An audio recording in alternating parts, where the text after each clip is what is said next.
government in Nigeria. Nigeria what?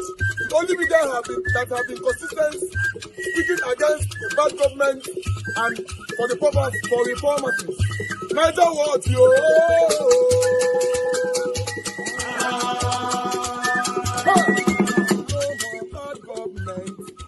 No more bad government. Niger what? No more bad government. Niger what? No more bad The only media that have been speaking. No more bad government. The voice of the voiceless. No more bad government. No more bad government.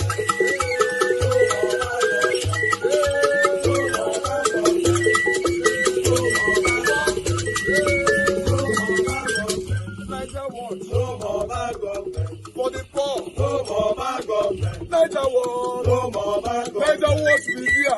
No more bad government. No more bad government. No more bad government. In Nigeria. No more bad government. No more bad government. No more bad government. The only media, the number one media in Nigeria, No more bad that have government. been speaking against government. No more bad government. Niger what? No more bad government.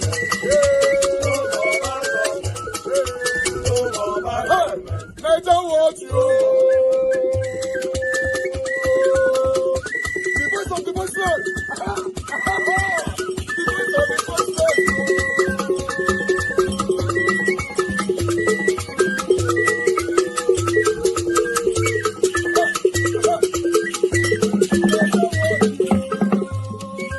Voice for the voiceless.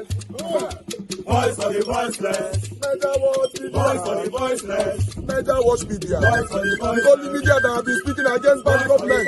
Being consistency since 1944. Voice for the voiceless. Voice for the voiceless. Umuwame. Voice for the voiceless. Umuwame. Voice for the voiceless.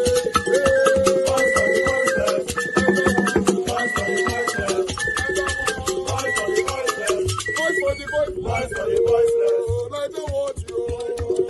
We have been seeing all you guys have been doing. And we recommending to everyone in Nigeria, saying that you guys are the number one. Niger watch you.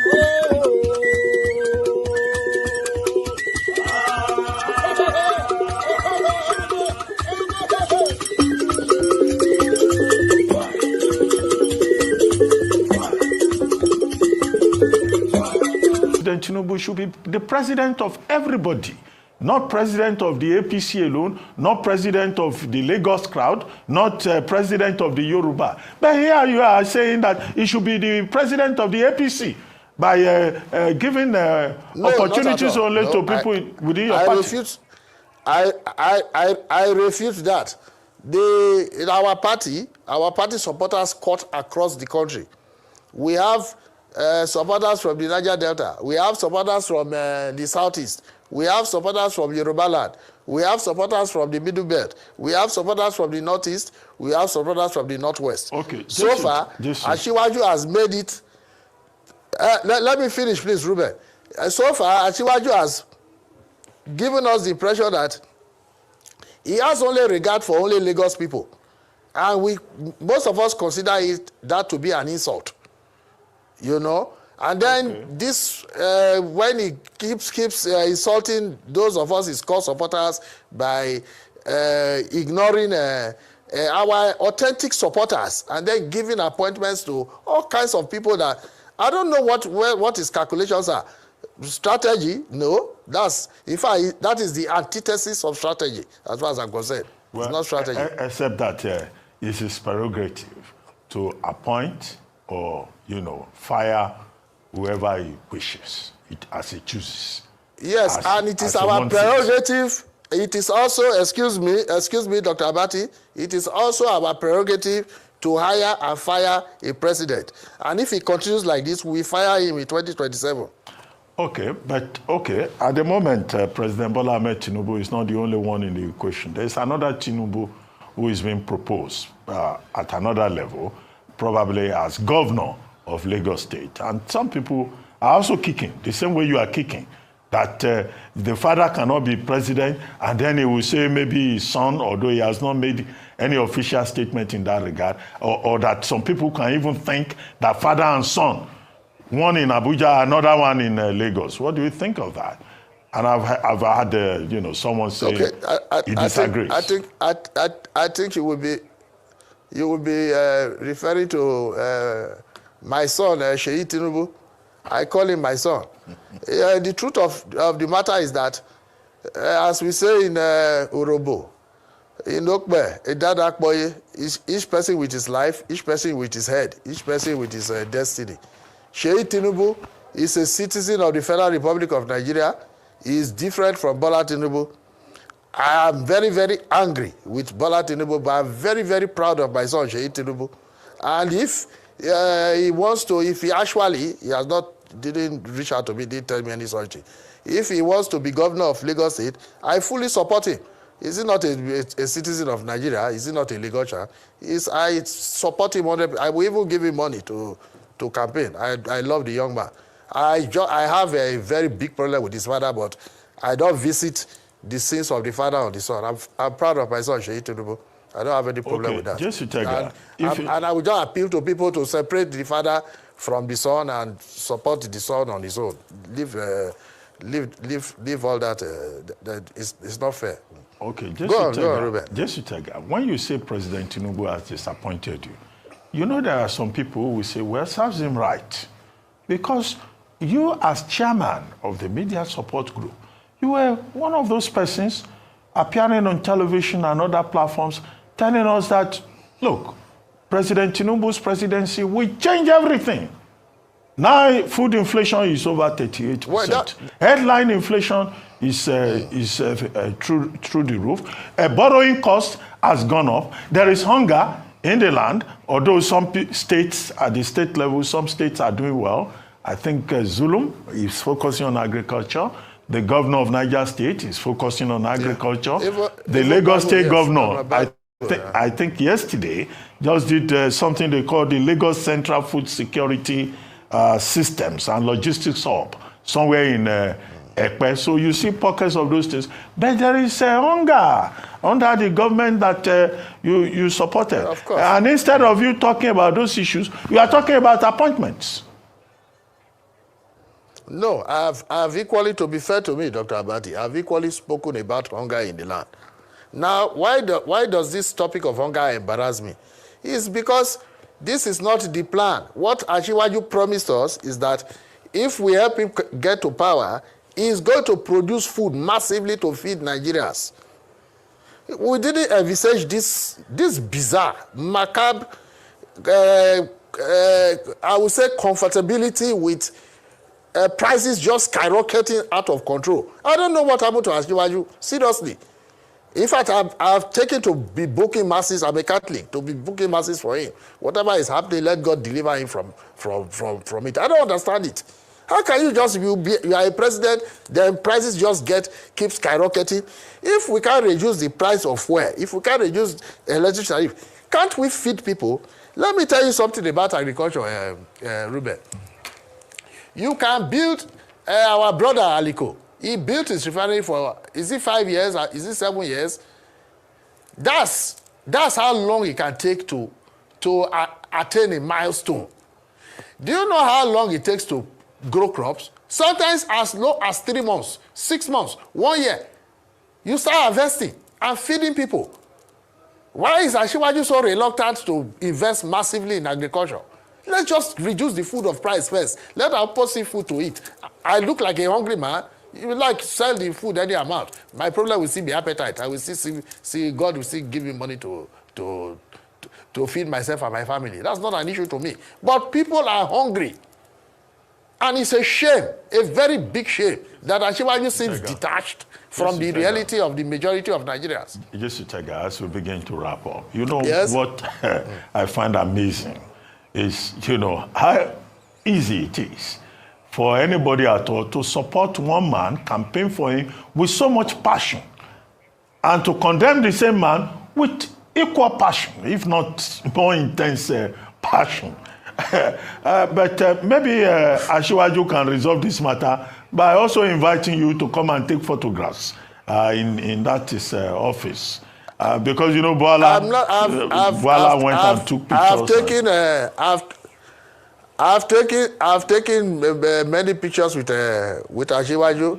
In fact, for your information, was it how many Saturdays ago, I was invited to Aso Rock.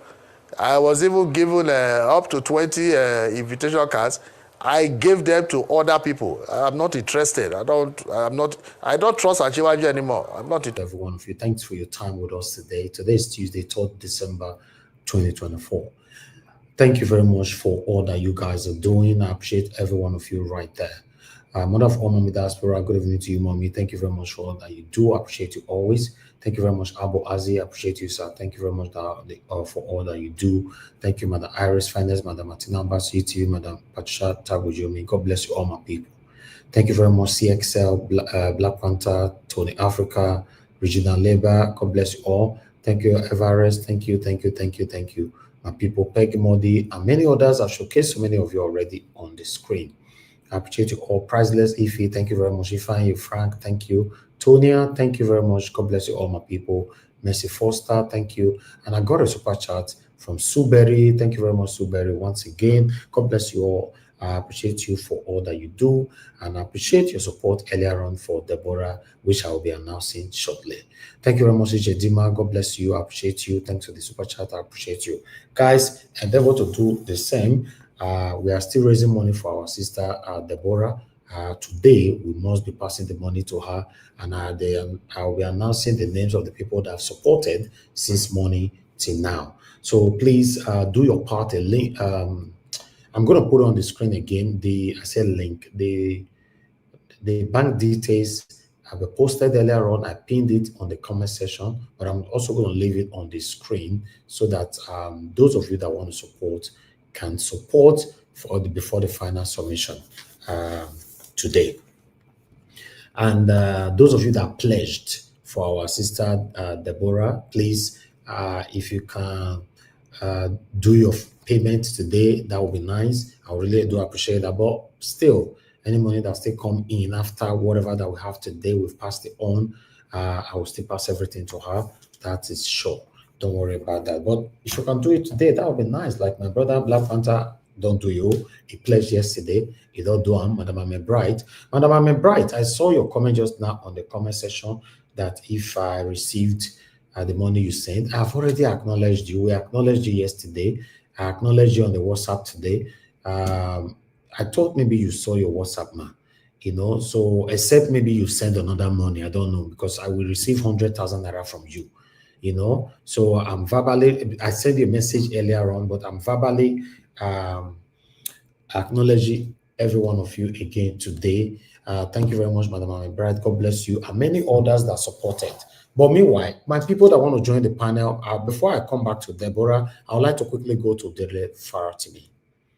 Dele Farotimi have been arrested. Although this time, the way that they do them, they're not doing like say that government arrest them. They're not doing like that. Anyway, before my submission, let me take these articles. I think that will be much better, so that we can tally it properly. Let me come from Edo State first. Okpebholo dismisses alleged ringing in Edo poll, slams critics. As you all know that the PDP people said Okpebholo is a INEC select and all that, blah, blah, blah. But they have responded by saying that, no, I'm not INEC select. Now I'm win. I don't select anything or whatever. So, but meanwhile, I would like to quickly reference for that particular article that Okpebholo responded to. Let me quickly put that on the screen so that you can understand where we're coming from. There you go. PDP insists that the governorship election was ringed, described Okpebholo as governor select. So then that was what they responded to, because I'm not ready to read anything at all. I just wanted to show you the headlines so that you all can see that yourself. But meanwhile, let me come to Dele Farotimi quickly. Know that, yes, for a Edo matter own, we are already out of that. For Dele Farotimi, as you can see right there, human rights lawyer Dele Farotimi raises alarm over alleged threats to life by some Nigerian elites. This one was just less than 24 hours ago, and now he's been arrested. The lawyer said that though he's a law-abiding citizen and has consistently honored every lawful invitation by the Nigerian police force. This recent development targeting my associate, tracking my phone, and harassing innocent individuals are deeply concerning. So that was how he cried out. But today, they bundled him to unknown destination as we are talking right now. We don't know where Dele Farotimi. Police arrest Dele Farotimi over UBA chairman Tony Elumelu's alleged defamation petition. So as I'm saying for that, I don't want to read anything. Everybody already know what is going on right there, which I totally against, because Nigeria have become a country under Tinubu's watch where you cannot speak anymore. If you speak, you'll be arrested. As you all know, that Dele Farotimi is one of the speakers that we have. In fact, few speakers one of the few speakers that we now have in Nigeria. He comes out every Sunday and he speak truth to power. Now, they've managed to shut him up.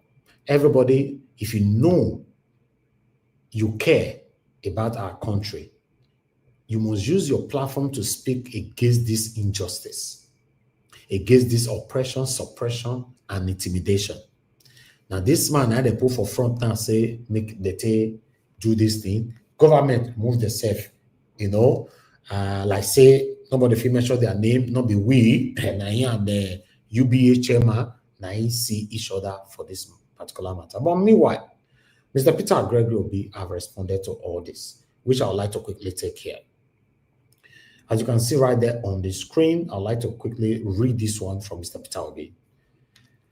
I just learned of the arrest of Dele Farotimi, respected human rights lawyer and advocate, over an allegation of defamation. This action is a gross misuse of police powers and a grave assault on the principles of democracy and justice in Nigeria. I condemn this action in totality. It represents not only an attempt to intimidate opposing voices from questioning authority, it is also a warning signal to every Nigerian who loves and values freedom of expression and dares to demand accountability and transparency. The Nigerian police force exists to protect the right of citizens, not to suppress them. Defamation by its nature, it is a civil matter that should be addressed in court through due legal process in line with the dictates of the rule of law in a democracy. Then Peter Obi went on. As a private citizen, former governor, and even today, I'm frequently defamed, insulted, and lied about against. Yet, I have never resorted to using the Nigerian police or filing report to silence others. Those who feel otherwise should seek redress through the proper legal channels, not by weaponizing the police or abusing their access to authority or state power. The result of police action in this case reeks of abuse of power and raises serious concerns about the independence and the professionalism of the police as a civil force. I hereby request that Dele Farotimi should be released immediately and unconditionally. The police must recognize that their allegiance is to the Constitution and the people of Nigeria, not to narrow interest at the behest of those in power. A new, more just and fair Nigeria is possible. This is sad. Like I said, arrested Dele Farotimi, the government stay back. They pull Elumelu, say this one not be also, but now you and Dele Farotimi now see each other. But if you look at the way Peter Obi addressed this matter, he not even mentioned Elumelu. He was addressing the government because he knows, say, they only just put Elumelu for front, say, help us deal with this guy. But we don't want to carry ourselves come out at all, say, we did this matter. It's very, very sad.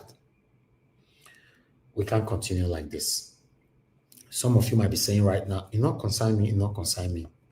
Someone that is speaking for you, now they arrest so. These guys, They are getting close in shutting everybody up. No, not worry. Very soon now, maybe before 2024, they will shut down Instagram, Twitter, Facebook, YouTube, all of them from Nigeria. So for you to be able to access these social media platforms, maybe you might be living, or rather be in any other developed country like other countries that have access to these social media platforms. Like me now, I broadcast from Nigeria. If that kind of thing don't happen, I need to pack my Ghana must go to UK. Because that is the area where these guys are going. This is sad. It's sad. And the funny part of it is that nobody is questioning these people. And we still have satanic Nigerians that still say, oh, we're going to leave them. Now our people, now my village person, they power, I must continue like that. It's affecting us now. Dele Farotimi is a Yoruba man, but who always speak truth to power. It's just like my panelist here, Mr. Jonathan, give us a mandate, Mashallah, and many others that come here to speak truth to power.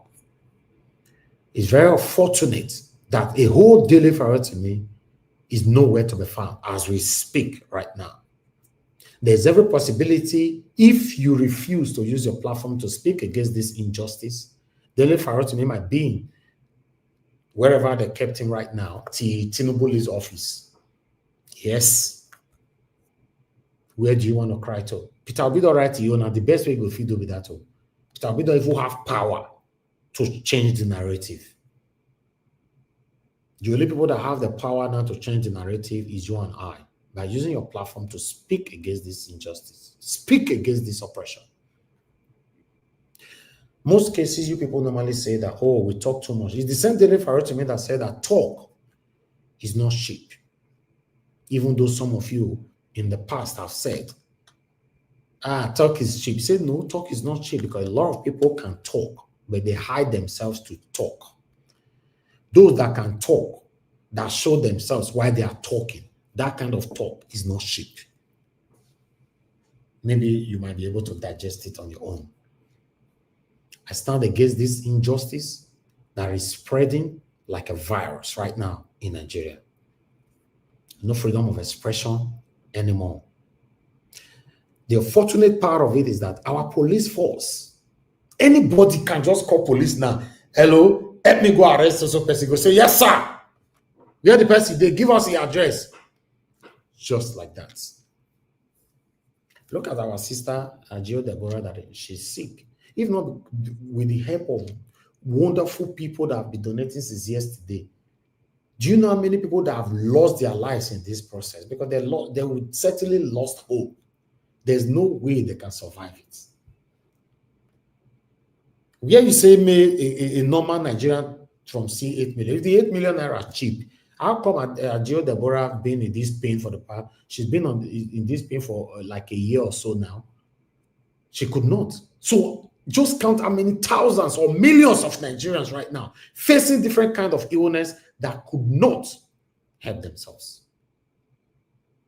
But God has used me to use my platform to help her. I'm grateful. I will forever be grateful to every one of you that have put in your penny to this. I'm very, very grateful. Because we don't have a country right now. If you are sick in Nigeria, you are on your own. Except you have a second home, or rather, you have an option. Deborah don't get option. The only option she had was just looking up to God. God come direct and say, this platform will help you. Go to the platform. Then she came to the platform and started to, she started to serve. She did not even indicate she was serving. Serving us, you and I, all of us here. But she was still dying slowly. Every one of you that have responded, I don't know how to thank you all. Today, many of you responded again. Like, what did they happen? I was like, Jesus, what have I created? That's a question I was asking myself. What have I created. Because I didn't know how powerful my platform is although I knew, but sometimes you need to be reminded how powerful you are and how powerful your platform stands. I want to say, God bless you all. Thank you, thank you, thank you, thank you, my wonderful people. Nothing is working right now in Nigeria. I do give away all the time on my own. Even at Deborah, I wanted to handle what I can by myself because I never wanted to inconvenience nobody. Abu Azi can testify to that. Even Abu Azi himself also volunteer, say he go still find what he still get on his own to just keep all these things secret because I told him I don't want to inconvenience my people. That was 5 months ago. But the matter was brought back again just last week. But see how you guys responded. This one a platform. If you donate 1 naira, now the whole 1 naira would they give the person who want to donate for. I don't reach out to the people who would donate money for privately or otherwise. Now only here they talk to them. I don't talk to anybody. Not like many other platforms. You now reach out to the person you donated for, say, the money that I donate for you, so now our percentage with this, so our platform will do this thing. I'm not criticizing nobody, but everybody have their stand. You know what you stand for. That can never be me. It's not possible. That can never be me. Now, waiting be my own, and I enjoy it. So if you want to attack me because of waiting be my own, you attack yourself. But waiting not be your own, you can be easily attacked. And God will bless you now, my people. My people, join us on the panel. Let's talk and let's take it from here. For Edo State, let's take this 1-minute video from Okpebholo. Monday, Okpebholo has raised concerns regarding calculated efforts of the People's Democratic Party and its agents to manipulate and distort the realities surrounding the 21st of September governorship election. Speaking during homecoming reception organized in his honor by the residents of Edo Central Senatorial District, the governor emphasized that the situation is a total disregard for the voices of the Edo people who cast their votes in support of his administration. My people, I am here to thank all of you. I am happy for the sound victory God gave us. The people that wrote result and were announcing fake result on the internet are the same people crying today. God has spoken, choosing the right path, path of development, path of peace, path of unity, and that is what they have chosen, and that is how it stands today. I want to thank some people, but I want to say today, I will not disappoint Edo people. I will not disappoint some people. I will do the right thing and let justice prevail. All right. Thank you very much, my people. Now God bless you now for that particular one. I guess that's all I have for you guys today. My articles, my videos, everything. Where are our people? You guys need to come in.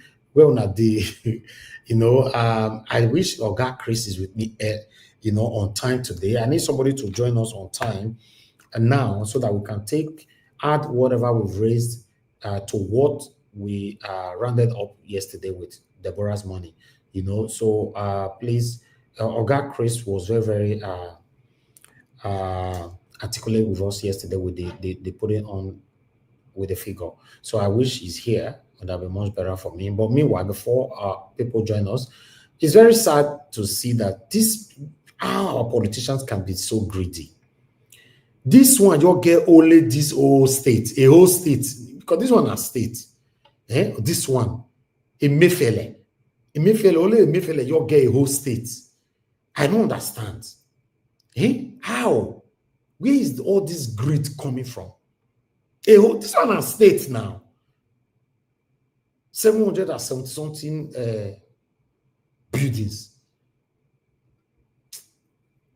Let's say Tinubu go still press that button, or make press and where, make press and even though I know, yes, they punish them for because it's not on their side, like Very Dark Man stated earlier on. I've said it before so many times here, but may they press the button well. You know, this is sickening. How our politicians, now only one person be this. So, do you know how many politicians we have in Nigeria? Only one person. Do you know many of our politicians, they've invested in Dubai? Many houses in Dubai today are their own. You know, all those skyscrapers you are seeing in Dubai, many of them owned by Nigerian politicians. Then, when I will say make me believe that Nigeria is broke. How? It's not possible. It's not possible. If we can recover everything from all this, you know, our stolen properties, wealth, money, and all that from all these satanic politicians, it's enough to fix Nigeria now. Only one person will go thief, like say, I don't understand. It's crazy. Thank you very much. Yes, you can call back again. I just missed that I was talking. Yes, those of you that want to call in, please quickly call in. I really want us to talk about everything we presented today, but I want to do this Deborah thing out of the way. Mr. Jonathan, thank you very much for joining us. Good evening to you, sir. Thank you very much. I beg, I don't know if you have anything to say. I want to thank you once more for your wonderful support yesterday. God bless you. Today we'll be rounding up with Deborah. So I don't know if you have anything to say on that, sir. Yeah, Mr. Harris, thank you very much. God bless you. Okay, it shows you don't reach your location because your line don't clear now. yeah, exactly.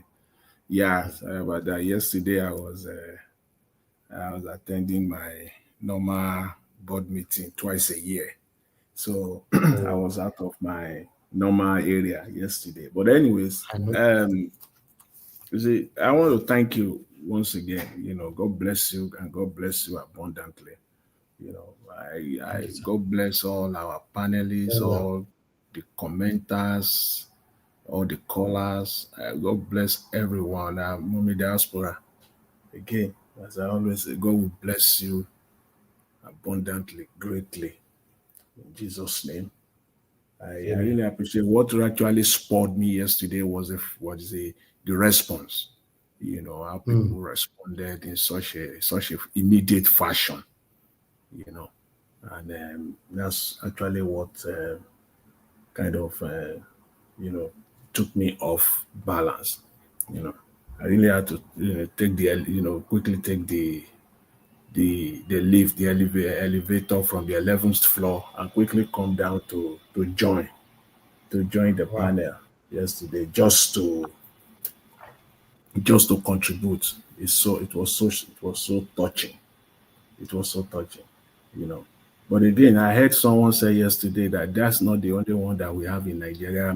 You know, thousands, if not millions of Nigerians facing this. And it is the responsibility of the states, the government, to do this. That's why they have failed. They have failed the nation tremendously.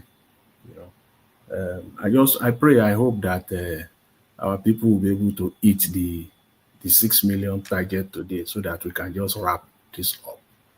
You know, I pray, I hope, I'm looking forward to it. I'm trusting that people will come up. I don't know what the remaining amount is, but I know it's less than a million, maybe less than 800,000 to hit the 6 million naira target. And once we reach that, it's not 6 million. Yeah, I said we are almost there. I'm hoping that we get there today. And immediately we reach that point, then we can close it and just exactly. Yeah. Yes, we are almost there. Yeah. Thank you very much. Thank you very much, Mr. Elvis. And again, I want to one man I can see already. Mr. Jonathan, okay, quickly round up, sir. I just want to again ask Deborah. to keep the faith. The Lord is your strength. You are healed. In Jesus' name. Thank you. Amen. Thank you, sir. Thank you. One man went to move. I want you to quickly talk to us. Good evening to you. I saw your comment yesterday, so you didn't hear me acknowledging yesterday evening. Oh, all right. I just wanted to be sure that you did get it. Of course, I acknowledged it last night. Oh, no, yesterday. I didn't. You know, I dip in and out of your stream most instances, so I may not have heard that. But yeah, okay. Yeah. Keep up the good work, especially those sort of charity-based things. So anytime that is coming up, anybody in need of help, just put me down as a donor. So we're all about that. You know, we use the platform sometimes to do good. And that is what I want you to be doing. What do you mean? I do it every year. I do it every single year.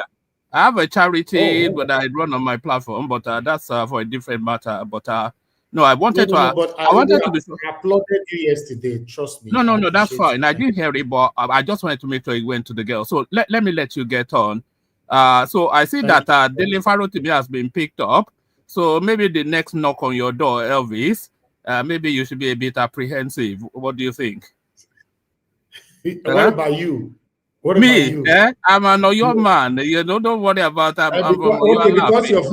Because your village man is there as a president now, right? No, it's not my village man now. Is it not from Guinea, according to you guys, or Cameroon, or wherever you are claiming it's from now? It's not even. So you are happy with your question that is going on now, right? No. You know, I know Dele Farotimi has. For you to celebrate Dele Farotimi's arrest, it means that you are happy. Let me just make this point. Let me just make this point. With free speech comes responsibility. Do you understand? With free speech comes responsibility, and some of the commentaries coming out of Nigeria at the moment is just too wild.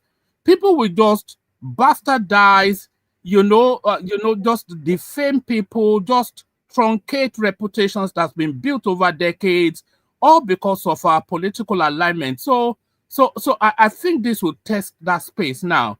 I like Dele Farotimi. I know Dele Farotimi. I've spoken to Dele Farotimi. No, so I have like issues with him. If you like him, hold on. If you like him, you will not say that, oh, the next person should be Elvis. No, that was a joke. Hopefully you have enough of a sense of humor to have gotten that. But the wider point is that this unfettered wilding that just goes on relentlessly, people picking up people's reputation and dragging it through the gutter without any substance of verification or any testing, and they're just destroying everything that Dele Farotimi talk about is fact. Well, then you have his day in court to prove it. Yeah, but then why did you take him to court? Why did you and your satanic government take him to court? Forget the satanic government take him to court? You say when you start doing satanic, it diminishes the conversation. It's a nuanced space.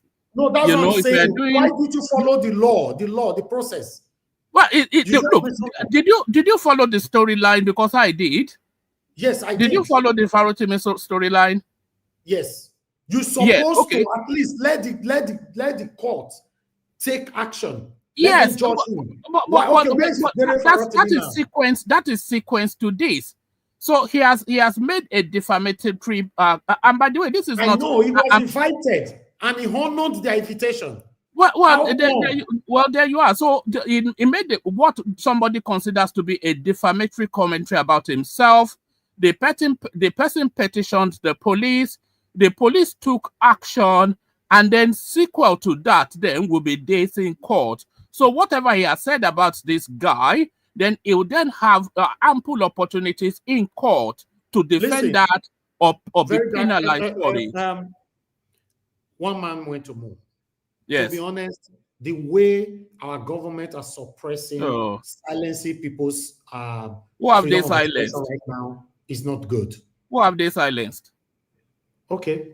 No Nigerians have not enjoyed. You know, the last time Nigerians enjoyed free. Oh, your man, you are enjoying your village man as a president. No wahala. What's that? I said you said your man. You are enjoying your village man as a president. No, it's not my village man now. It's from Mr. Elvis. Mr. Elvis. Anyway, let me leave before they abuse it and stuff. Let me leave. Yeah. Okay, let him because Mr. Elvis he ran away. I wanted to ask him Yes, he always I wonder, runs. these are the likes of Onokpasa. They will speak not with 2 mouths, they will speak with 10 mouths. He spoke with you for about 4 minutes, 5 minutes thereabout, and you can see all the contradictions, on what I hope he will come back and he can Oga Jonathan. Yes. Oga Jonathan.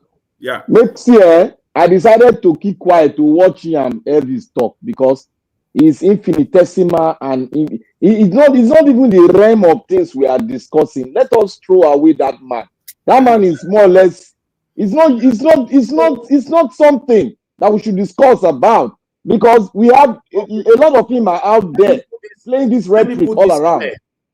Let me put this clear. Anybody that will join the panel today, all that we've presented today must be discussed. Nobody should mention anything to do with one man, not to disrupt this broadcast today. Please. Yeah. The chapter just closed. Simple. That's it. Both or comment section on the panel, the chapter closed. Let's move on. Let me take calls. Thank you very much, Benedict. Mr. Ben, thanks for calling in, sir. Don't call about that person. Just talk about something else, sir. Thank you. Good evening to you. Thank you. Good afternoon to members of the panel, on diaspora. Good afternoon. I'm just going to make this very quick. GPA chairman Elumelu arrested Dele Farotimi for the error reason. So my question is, Donald Trump, Joe Biden, Kamala Harris, all of these people, they talk about it every day prior to that election in different ways and different forms. Did you hear that they arrested anybody? Even Elon Musk, the way he was talking crazy about Kamala Harris during that election campaign, they arrest them. All of these journalists, we talk about Trump, abuse them left, right, and center. Even up to now, they still talk to him as president. They talk about him as the president-elect. They make all kind of parody jokes about him. Have they arrested anybody? What is going on in Nigeria? And just cross abuse of power. Just cross abuse of power. People don't like to flex their models.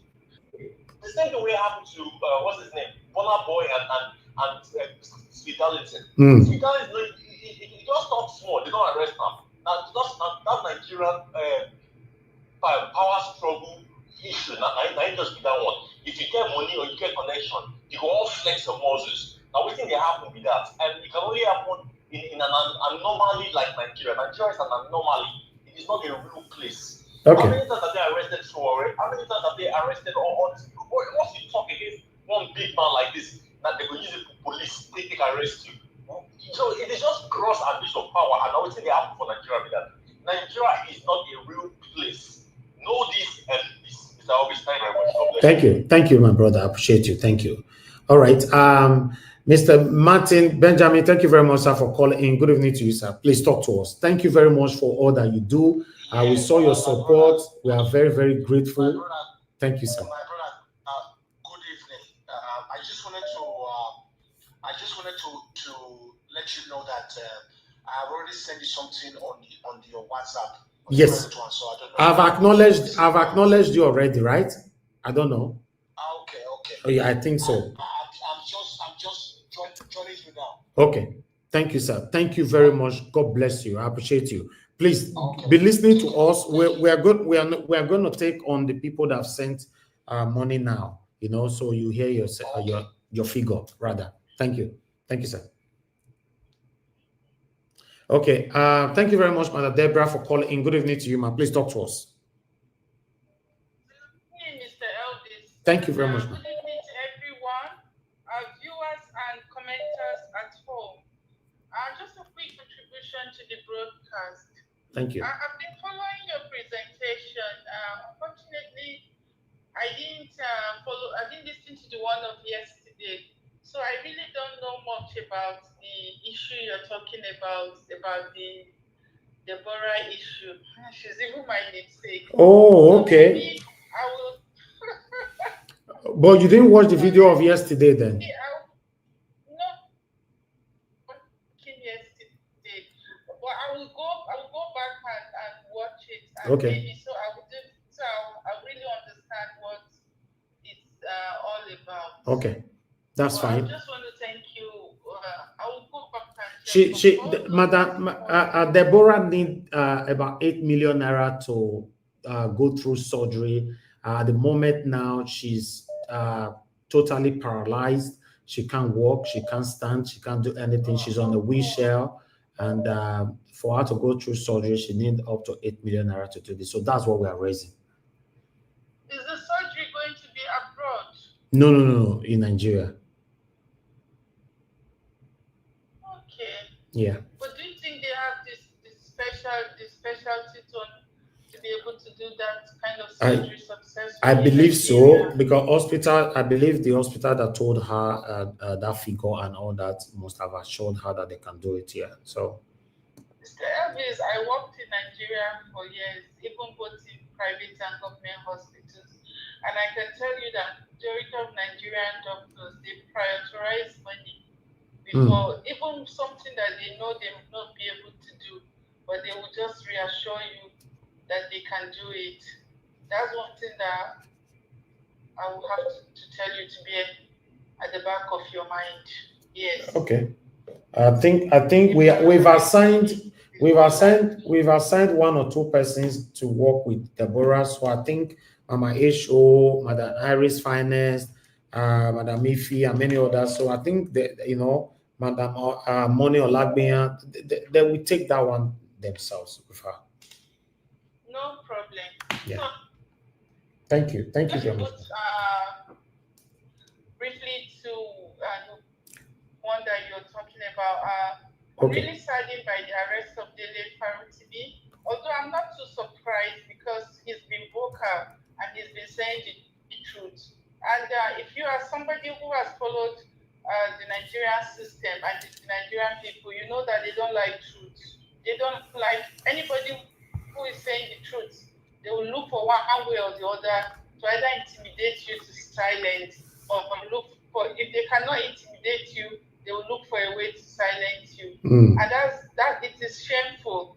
And for anyone who is supporting this evil, just like you said, that if you support evil because it favors you, that same evil will come back to haunt you in the future. Exactly. And anyone that is coming out to say, indirectly or directly supports what is happening, by the time they finally turn Nigeria to a police state, we have countries in the world today that people cannot talk, that you don't have any rights, and the government controls everything. There are countries in this world today that even if they kill you, nobody is going to speak for you.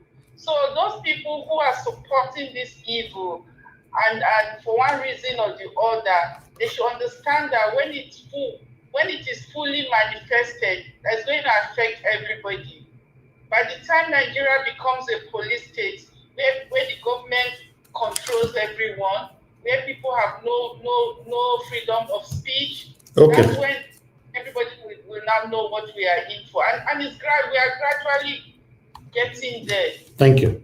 But it's a shame that a thing like that has happened. And I hope that people will speak out.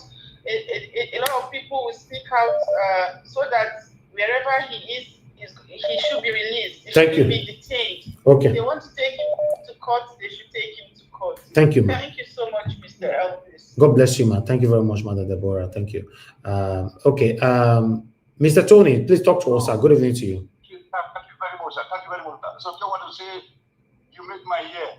May God bless you and your mother. Everybody, Amen. Thank you, sir. May God bless your father, your siblings, everybody, your children. Thank you, sir. Okay. So, your wife. I appreciate you. Because yesterday was the only happy day for me, sir. Since the beginning of this year, to be honest, that I was able to not to have a pumped up stomach. With what you did for Deborah yesterday. Oh, it's just too much. You have helped the black race. Okay. So maybe to that woman who just called, good evening, madam, I don't get wrong with you, but maybe not going to discourage us here. Everybody get 10 naira, maybe add to this. There are hospitals in Nigeria. Nigeria work is living a very good life. My brother is living a good life in Nigeria, first class, more than also Europe. Only that the hospitals are not out of reach for the poor people. And that is why Nigeria works now, which is mother. I try to help this girl to raise that fund. And like Jonathan, thank you very much, Jonathan, Thank you, FA. You know what I'm saying? So I just sent him my vision, already, Canada Awards. Thank you. I've been struggling since I didn't have the number, even though I'm the one that usually posts it for you here every time. Thank you very much, sir. But I don't need it now. God bless you, sir. No, don't thank me. Don't thank me. Thank you, sir. Look, what you did, because, oh my God, these are most of the things that make me to be, once upon a time, about 4 months ago, when they cry here, when they say they are beautiful. This was the girl I was referring to. I said that there's one of our members against the coast now. I don't know if like Germany now, if not England, then they'll say they bring their family. Now, see, remember, I said they'll carry family coming to Germany, to England, everywhere. That's why I said that the country is not working. Should divide the country. Oga Tony Africa. Now you send that 350,000 naira. Thank you so much. Thank you. Now God will bless you. Now God will bless you. No. How they not go measure your name for this kind of one? Yeah, I don't already jot down for the announcement, but I ought to say you send receipt now 350K. I don't know say like you said that no name. Some people send me money, no name. Thank you. Tony Africa. Thank you, sir. God bless you. I appreciate you. DPT. All right.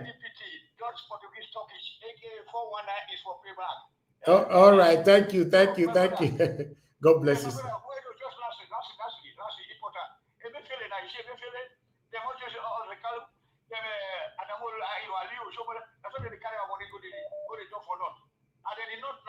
They also divide the country by themselves. And those they already get into investment.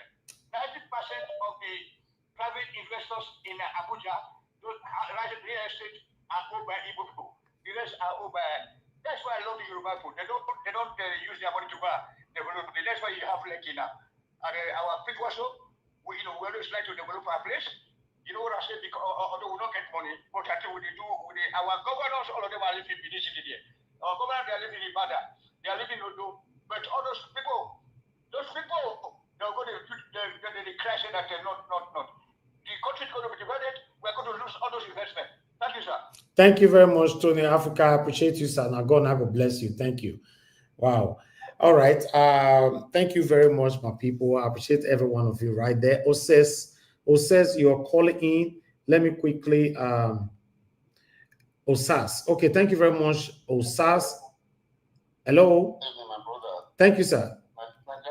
Yes, sir. God bless you. I really appreciate what you do. Thank you, sir. My team, God bless you. God bless your family. I appreciate you, sir. Good evening to you, sir. Talk to us. I just support Deborah with 50. Okay. Thank you very much, sir. Thank you very much. God bless you. 50,000. Yes. Amanda. Thank you. No name. I see I'm here. No name. But 50,000 are jotted. I will announce all of them right now, sir. Thank you very much. Thank you. God bless you, sir. Okay. Thank you. God bless you, sir. Okay. All right, sir. Yeah. Bye. Yeah. Wow. Hold on. I got a receipt here from Mr. Benjamin, but your money is already recorded. I'm not saying that you promised that money yesterday, but let me see if that is the same figure that is on your receipt. This is your receipt. So, it be like certificate where they give us for university. Mr. Benjamin, this is your receipt. So the 5 year money there for inside. The details we did this receipt is big, no be small thing. Although I already know. Okay, yes, now you send that. Yes, thank you very much. Mr. F.A., please talk to us. I need to announce this right now. Mr. F.A., thank you, sir. Good evening to you, my brother. Talk to us. Hello? Mr. F.A., you are not talking. Good evening. I can hear you. Can you hear me? Yeah, I can hear you now. Talk to us, sir, quickly. Thank you, sir. Good evening to you. Yeah. Thank you very much yesterday, sir. I appreciate you. Thank you. No problem. I just say make I thank Mr. Jonathan. Mr. Jonathan, Carol, Mama, thank you very much. And I thank everybody who contribute to this Deborah issue. May God bless all for the bring that money. God will put that pocket. Amen. We never lack for my life. As the year, help us to locate you now.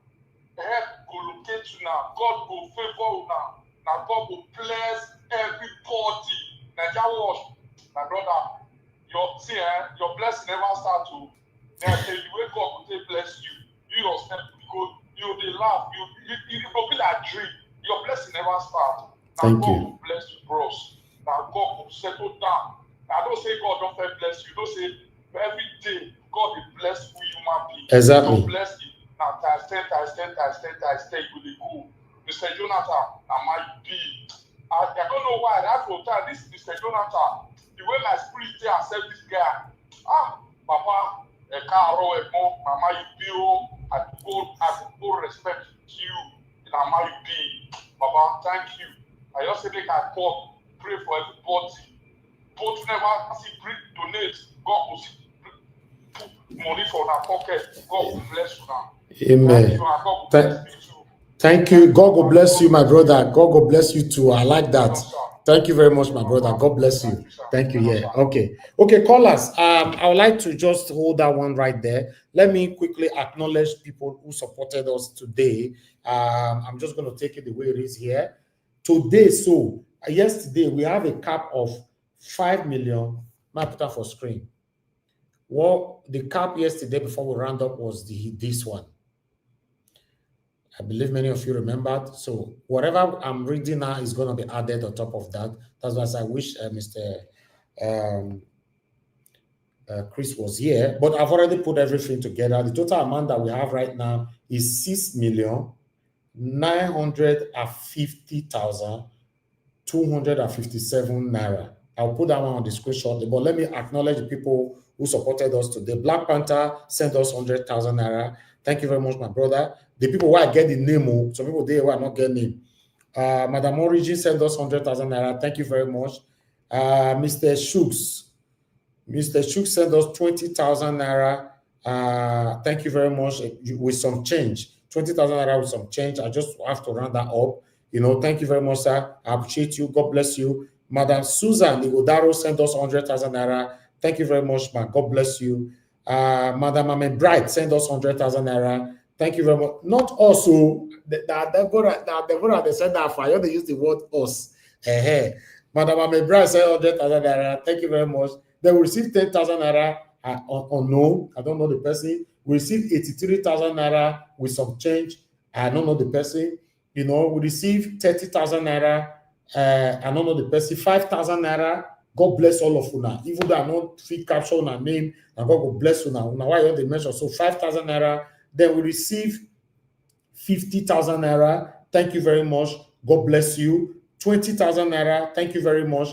Then 500,000 naira be put and say I don't know the name, but I don't know the person who do another Martin Benjamin because he called just and he can't send because the stroke I put for here now I don't know the person who send them. But now Martin Benjamin, I'm not say promise that founder, although I suspected him, but I was waiting for him to send receipt or I will just announce it like that. Thank you so much, my wonderful people. I appreciate you all. That's 500,000 naira. Then 350,000 naira. I be still markam. I don't know who sent them. But until Tony Africa call now, say yes, he don't forward the receipt already, because I don't receive a tele since. Thank you very much. God bless you. So the total amount that we have now is 6,900,000. No, I received 50,000 naira just now. 50,000 naira just now from, I forgot the name. I believe that person called just now, but no name. But yes, your 50,000 naira is acknowledged. 6,950,257 naira. Abi? Naira. 257 naira. 6 million. I beg. 6 million. Make a right time I put that for there. It remains 50,000, maybe 7 million. Might you put that like that? 50. Remember 50,000, maybe 7 million. Who go bring that 50,000 down? I beg. Make your complete. I beg. Although that 8 million with the pursue, it remain 1,050,000 naira. Make we complete this money. But at least the money we have now is 6,950,257 naira. My people, I beg. Make una help me pray for people with support. Make una help me pray for these people. It's not easy. Make I clap for them. It's not just easy at all. Wow.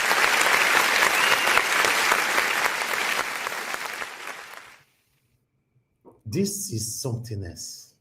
I can't believe this. As we speak right now, we have at least 7 million naira. At least. Deborah, I don't know how you feel right now. How you feel from where they hear us from now? How are you feeling? Yeah, how are you feeling? No one I pray for everybody. You know, thank you very much, Michael Carter. Thank you very much. I received your money. Thank you so much. God bless you. Let me see. Maybe somebody will just send another money now. No. You never know. No, say this thing a magic. Okay, no money don't come right now. Yes, I beg. You know, anybody that want to send money in now, we need to do this closing. Should I just hand over this money right now? Anything that come after, we can put addition. You know, please, can people respond to this on the panel or the comment section or call into the show? Tell us, Deborah, so that Deborah, we can post out a link. Deborah to join us on air. Pass your account number to me on the WhatsApp number. On the WhatsApp number so that I can transfer this money to you straight away. I don't know. And our people where they follow up, I don't know whether Madam H.O., Mama H.O. don't reach out to you. I don't know whether Madam Iris Finance is not on the comment section. I don't know whether anybody have reached out to you, you know, because they promised yesterday they will reach out to you.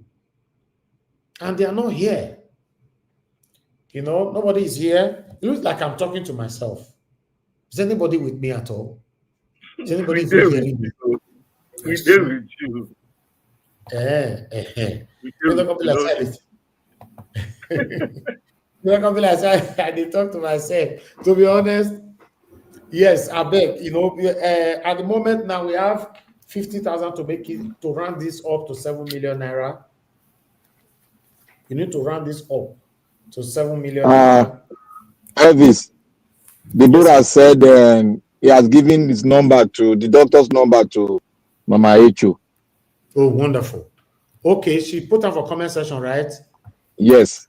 Okay, yes, I already see him now. Thank you very much. Okay, wonderful. That means Mama Echo, God bless you, ma. At least you don't reach out to her. You know, I never talked to Deborah. I never talked to her before, you know, but I get people where they help me talk to her. You know, Mama Esho is there. Madam Iris Finance is there. Yes. So how do you feel? Come to the panel. Deborah, come to the panel. Come and tell us. You know, as we speak right now, you have estimate of about 7 million naira as we speak.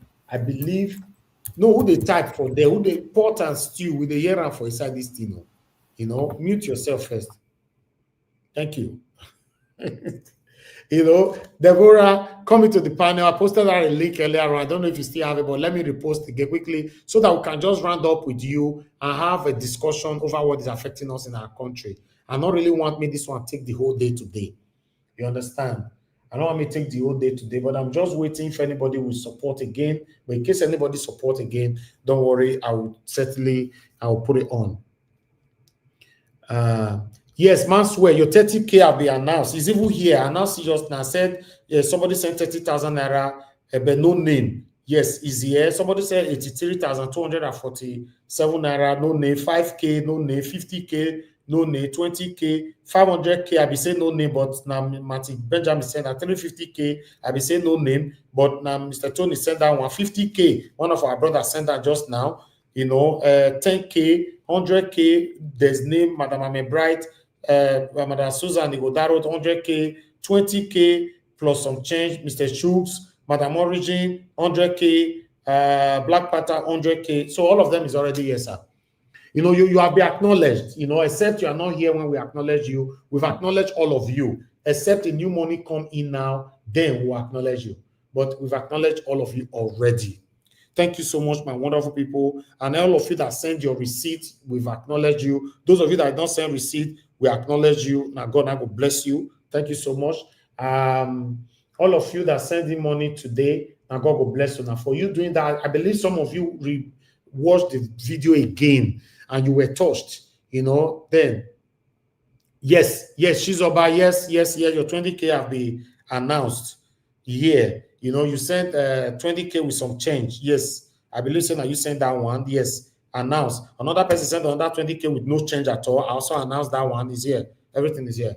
Thank you very much. God bless you, sir. Thank God bless every one of you. And God will bless you now. So meanwhile, Deborah, please, I posted out a link. Join us on the panel. My people, do you agree I should do the transfer right now? Please let us know, because I really want us to move on, please. Mona, talk to me now. Mr.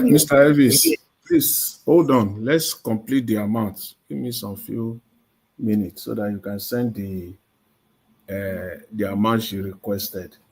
Oh, thank you very much, Mr. So let's just wait a little bit. I believe she said is 1,050,000. Yes. What we have, what remaining now to put a smile on the face of Deborah is 1,050,000. That is what is left now. Although I'm 1,049,000 something, blah blah blah, because some change there. But let's round it up. Say 1,050,000 naira. And hi, I will say I feel dance now. I'm very, very grateful, my people. Now God will bless you. Now this thing will not do so, You go dance now. Put on the camera board. Make you the dance. My heart is full of joy. Go see whether it's Abi do a lantern dance more. Okay, Madam Harris Finance, you don't come. Madam Harris Finance, when they talk, so we don't get like 7 million naira. Hiring the finest. I believe you the left and right now. So you only talk, we get like 7 million. Is standing for Deborah. Deborah, I also not be crying, they cry. So anyway, my people, let's talk. Let me start with Mr. Black Panther first. Your submission for today. Thank you very much, everyone, right there. Patty Solomon and many others. While my brother are giving his submission, if any money comes in, I will announce it after his submission. God bless you all. Black Panther, please talk to us.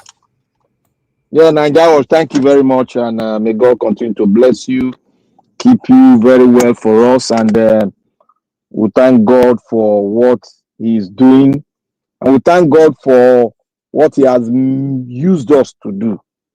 Because if not for His word, if not for His love and compassion for us, we wouldn't have been able to do this. It's a reflection of God in us. And I said yesterday, this is God at work. It's not many people felt it. It came into their spirit yesterday and they felt it. I felt it. I said, no, I must be a part of this grace. There's a grace on her. God is at work on her.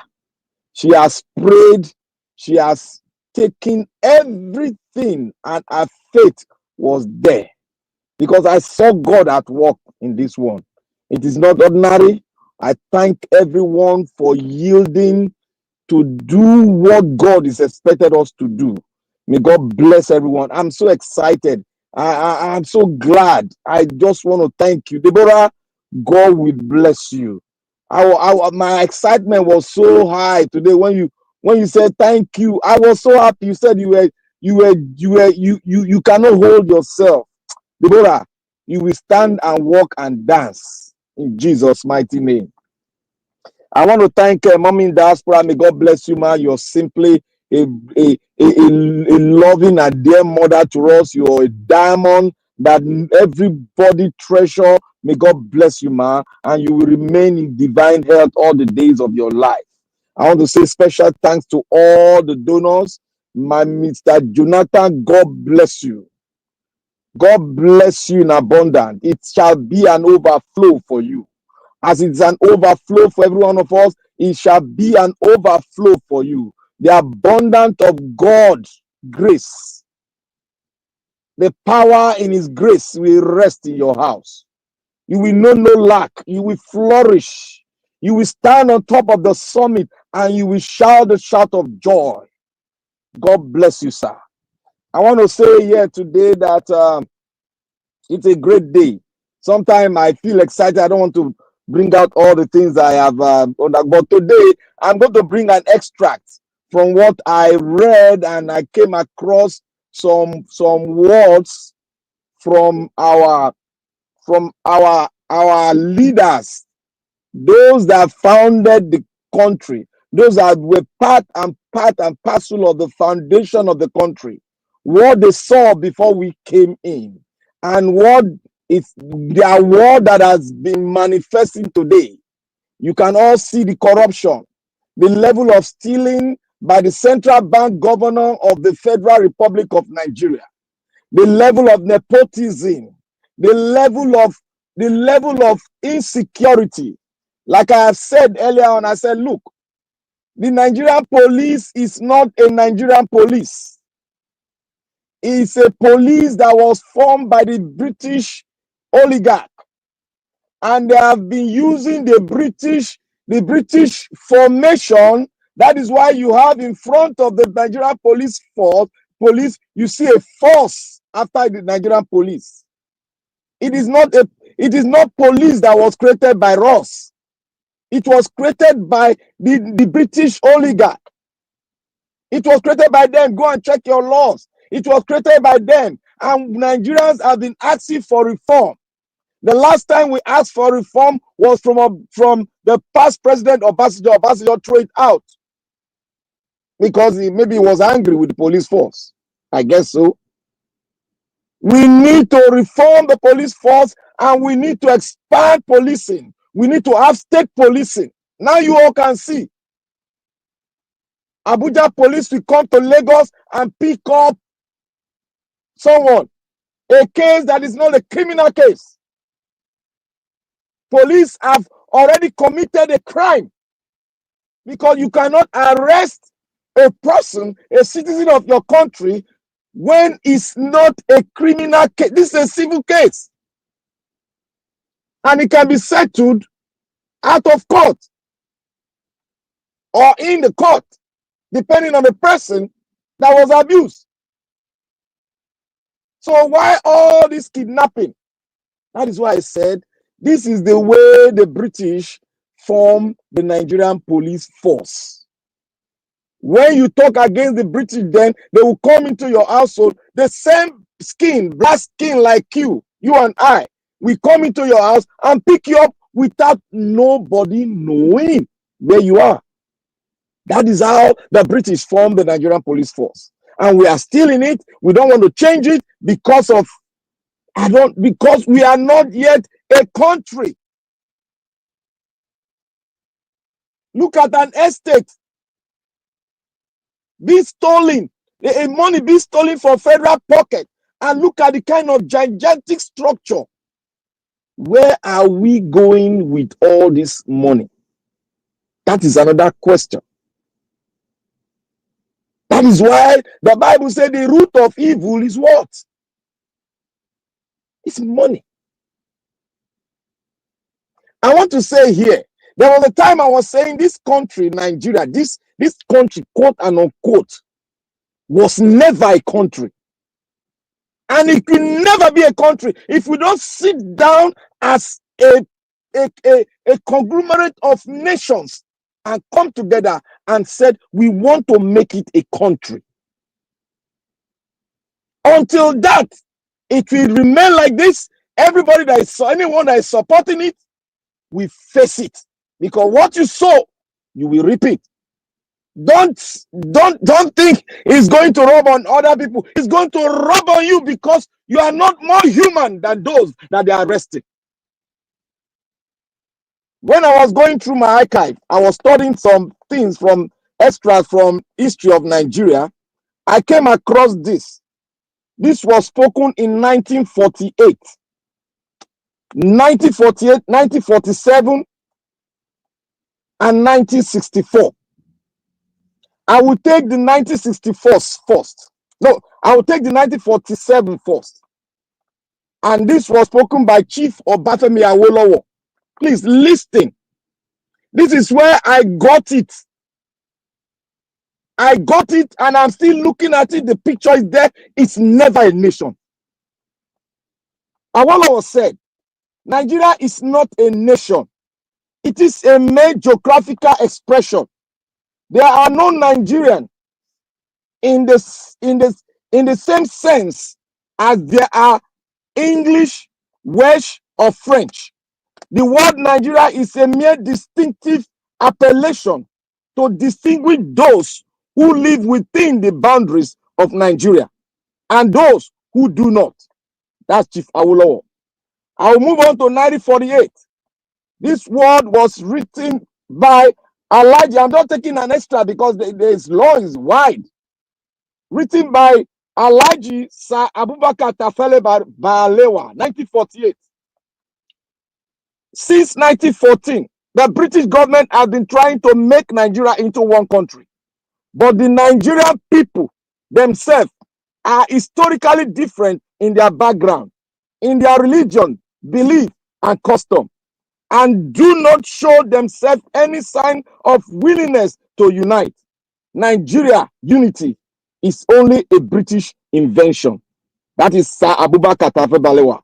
I'll move on to the 1964, the tornado of it all, spoken and written by Dr. Nnamdi Azikiwe. He said, it is better for us. All right, and many admirer. Thank you. Thank you. Thank you, my brother. I'll come back to you because I have a lot to celebrate right now. Okay. As I want to talk to Nasu, I have a lot to celebrate. Hey, God. Eh? Me, I don't understand. Eh? Una you scatter everywhere. Eh? Deborah, which kind of head you can carry now? Me no can understand. Because this life, some people get grace. Some people get bad luck. Some people get good luck. Some people get... But this your own now. Don't pass the word grace. So as we they talk, so I guess Mr. Jonathan, I do this one again. But I want you to confirm. Mr. Jonathan, I received 1,050,000 naira. Is that from you? Yeah, that's correct. Hey, God, oh, see men. See men. Hey.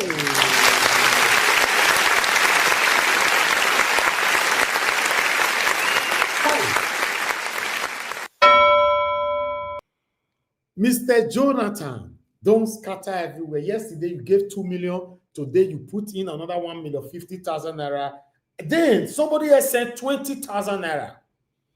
You know, who be that person? Although I don't know, but thank you. I received it. Somebody else sent 51,000 naira. I received it. Somebody else sent I already see. I be done mark money down for here. Say the total amount we there now 8,071,257, but it don't pass because as I look at now, another person don't send 100,000. Suleiman, Yusuf Suleiman, I see for here. Your name there here. I beg, look on look comment section. Is anybody saying anything there? Yes, your 50,000, we've seen it. Somebody said, I believe that you bring the 50,000. Yes, we got it already. Thank you very much. I've mentioned that. Thank you so much. That is Baba Femi. Baba Femi, thank you very much for the 50,000 naira. God bless you. Thank you. See, my people, might quickly acknowledge. I say, quickly add this to what I already written down. Hi, Mr. Chris. No, they don't want to help me for panel now. I don't fail record 8,071,000 down. If I put, okay, I use my calculator. No worry. I don't feel crack my head. When you'll laugh me. God. I bet make una stop. Abi, make we stop the money now. Abi, I wanna see him because the money what they found, we don't see him. We don't see him. You know. Thank you very much. Yes, sir. Yes, sir. Let the money still keep coming till the end of this program for today. For today, right? Okay, okay. But for now, I have 8,171,257.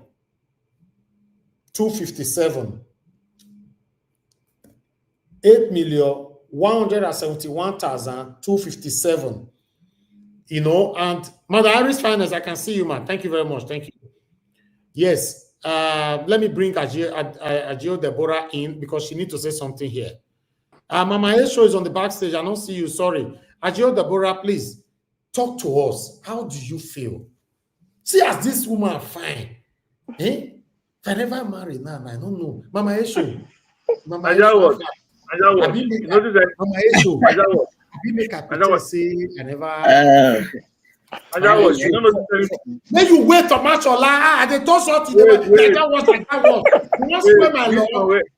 No, not be your, not be your law. You see this girl, his face don't change you. Money is good.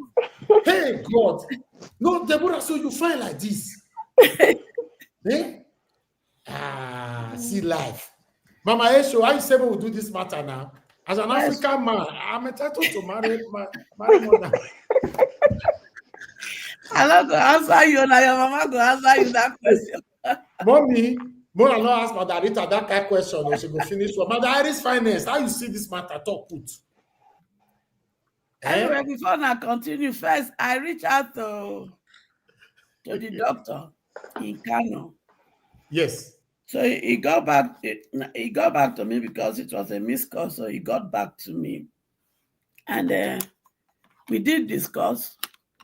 I asked him to send me because he was giving me different breakdown and how the money amounted to that. So I told him to send me the breakdown. I'm still waiting for him. So once he sent it, I will send it to you. Then he said that when the initial this thing they discussed with Deborah was about 5.something million, but Nigerian wahala, it don't make this cost. So I asked him to give me the breakdown because he was calling different things they will be doing.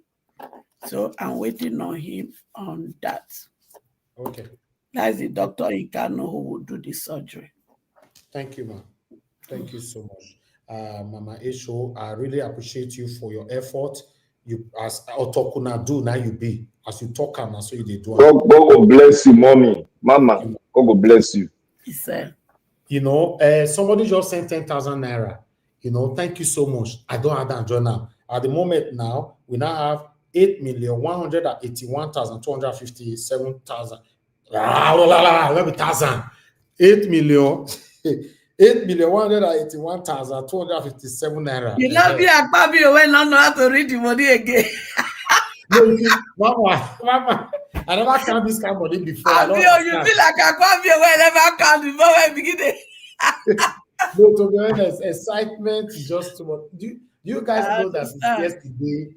You know, I don't like saying this. My mom don't like me speaking this kind of thing. But the truth is this, you know, wait. The truth is this: we should learn something about this. That when the people arise, we will get what we want. Unity is the key. Just yesterday, you announced it, here we are. It looked impossible, here we are. That means our situation in Nigeria, overthrowing these wicked oppressors, is a done deal if we make up our mind to unite. Thank you. Thank you, ma'am. Thank you very much. My people, I appreciate every one of you. But for now, for those of you that insist that we should keep the money rolling, that's fine. I appreciate that. If you send us money, please either through WhatsApp or through the comment section, let us know. Even though you know if still talk, cannot worry, me myself, I can't talk. But the one that we have now, please, can I have the permission to transfer that one to Deborah instead of leaving it in the account? We need to take this one out right now. What do you guys think? Currently, we have 8,181,257 naira. Mr. Evix, I will suggest that you leave it to the end of the day. I support. You are a mind reader, F. Emmanuel. You are a mind reader. Supported. Okay, we should leave it till the end of the day, right? Yes. Yeah, when the end of the day, you can transfer it finally to her. You call her and she will respond. Okay. maybe as we dey talk now, people don't transfer now. You never know. Make a check. Hold on. Okay, now the last money we receive 10K. You know, the person say for Agio Deborah, but your own name, you know, only your reference we see. But thank you. I don't acknowledge you already. So my people, currently, I'm so happy. I'm so happy. Anyway, let's hear from her. Agio Deborah, what do you have to say? Thank you. Good evening to you. Good evening, Mr. Elvins. Good evening, Mommy Diaspora. Good evening, everybody on the panelists, the commenters, the viewers. I'm so like my joy is full. Like since yesterday, anybody that even tell me anything now, just laugh. I just dey laugh. It was like, what happened? Why are they happy? I said, you will not understand. You will not understand because like I said yesterday, I've actually given up. Why? Because I know the places my dad have tried entering. He went to the government, they will tell you, go to this person, go to this person. I told him, Daddy, is okay. You have tried. If this is my fate, let it be. That was what I told him. Because I know if he had, he won't let me be here by now. I know who my dad is. So just yesterday when this whole thing started, I was so excited. My dad couldn't even sleep because he was sleeping. Later on, I had to wake him, come and hear the good news. When he came, that was, he could not sleep again. He was dancing, singing, praying. That he said, my daughter, I know God will raise souls to help you.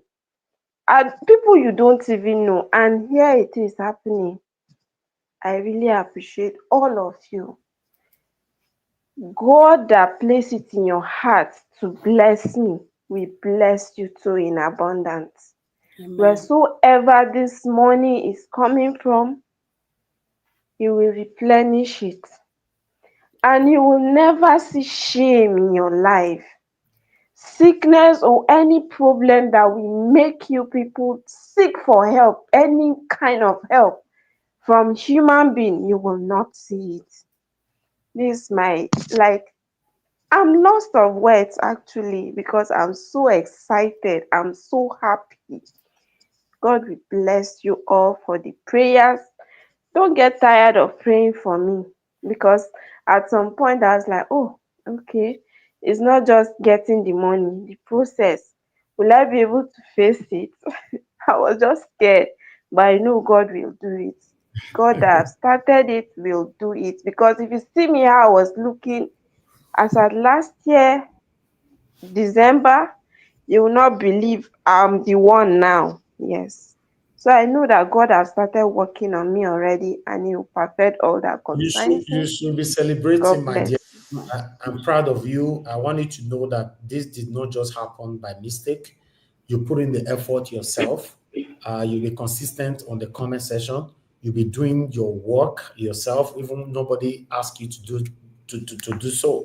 So I want you to understand that yes, God used us here, and you should also be grateful to God that yes, me myself that created this platform, I have a name to protect. You know, if I was a criminal, nobody would put their penny. No matter, even though you did die for hospital, but nobody will put in their penny. Just see it like, I beg, this guy cannot be trusted. This is one of the things I talk about all the time. You know, people, how do you protect your name? You know, it's very, very important. This is not what we do often here. So, Gio Deborah, I'm proud of you. You know, and I thank every one of you that have supported. And God, I will bless all of you. I can't thank you all enough. Thank you, thank you, thank you, thank you. As you all have stated, that we should wait till the end of the broadcast. You know, then we can see if we are going to raise more. If we can raise more, that would be nice for her. Trust me. You know, if she have estimate of 8 million naira for her surgery, she needs whatever that is left on top of it to sustain herself. That's my take, you know, and I believe that is what most people listening to us right now believe on as well. Thank you very much, my people. Now, God, I will bless you. No matter Rita, I can see you. You're already with us. Thank you very much. God bless you all. But I'd like us to hear more. J. Deborah, never sleep or day with us because we need to, whether by fire, by force, by God's grace, we have transferred your money to you tonight. So if additional one comes in, no worry. I will certainly come here. I'll come and let you know that people send you money, and your money, you will receive that. That's what we do here. Thank you very much. God bless you. But I'd like us to quickly hear from, Mashallah, before I come to you, but let's hear from Madam Iris Finest, if she's still with us. Madam Iris Finest left, right? Oh, we lost her. I never finished my this thing. Wait, you go talk about. Just permit me to sing this song. God will make a way when there seems to be no way. He walks in way we cannot see. He will make a way for you. He will be your God. Hold you closely to his side. With love and strength for each new day. He will make a way. This song is dedicated to Deborah and to those of you out there that are going through things and it looks as if there won't be a way out. God will make a way. It is never, never too late. Don't give up. Thank you very much, man. Let me quickly take this call, please, guys. Hold on. I have Madam Ezenem with us. But thank you very much for calling in. Good evening to you. Talk to us, ma'am. There's something. I did it twice. Ma'am? Hello? Hello, madam. I'm happy for what you are doing. Thank you, ma'am. I want to tell Aicho Deborah that God loves her. God is good. You are blessed. God has heard your cry. From today on, you are healed. Amen. You are healed. Just have the faith that the surgery will go fine. You will be whole. Amen? Amen. Thank you. I love everybody that donated. Thank you. Thank you, ma'am. Moreover, this, yes, I did twice because of network. Network was giving me problem. I did 40K. Now? So I don't know. You mean now? Yeah, I did 2020. Yeah, it's 2020. Okay, let me see. I was giving you a private chat, yeah? Okay. I've not received it. Yes, I've not received any, but once the money comes in, I'll acknowledge it, ma'am. Okay, you just see it on the private chat. Okay. Thank you very much, ma'am. God bless you. Thank you. Thank you, ma'am. Yes, ma'am. God bless you. Yeah. All right.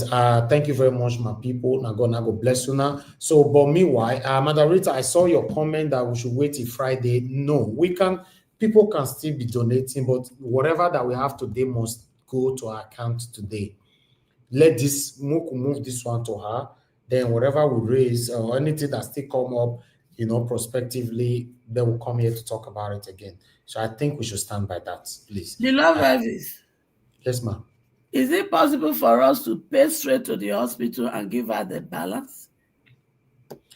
I don't know.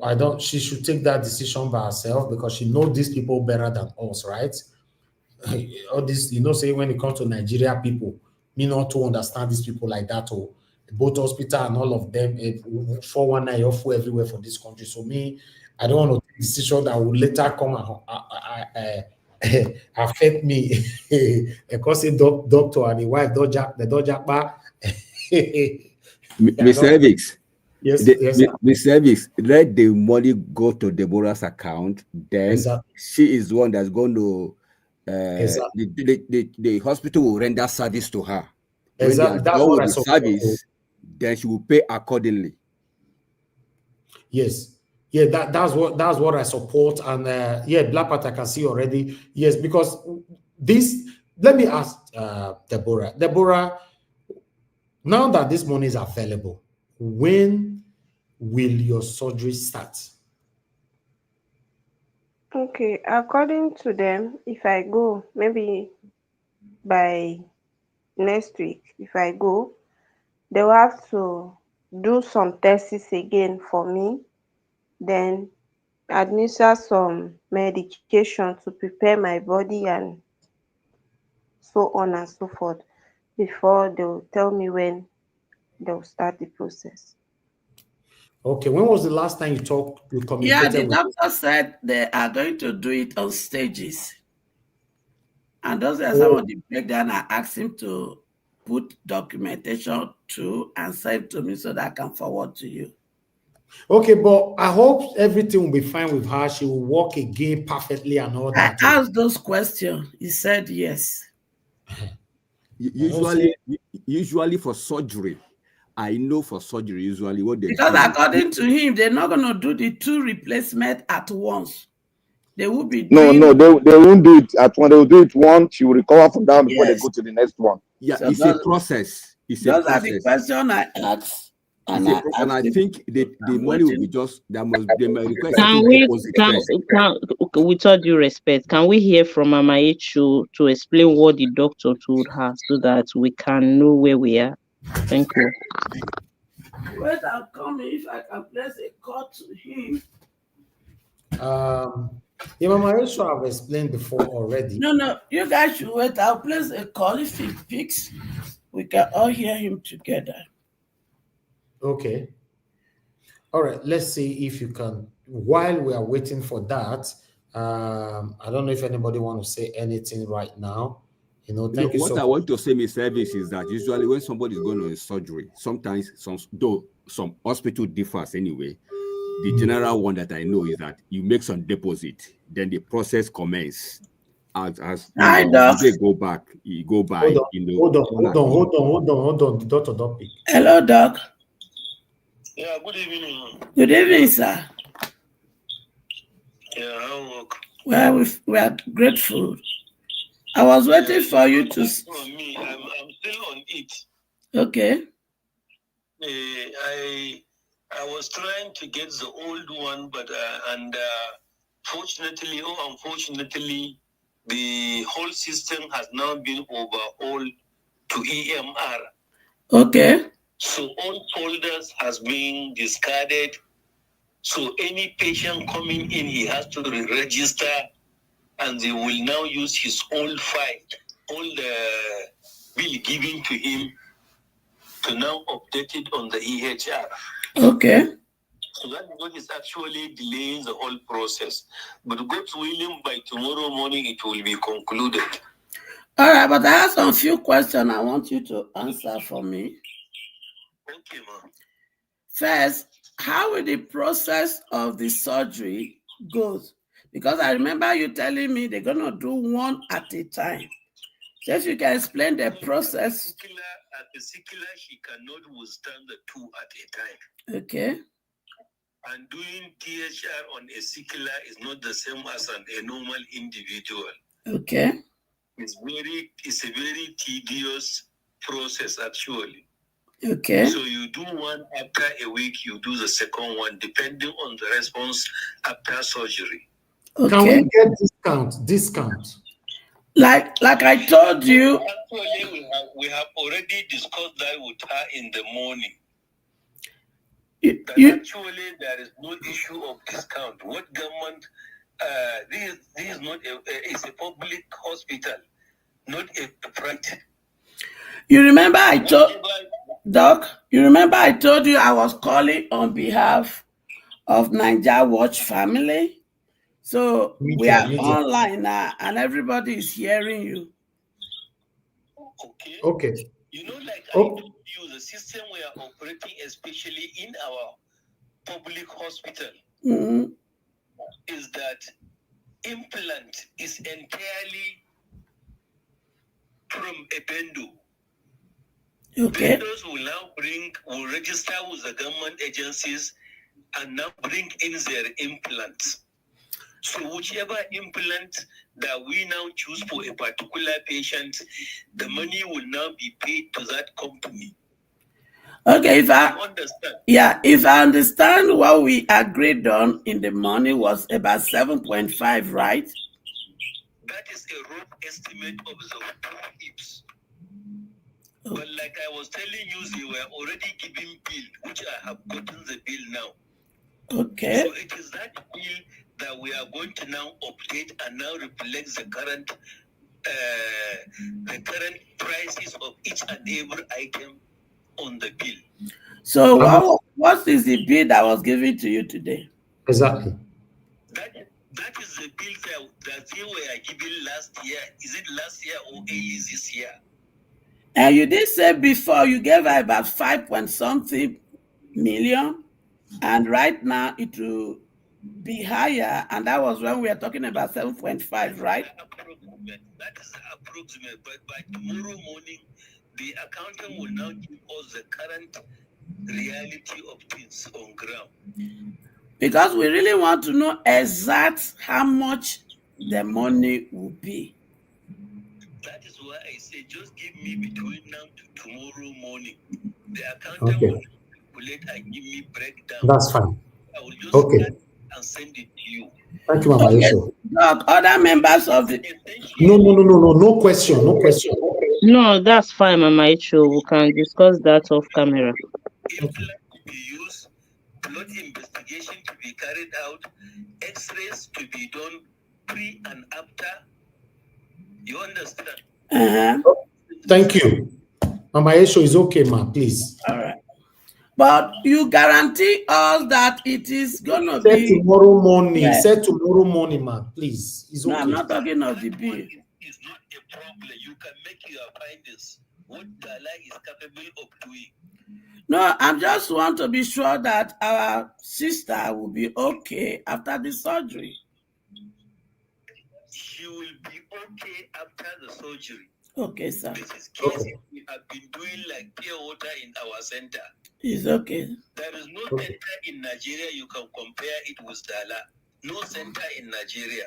It's okay, sir. Thank you. I'll talk to you tomorrow then. Make your findings. All right. I'll be expecting that document from you tomorrow. Thanks. Surely I will send it to you. You will see the breakdown. However, ma'am, there are some certain aspects of items that are not included in the bill, which they will have to buy them outside the bill. And just include it in what you are sending to me. Put everything there because... No. What I mean is this. When you send me what is included in the bill, you also list, you will list other things and send everything. Mama Echo, let him go and make his findings to clarify us tomorrow morning. Okay. We'll take it from there. We cannot conclude what he don't know because he don't even know the amount he's giving us. So tomorrow we can continue from there. This is an estimate bill given to patients. So when we ask them to get this or get that, they say that has been captured on the bill. We say no, look at the bill. All items has been Can we round up? All right, sir. Okay, tomorrow I will. Hello, sir. I'm listening. So I have that intention of having given you the breakdown of the bill. I will now highlight those items that are not included in the bill. No problem, sir. How much they may likely cost. Okay, sir. Thank you so much. I appreciate it. You are welcome. All right, bye-bye. So, bye-bye. All right, thank you very much, Mama Esho, for that wonderful feedback. Yes, like I said before, let me take this call quickly. Mandan Origin is calling. Mandan Origin, thanks for calling in, ma. Please talk to us. Thank you very much for your support earlier on. Thank you very much, ma. Go ahead. Please talk to us. Hello, everyone. I just didn't want to say anything, but I just want to comment from my own standpoint.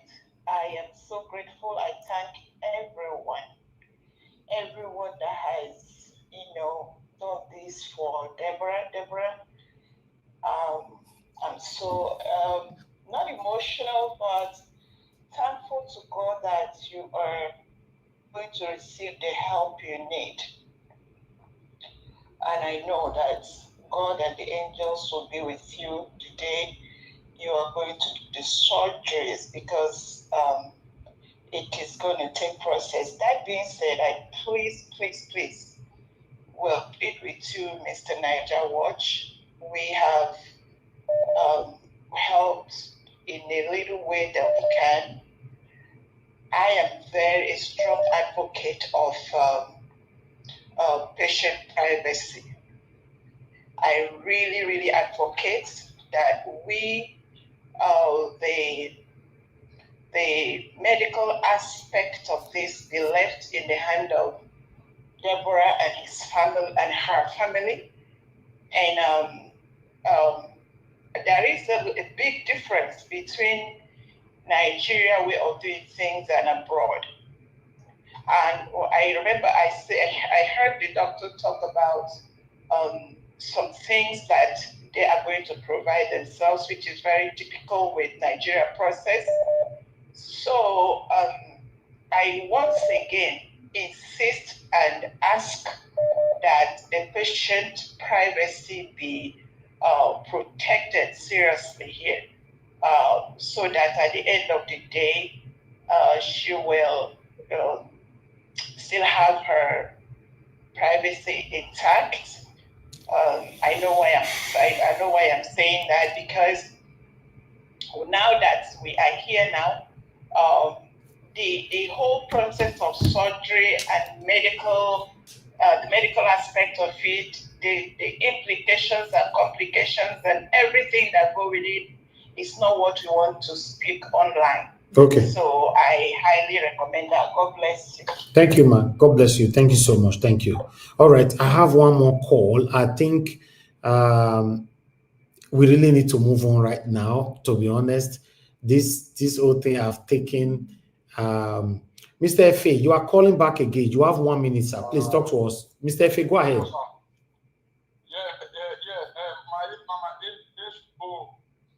God bless you, mommy. May God settle down, bless you. Amen. What Mama, the question Mama Ishko was asking the doctor. I support Mama Ishko. Yes, okay. We need to verify. We have many hospitals in Nigeria. So before we just even for me, we have to verify first. Verify what?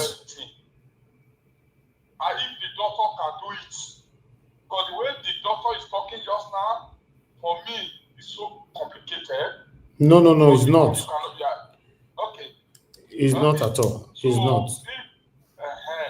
You know, I believe to be honest, I believe Deborah must have done her findings before she chose this hospital.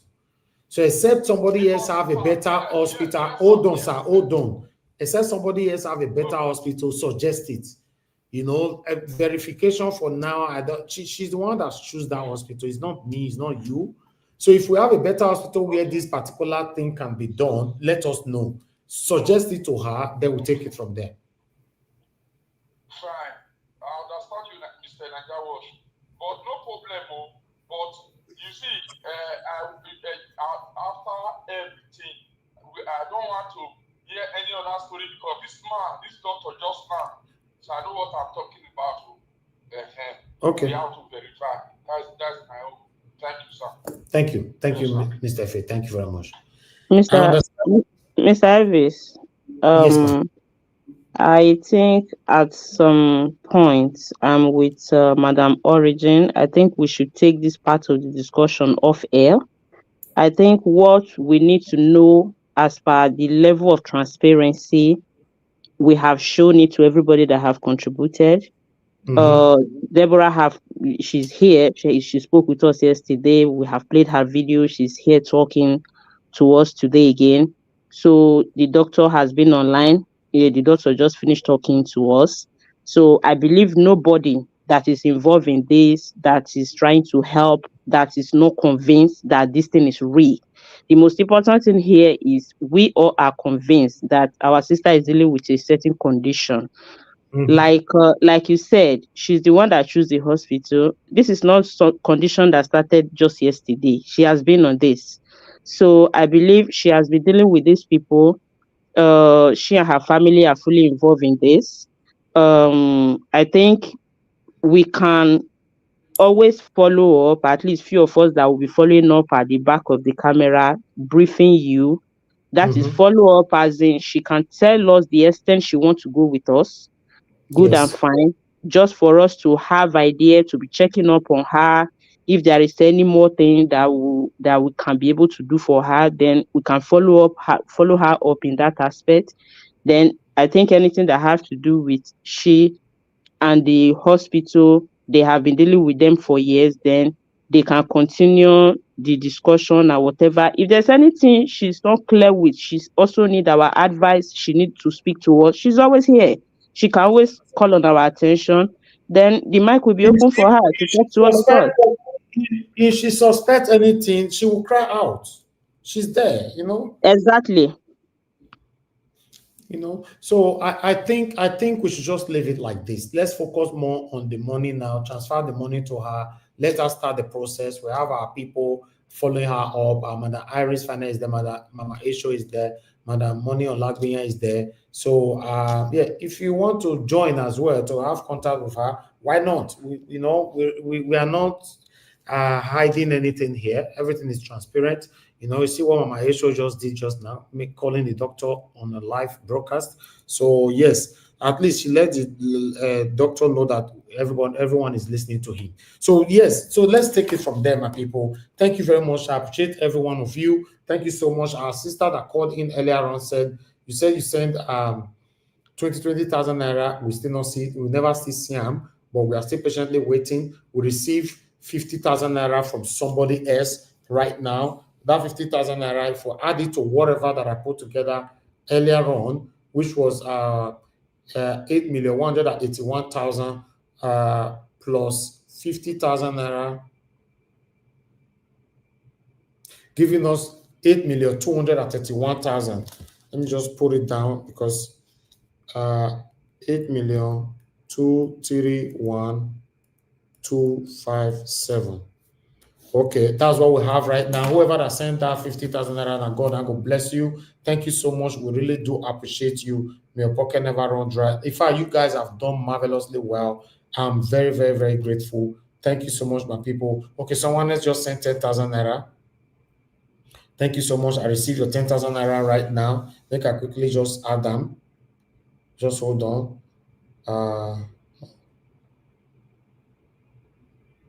Okay, it's now 8,241,827. Okay, that's what we have right now. So my people, we say at the end of the broadcast, we're already about 3 hours. Let's transfer what we have right now. There's nothing wrong doing a continuous transfer if more money comes in. So I suggest we transfer what we have right now. You know, final. What do you guys think? You know, I don't want Madam Deborah to be on the screen here like that. She's not feeling too well to just stand there and or sit down there. Naija Watch. Yes, sir. Naija Watch. Based on security issue, I have a feeling you should just suspend it. Do it and announce it later. Yeah, okay, you just say some of our enemies in the Russia. Wow. We not know who be who. Since the other caller called, not be having this feeling. Even us showing ourselves on screen too, all those ones. Okay, no, what will happen? You know what will happen? Even though we want to give this money to Deborah, you bring somebody's account that you trust, and you are not going to bring it on air. Send it to Naija Watch WhatsApp. You understand? Yeah. You know, so send it to Naija Watch WhatsApp. Obviously, you're not going to bring it here. You know, so that we can credit it. But once credited, I need to show the receipt on air. That's what I'm saying. You know, so what do you guys want us to do? Deborah, you can off your camera for now. Off your camera. You know, so that you can have some time for yourself, but you can be listening to us. What do you guys think? Final, so that we can move on. We never talk about politics for Naija Watch. Yes. Just what you need to do, just call her. She'll give you an account that is secured and send the money down there. Let's throw away every other thing. Okay, good. Yeah. That one makes sense. Okay, let me do that while you guys are giving your submission. I guess many of you are happy with that, right? As I do that now, and then we'll take it from there. Ajay Deborah, send me account straight away to Najawa's WhatsApp. Just do that now. And once done, I'll come back to the screen again to showcase the receipt on air. Thank you very much, my people. In fact, I go the tank on they go. I go now, bless all of you now. This is not easy. This job not too easy like that. I'm exhausted. I'm exhausted. It's not easy. Just talk. Well, meanwhile, let's talk. Let's talk, my people. Let's talk about what we've presented today. Emefiele get a whole state. How is that possible? Then Dele Farotimi arrested. I like us to talk. Let's talk. Let's do because I need to have some time. Madam Harris, before you leave, please quickly just do a few minutes with us. You know, everybody that needs to talk, let's do 8 minutes. I don't really want this broadcast to long today. After everybody's 8 minutes, 4 minutes, let's round up. But meanwhile, before Madam Harris do 1 or 2 persons, I think I should be available so that I can sort all these things out. Madam Harris Finance, are you there with us, ma'am? Yes, I'm here, Mr. Ivis. Thank you very much, man. Thank you very much. We are going to start from the beginning. Black Panther, we don't talk about. Remember 1 minute for a minute, you know. You don't start now. That one you just take open the door. You know, go speak today. We'll continue. All right, we'll start from Mr. Jonathan. Mr. Jonathan. Start from Jonathan. I'll be the last. No worry. Okay, Mr. Jonathan, Mashallah.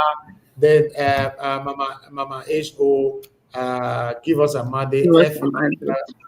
Yes. You know, Ajay Deborah, you can leave the screen for now. You come back again later on so that you can do what you are required to do. Thank you. So, Madam Iris Finance, you have the floor. Thank you. All right. Good evening, everyone. All our viewers, our comment section people, our invisible viewers. I want to thank everyone for all that has been happening since yesterday. Thank you all for making this platform, how will I put it, Talking Ado platform. I mean, we are so grateful. In fact, I'm so excited. Since yesterday, I've been having this extraordinary joy in me, knowing that, you know, I don't know about you guys, but there is this special joy you feel when you know that you have people that you have never even met in your life that are there just like family for you.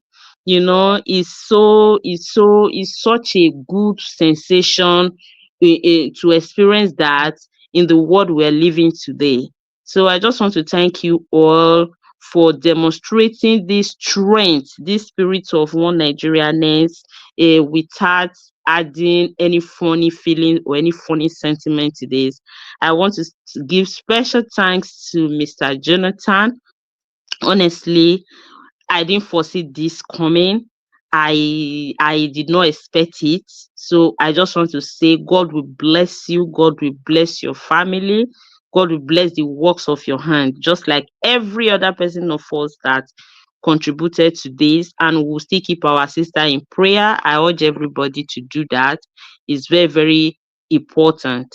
Thank you all. Thank you all. Thank you all. Anyone that still feel that he still wants to be part of this, even though we're trying to send what we have now to her, the donation is still open. If you still want to give something, drop it in Nigeria Watch account, send a message letting us know that this is for this specific reason. God will bless you all. Thank you.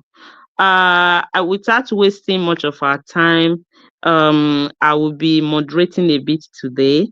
I want to welcome our wonderful panelists, Mr. Jonathan, Mr. Mashallah, Mr. F. Emmanuel, Mama Echo, Mr. Givos Amade, of course, Mr. Black Panther. Good evening to you all, gentlemen and lady. Welcome to the platform and welcome to the program this evening. The topic seems to be hot and also kind of annoying, I should put it that way. As usual, Nigerian matter is always annoying. But then I think there's something special about today's topic saying somebody kind of like owing a whole village is not funny. So I don't want to imagine what that could have done for the masses, the money that is being wasted in that place that was being siphoned by an individual. Anyway, let me just go to Mr. Jonathan. Mr. Jonathan, are you there? You have 8 minutes. Mr. Jonathan, can you hear me? Okay. Oh, yes, I can hear you. Okay, fantastic. So, yes, I want you to give your submission. Your time starts now. You have 8 minutes. Thank you for joining. Thank you very much. Thank you very much. I greet you, Madam Irene Finest. God bless you. I greet everyone, fellow panelists. Welcome. God bless you all. Mr. Elvis, I greet you once again. God bless you also. All those on the comment section, Mommy Diaspora, I greet you. God bless you abundantly. All the callers and all the commenters, I want to say welcome. Thank you. You know, today's topic is so interesting, and also I think you just said it, Madam Irene Finest. It's also annoying. It's a very. It shouldn't be surprising. It's not a surprise. It's for all of us here. I don't think for any Nigerian at all who knows at least even at a very, very minimal level what is going on in Nigeria will not be surprised. But this one is annoying. Yes, I think so. It's really, really annoying. The two topics that I just want to, dwell on, the Dele Farotimi and the EFCC, confiscating 756 duplexes, those are very annoying. Both stories are so annoying, just to put it, mildly. They're so annoying, you see. Mr. Black Panther, please, I still want to hear the quote from Nnamdi Azikiwe. That quote. I think you are on that before you are cut off, because it's interesting that all of them, Obafemi Awolowo, Abubakar Tafawa Balewa, Nnamdi Azikiwe, their quote was just on the same line. And what is very profound to me is that they made this statement like decades after, it's not like statements that were made, within the same, at the heat of the moment. Decades, years after each other was when this made, and they are all saying the same thing. And everything they said, it is what we are experiencing today in Nigeria. It has not changed. It has not changed. Almost half a century ago is what we're still facing in Nigeria today. Whether you want to talk about police brutality, it goes to the fact that Nigeria is not a country. Whether you go to the corruption, the unabated corruption, it still goes to the fact that Nigeria is not a country. That is where all these things are happening. See, we don't have a police in Nigeria. And I want to call on this moment, I want to use this platform, this moment, to anyone, all activists. Well, if you're an activist, social or political, I'm calling on you all to come out and speak. I don't even know. I'm not going to even say, this is not a matter of, say, 24 hours. I'm talking of you talking right now, coming out to speak right now on this Dele Farotimi. Because after this, I think I will have to separate the wheat from the chaff. If you call yourself, I don't care who you are in Nigeria. If on this one, you are not out to speak openly, to know where you are, to speak to the government, to speak to the brutality of the Nigerian police, you don't come out, and tomorrow you are calling yourself an activist going forward. Please go and find your place. Go and find your place. You should go and find your place. All of them inclusive. Yesterday, Deji Adeyanju was speaking in one of the interviews, with one of these platforms. It was presented there yesterday. And he said something that is true, that is real. He said Nigerians generally are oppressive people. An average Nigerian has the tendencies to be oppressive. We are oppressive in nature. Give Nigeria one power, with tiny power like this, the next thing he will be calling police on people that are under him. We are naturally oppressive people. And if you know you are not a wicked man, you are not oppressive in nature, and you are not, you are, this is the time to prove it that you are not. Especially those that call themselves activists. It simply means that you can do the same and even do worse. Do worse than Tony Elumelu. In a normal climb, in a situation like this, by now, everyone if you are a true Nigerian, you are not wicked and you are not oppressive in nature, you will begin to disassociate yourself with every form of business that has to do with Elumelu. That is how to send a clear message to him. I don't have a UBA account. If I do, by now, I will have instructed my account officer, close that damn account. Close it. If I have any balance there, give me a draft and shut it down. That's what Nigerians should be doing now. This is it. NE4 is the chairman of UBA, and this is how to send your message to him. This is how you can eat him.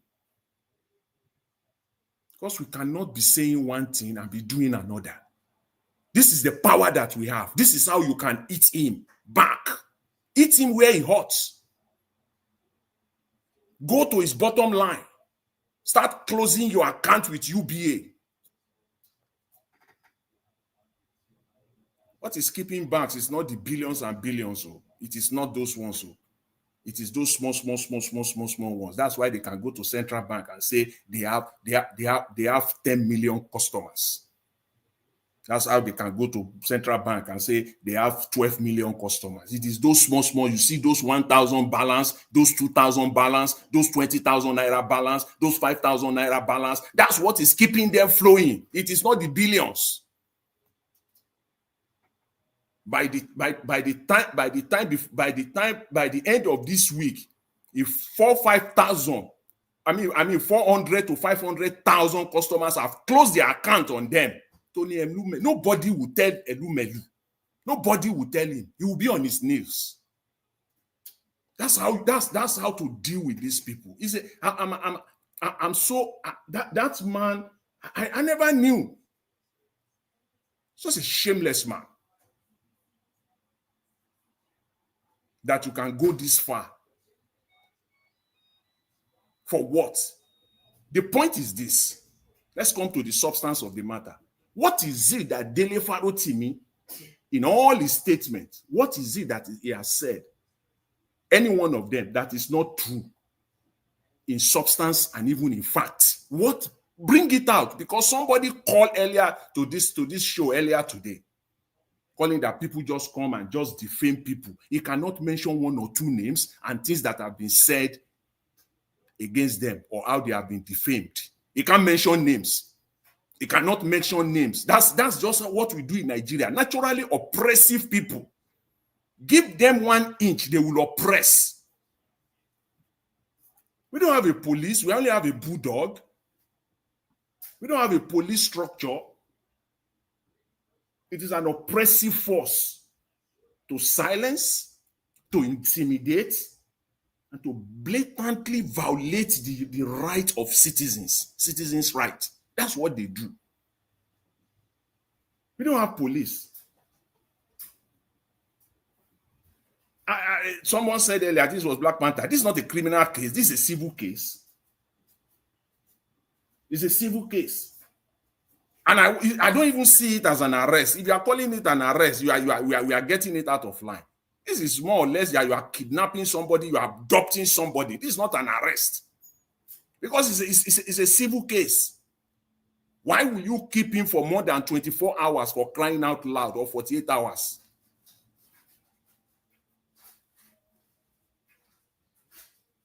it's a society that is so so deceptive, full of lies all over the place. One set of rule for one, another set of rule for others. That's why politicians and government officials can go away, with 753 duplexes. I don't know. I try to put that down on my head. Just average it, that each duplexes is costing 50 million naira. Just on an average, on a worst case scenario. You are now talking of close to 40 billion naira. So one person has stolen over 40 billion. To put it in perspective so that people can know the amount of money we're talking about here. And this is Abuja. They cannot they can't give us the name of who is the person. They can't do that. But for me, as a Nigerian, and as far as I'm concerned as a Nigerian, given the knowledge and the practical understanding of the Nigerian state, EFCC has no 753 duplexes that they have seized or someone has forfeited. I don't believe it. That's the problem we have in Nigeria. EFCC don't have any damn 753. If they do, tell us the names of the people or the persons or people that are behind it. Tell us. You don't have. Because by the end of tomorrow, in 2 days' time now, all these things will be dead, buried. Nobody will talk about it again. You don't have. That's the test for you. If you do, bring it out. Bring the names of the people or the name or names. Bring it out for Nigerians to see. How can we be living in a society? You are in charge of fighting corruption, but you are the most untransparent institution ever, and then you say you are fighting corruption. Round up. It's so sad. So Nigerians, please don't let them fool us around. EFCC has no 752. They can be showing us pictures. If you do, tell us the names of the people behind it, because you can arrest one Yahoo guy. You call somebody a Yahoo guy. We'll see his picture all over the place before we say Jack. Now we're talking of billions of Nigerian money. You can't tell us the face or faces behind it. Who is kidding? Who is fooling who here? I'll leave it there for now. But I just want to say this again. Finally, if you're an activist in Nigeria, social or political, and you are not speaking on this Dele Farotimi meeting by tomorrow morning, just forget it. When you speak again on anything, we know where you are. We know that you are an oppressive person. Given the chance, you will do worse. Thank you very much. I'll leave it there. I really appreciate it. Thank you so much, Mr. Jonathan. Okay, Mr. Avis, you're here.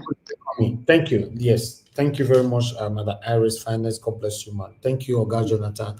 I want to appreciate you once again for your wonderful support alongside many others. And God bless you, my people. Before I will say this special I'll be calling in. Good evening to you. Your name, where are you calling us from? Hello? Hello? Yes, sir. Good evening, sir. Okay, Gashmeze, I bet quick talk to us. 1 minute, sir. Thank you, sir. The other of my phone is just, I don't know what's wrong with it. Go ahead, sir. You have 1 minute. 1 minute. Just talk to us, sir. I want to say something about Deborah. Please, this is my suggestion, my own suggestion. Issue of this movement. So far, this platform has already started this. Why not, when this thing comments, the surgery comments, you pay direct to the hospital. No. We won't. No, we've already addressed that, sir. We won't do that. We are not. You are not in Nigeria. I'm not there. I don't know the hospital. I cannot be paying to a hospital that I don't know. Ajio Deborah know these people. Anyway, we have already crossed that. I've transferred money already, sir. Thank you. All right. Thank you, sir. Thank you, sir. Yes, sir. All right. Thank you very much. I want to appreciate every one of you that have supported, and those of you that will still support in the future. Anyhow, I will come back here to talk about it. Thank you very much, everyone. Deborah, please join the platform. I want you to join the platform because I've transferred you money already. And the total amount that we raised that I transferred to Deborah, that's it right there on the screen.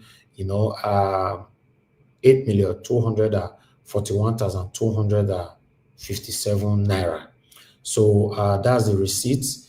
That's the forwarded to Deborah already. Let me take this one off. Deborah, join us, please, to acknowledge that you received the money. Although you've already acknowledged the WhatsApp, but I want you to join the panel. I don't know if you have the, oh, Mr. Alex, you're on the backstage. Okay, please let me see you before I bring you in. I don't know if you still have the link to come in. Let me quickly put that in. Or Deborah, are you there? Because you need to be swift on this, please. I just posted another link. Quickly come in, confirm this. So the money will be forwarded to her, as you all can see right there. But for any reason we receive more money, I will let you guys also know. I want to thank every one of you that have done this. Yes, I just posted the link now. Can you see it, Deborah? You're asking for the link again. Mr. Alex, confirm yourself for the second time. Because once they start talking now, the reason why people they spend forever for backstage be this. If you're on the backstage, leave your camera on. I cannot be asking all the time, turn your camera on. Okay, we are waiting for Ajio Deborah. Thank you very much, my people. Thank you. Because this is Ajio Deborah, you cannot join now. I don't know when you're going to join. I think someone else should start talking. I just wanted us to run this particular session up because the submission from Mr. Jonathan to just now is very, very powerful, and I want a lot of people to follow that trail, with what is affecting us in our country right now. Okay. Madam Iris Finance, please just move on. Yes. Thank you, ma'am. All right. Thank you. That's what I wanted to say, that whenever she's ready, she can just take a few minutes to say whatever she wants to say as we continue. She's here now. Thank you. Okay. Thank you.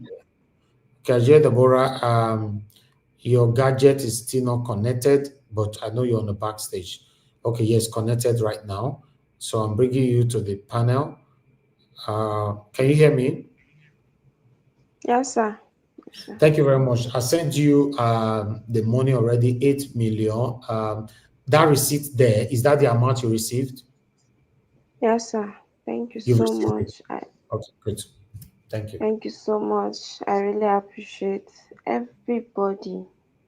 Mr. Elvis, Mommy Diaspora, Mr. Jonathan, and especially Uncle Soft Aboazi. God bless you.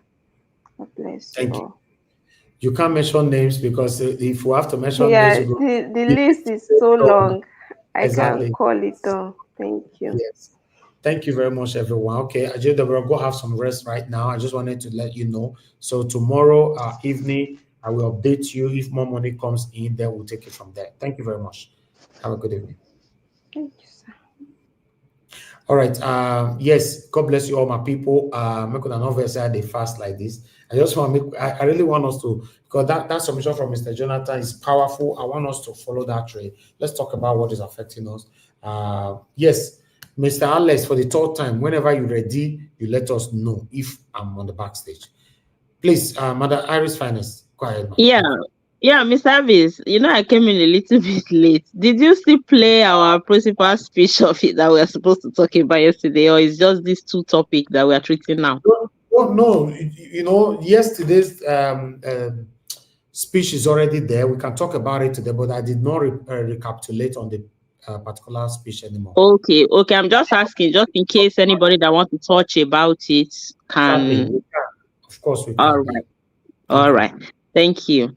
Thank you, everyone, once again on behalf of Deborah. Deborah, God bless you. God bless you. May the light and the grace of God continue to abide with you. You will be successful in this, and God has started it and you will finish it in Jesus' name. God bless you. That being said, I like I said, I came in a little bit late today. I would have loved to know anybody that is giving next submission if you have idea, to throw more light on the reason that these people in our country are giving, the reason why Dele Farotimi is arrested. Because I don't, apart from the man speaking, because we know it's a voice, he's always speaking the truth, he's always hitting the nail on the head. So I don't know the reason, because I've been busy the whole day. I don't know why he's been arrested. I saw in the news that he's been arrested. So any next person that is giving submission, Mr. Mashallah, is your turn. Your 8 minutes begins now. If you know, please share light on that. And the video we play yesterday about our principal, the speech of Mr. Peter Obi. If you have, if you can split your 8 minutes to touch on these areas, that will be fine. Welcome on board. Okay, Madam Irene. I greet my fellow panelists on this panel, and I come again to say thank you to everybody that supported the brand. I want to go to Onopasa first. I don't know whether he watches Nigeria Watch. Anybody that is watching Nigeria Watch, I know him. Please, in the name of God, tell him to stop coming online to talk, because he's coming as an embarrassment to himself and his family. He should not come and be talking again. Let's go back. Let me now go to the kidnap of Dele Farotimi, because to me, kidnap is not arrest. Because if you arrest somebody, you tell us the police station the person is, and then his lawyer can go there and bail him and find out what the problem is. But for police to now arrest someone and we don't know his whereabouts, we don't know the police station he has gone to, and we are just speculating that he's in Ekiti. Dele Farotimi has been speaking to the government of the hills and the rubbish they have been doing.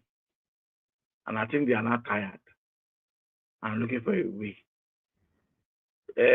Tony Elumelu, I don't know whether you are involved in it, because you are saying that maybe he's saying something negative thing about you.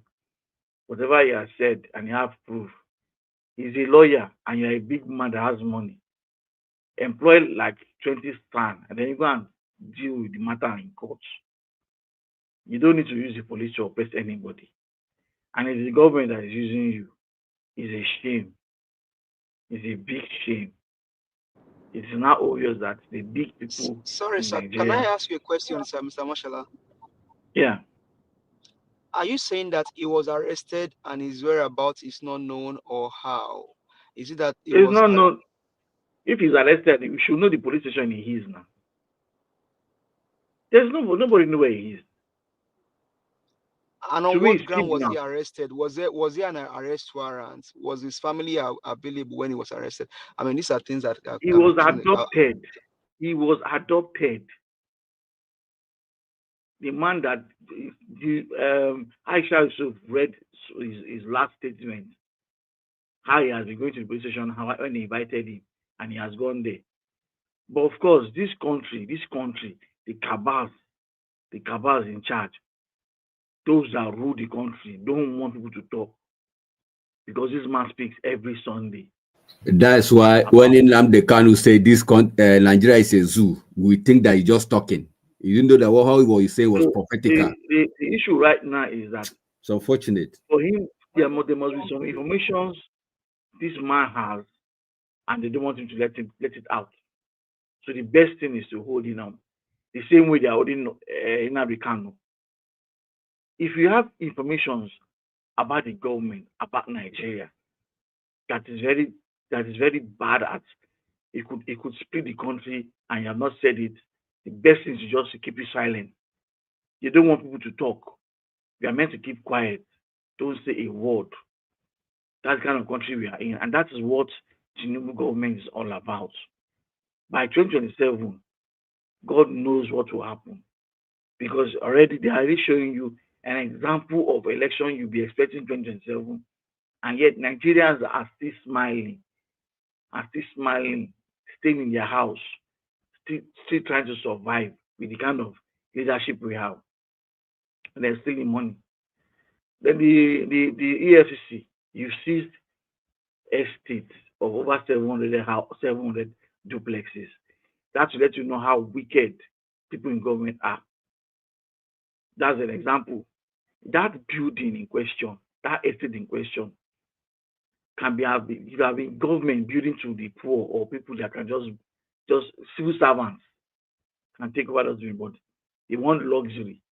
You bring luxurious 700 over 700 duplexes, and then at the end of the day, estate did not finish because you cannot steal money again, and they've caught you.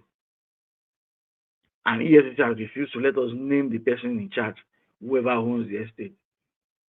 Many of our governors, many of our politicians that stolen money, that's what they do. You steal money, raw cash, but you can't put it in the bank because you can't defend it. So you put it in property, and then you sell the property, the money becomes genuine. That's their lifestyle. They go to Dubai and buy. They go to private estates that they've built, buy. They go to land, buy. Stolen property. Because we are wicked to ourselves. Money that is meant to build hospital, money that is meant to build hotel, hospital and road, you will siphon it and divert it into your private pocket and build estate for yourself. It's a pity. There's no difference in. Can I say the military era is better than the civilian era? Is that what we see? Because I don't seem to understand what's happening. Yeah, they say we are broke. Nigeria is crazily rich because we have hoodlums in charge of our money. They are the one rolling, taking money. When they need money, they borrow for us to suffer and pay. The tax reform Tinubu is doing is going to affect the poor. It's going to affect the poor. It's not the rich. They will be taxing you and taxing you and taxing you till you cannot breathe. And Nigerians are not saying anything. I'm not in Nigeria, but I can feel it. Tax people every day, from left and right. Agbero are the one taking charge. Those that didn't go to school are the one in control of Nigeria. Those that managed to enter the classroom are the ones helping those hoodlums to steal. And then the ones that know how to read are the ones rigging elections for them. Our professors in INEC. It is obvious that we are not just okay in the country. The country is a bunch of illiterates that have. Please, please, hold on, sir. Hold on. We have Love God is my strength on the phone with us. Please do continue. Thank you very much, ma, for calling in. Are you still on? Yes, everybody's hearing you. Good evening to you, ma'am. Please talk to us. Longest time. Thank you. Yeah, this afternoon I was going through the yesterday phone something that you were doing. Yes. For a girl that was sick. I saw it this afternoon and I really felt it. So please, I'm going to put 200,000. Thank you, ma. Thank you very much. God bless you, ma. Thank you. Yeah, I'm going to put 200,000. I'll put it in your Nigeria account. Oh, wow. Thank you very much, man. I love God is my strength. I saw it this afternoon. No problem. I know we've missed you on the panel for so long. Thank you very much, man. God will bless you. Okay, man. Thank you so much. I'm grateful, man. Thank you, man. Thank you. So I will come down. Maybe by next week I'll start. Okay, man. No problem. Thank you. I miss everybody. Thank you, man. No problem. Thank you. Yeah, yes. I remember an office, no say when call come like this. I know say now because of my sister, they still they call. So with the break rules anyhow for today. After tomorrow, I know they break rules again on an office. Anyway, Abashola, go ahead, my brother. Thank you. Like I was saying, the hoodlums in government are like people that went to school and refuse to have sympathy on people they rule over. You see people suffering, yet you will steal the money. The money is not your own. You know it's their money, but you will take it and go and develop something for yourself. Develop something for yourself that you will not, at the end of the day, till you buy, you will not even use it. Now that estate has been seized. The EFCC has seized it. Now, what's going to happen to the property? It will be still abandoned project, or you will sell it. Sell it to who? The same people that have been stealing money. That's so EFCC.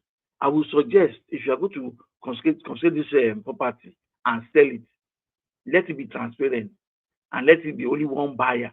You can't buy more than one because we have hoodlums that also stolen money and looking for where to put the money to make it genuine. So we know them.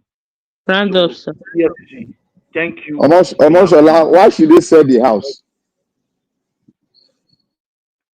Well, you've told they have proof that is from government money used in building the estate.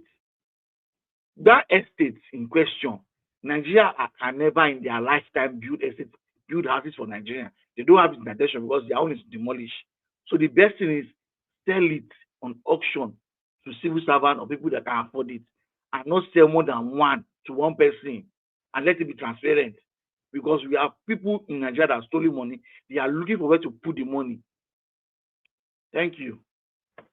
Thank you very much, Mr. Mashola. I would have loved to support that your idea, but Nigeria is always a situation of loot.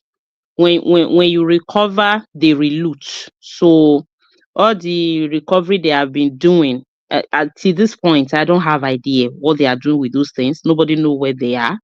So if it was a working system, there is nothing wrong in establishing a housing system in Nigeria. But we are far from having those things. If they sell this thing, the money will still go to the same pocket. In fact, I don't even know any which way they will handle this thing that they will do. So Nigeria people, Nigerian civil servants and people living there are not okay. Even though you set up a estate for Nigerian government to sell, the same people that have been stealing Nigerian money can buy one full street. That's why I said if you're going to sell it to one person, and that one person must own it. Is buy it and stay inside, not to rent. Yeah, but this idea will still work with the system that function, because the power that be might still want to hijack and buy off the whole thing. It is well with Nigerians. So honestly, thank you very much anyway. I just want to appreciate everyone in the comment section. Keep the comments coming, support the platform, hit the like and share so that more people can join us. Our voice can go fast. You can see the broadcast of today is extremely important in the sense that one of our own, Dele Farotimi, a lawyer, I don't know if he's an activist, but a very vocal citizen that has been saying it how it is, something that our government, they don't want. This is something that has been calling them out every now and then. It's missing. Let's put it that way. Nobody knows his whereabouts. We don't know the reason of his arrest. All we know that he's been arrested. So the more reason we have to share these broadcasts. Let it go far. Let the world know that we are lending our voices together with some few other people that have already started lending voices to this. They have to release this man. If we have to create a hashtag free Dele Farotimi, do so, because I don't know what Nigerian government stands to achieve. They want to silence everybody. Imagine the other day, a whole governor came out saying that it was a mistake to release some minor that were unnecessarily jailed. So they just want to create this fear, the atmosphere of tension, so that nobody can say anything. Everybody should keep mute. Everybody should keep quiet. A country cannot be run like that. We don't operate a military system. We don't operate, even if it's a monarch system, people still disagree. I don't know why they want to shut everybody. So share this broadcast, like it, share it, let people hear it. Let this news go far and wide, because you can see sometimes we feel that they don't listen or they don't hear what is happening. Yeah, these people are also scared of the media. Let them know that this thing is going far in the media. If they have any second plan in their mind, it will not hold. They must leave Dele Farotimi, because we need people like that in our society. Thank you all so much. Let me go straight to Mr. F. Emmanuel. Mr. F. Emmanuel, are you there? Yeah, my sister, beautiful, beautiful finest. You are the one in charge today, Abi. Yes, right. so I've not heard from Chris Dublin. Welcome aboard. Mr. Chris will soon join, I know. Okay, so at this point, let me say Domoma instead of Domosa.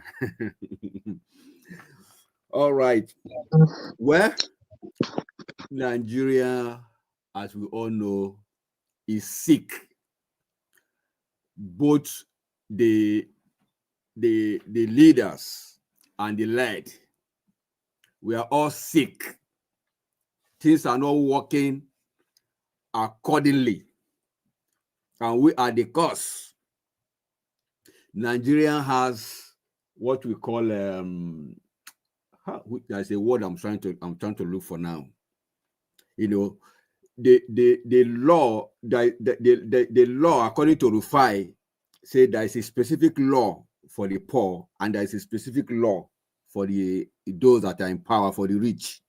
So the law is one of the eye of the law is open. When you see that you are rich, okay, you are set aside. But once you are on the other side, struggling, living your life, then they'll look at you on the other side too. So it's unfortunate that we find ourselves where we are.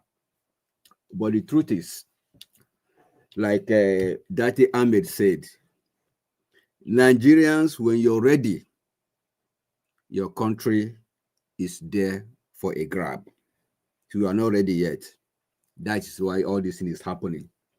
Remember the other day we came out en masse against bad governance to protest. All of us are hungry. Ebbing power. But the unfortunate thing is that part of us that is supposed to be shouting that ebbing power for bad governance decided to fight against the protest. They are protesting against the protest. So tell me now, who are we fighting? Is it the government or we are fighting ourselves? That is the problem. Even we ourselves, the ordinary people, we are not being fair to ourselves. Probably because of maybe Naira and Kobo, that those in power must have, quietly sneak into our pocket, and we just want to keep quiet. If we continue in this way, I don't think it's going to take us anywhere. Sincerely, it's not going to take us anywhere. So Nigeria right now is in shambles. Things are not working. The looters are looting. In fact, was it Sunday or last week, somebody told me in confidence, the way they are projecting Sheyi Tinubu to become the next governor of Lagos State. You can see that eventually we are trying to build Tinubu is trying to build what we call colony also, for his family. So father will be president, son will be governor. Then maybe daughter might become something else. For now, we know that she's still a Iyaloja, and she has been given the ambassador of which state also, which country also. So you can see how he is busy sharing the position across his family, handpicking all the Lagosians to man his cabinet. Mr. F. Emmanuel, thank you very much, sir. Thank you. I beg. Let me quickly bring Oga Chris in. Oga Chris, thank you. I can see you already. Thank you very much. Mother Iris Finance, then you are relieved now. Oga Chris is here, so whenever you are ready to leave, that will be fine. But just stay with us. But Oga Chris will take over from us. Oga Chris, thank you very much, sir, for all you be doing. I appreciate you. We don't finally for now transferred 8.2 million points over to Ora, Wow. So a lot of people responded today again, and Mr. Jonathan gave another 1,050,000 naira, adding up to 2 million naira that he gave yesterday, and many other people donated excessively. So we've crossed the budgeted amount, And more people are still coming in because Madam Love of God is my friend just promised now that she's going to send another 200K for her. So we'll see whatever that we can raise between now to tomorrow. Then I'll pass the submission tomorrow on the broadcast. But for now, we've transferred money to her already. And the receipt was put on the screen earlier on. Because it's just coming in now, I'll put it back on the screen. That is it right there. That's the money, and in a big figure, that is it right there. Thank you, sir. Thank you, sir. Mr. Njawaj, good evening, sir. Thank you for bringing me into this program today and for the updates. I'm simply dumbfounded. I think you started something that will eventually, that is already far bigger than anything you will ever expect. I believe when you started this whole thing, you never knew that this is what it is. But for me, what just happened, it's not only just about Deborah. It's also a reminder for you to know how important this your movement is, because it's not easy to call people and they respond to like this under 24 hours. So Nigeria, that's a lesson for you as well. You have to begin to reevaluate how important this your movement is, that you've been strategically placed by God to do something. And it's something you must never take for granted. You must not take it lightly. It's a very big task ahead of you.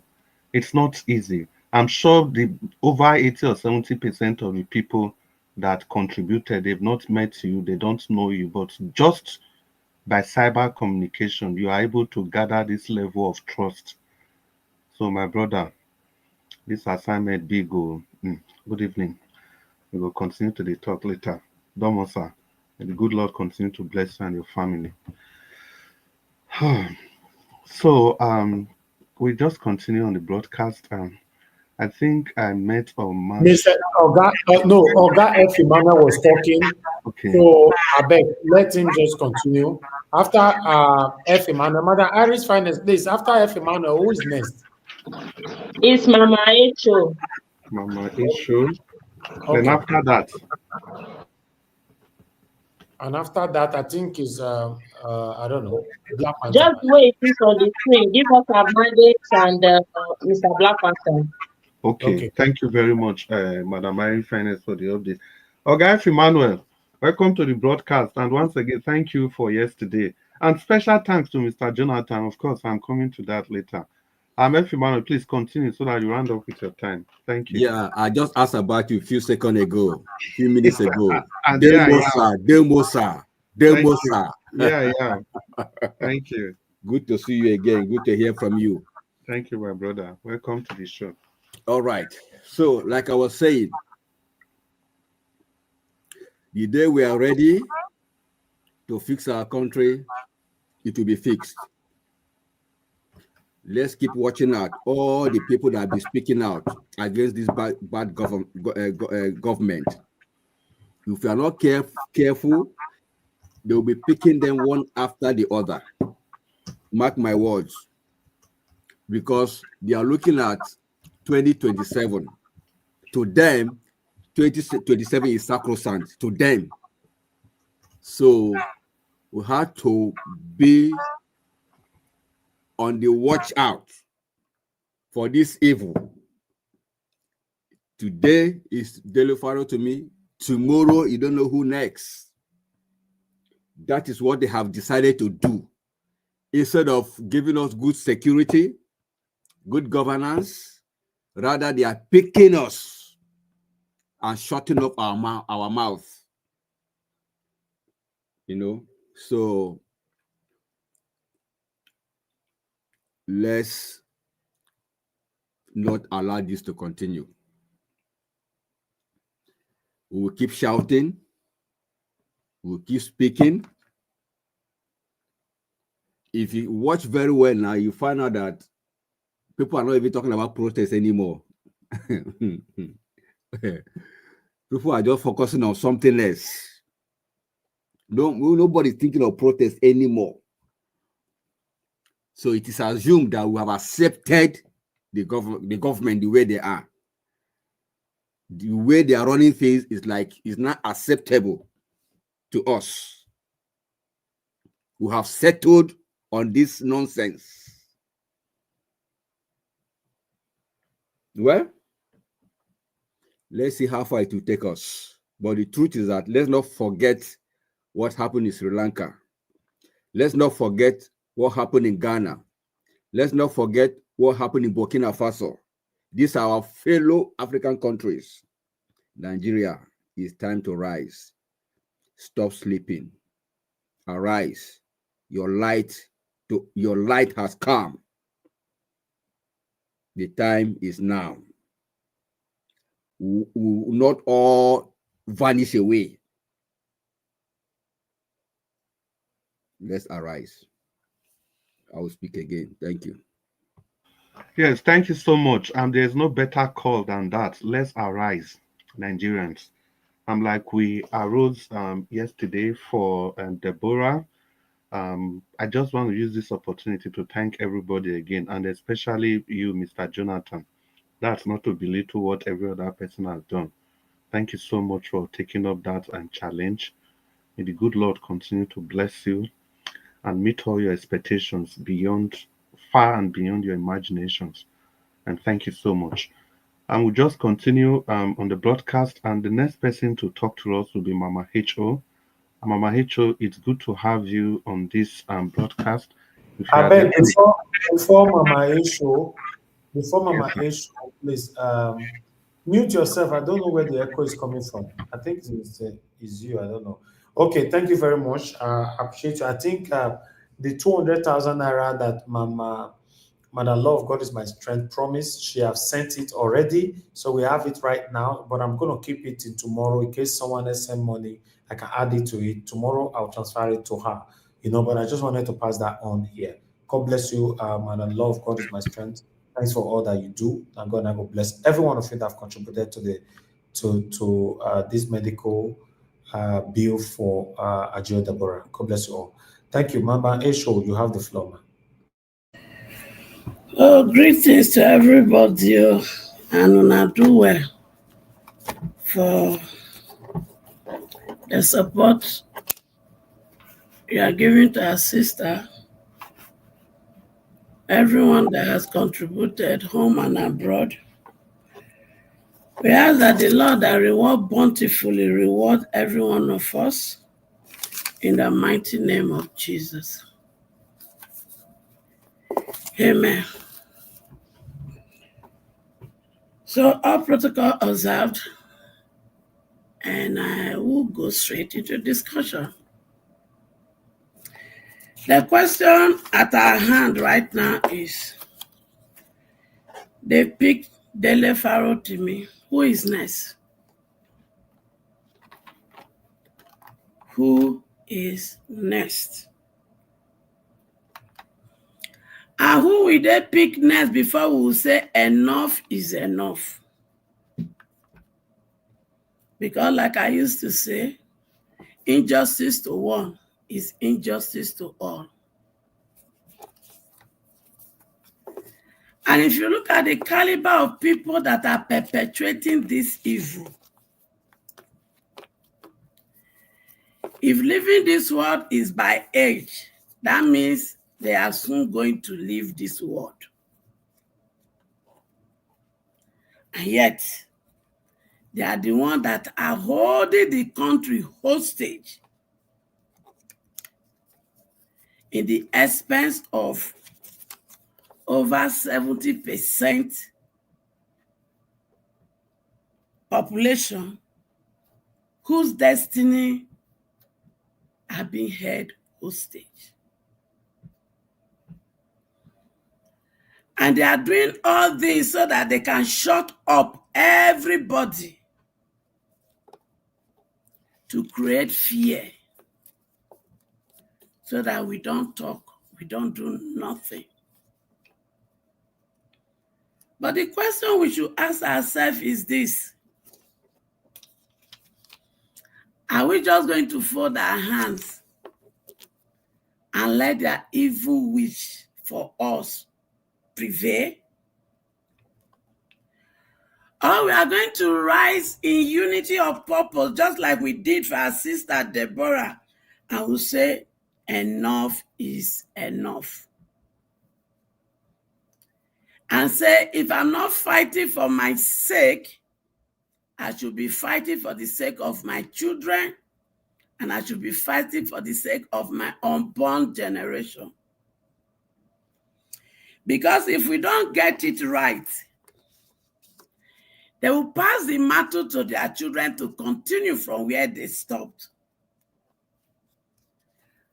And me and you know that their children will even do worse than their parents.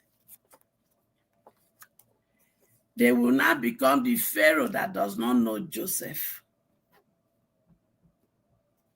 So now that we are still breathing, now that we still have the ability to think and reason, I think this is the time we should say enough is enough.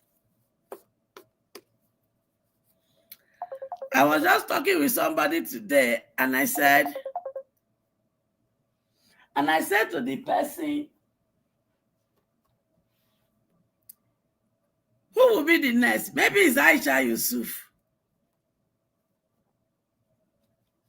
Are we going to wait until that happens? Or we are going to say enough is enough? It is time for us to wake up. It is time for us to let them know that there is an office called the office of the citizen of every nation. And the office of the citizen of every nation is the highest office of the land, because it is that office that determines every offices they are occupying. And that office is where me and you are occupying. So, since we are occupying the highest office of the nation, which is the office of the citizen of the nation, what are we doing with our office? Because until we understand the power that that office holds, and we are able to rise up with that unity of purpose, they will continue to trample on us as if they are more Nigeria, more than us. No Nigeria is more than any Nigeria. I do not respect most of them because what they call wealth is our collective resources that they stole and they looted in form of corruption. So that does not define them to be rich men or rich women. I understand that Tony Elumelu has a hand in this. But Tony Elumelu, what you call wealth, you know that it is what you and your cohort stole from Nigeria as a country. Most of all the negotiation you negotiate on behalf of Nigeria, Tony Elumelu, are you not collecting 5% of those negotiations? Even when you know the deal will not favor us as a people. Shame on you, Tony Elumelu. I do not respect people like you who steal our commonwealth directly or indirectly to enrich themselves, and they begin to flaunt themselves around and begin to claim they are rich. But one thing is certain, to people like you, go to the mortuary and see your end. Go to the graveyard and see the little portion that you will enter.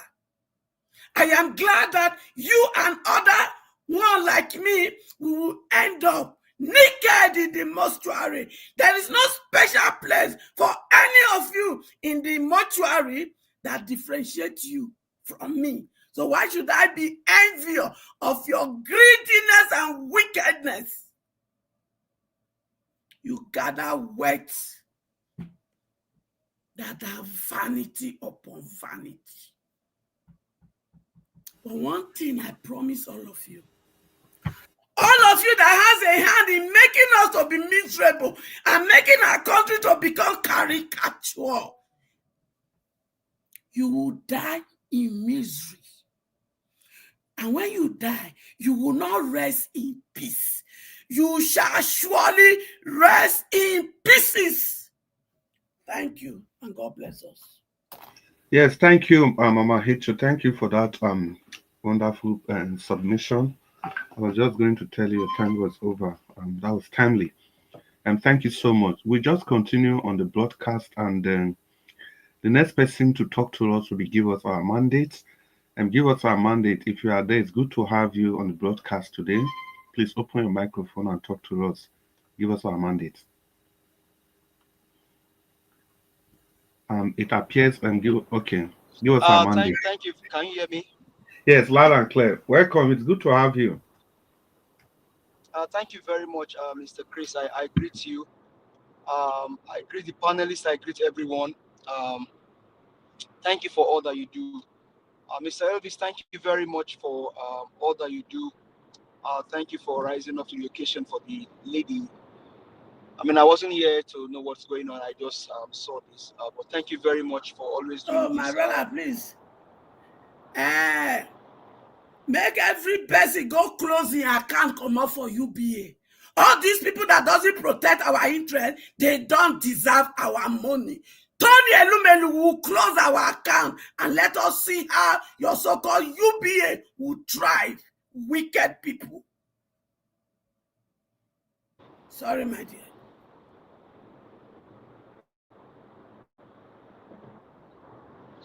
Can you hear me, sir? Yes, please continue.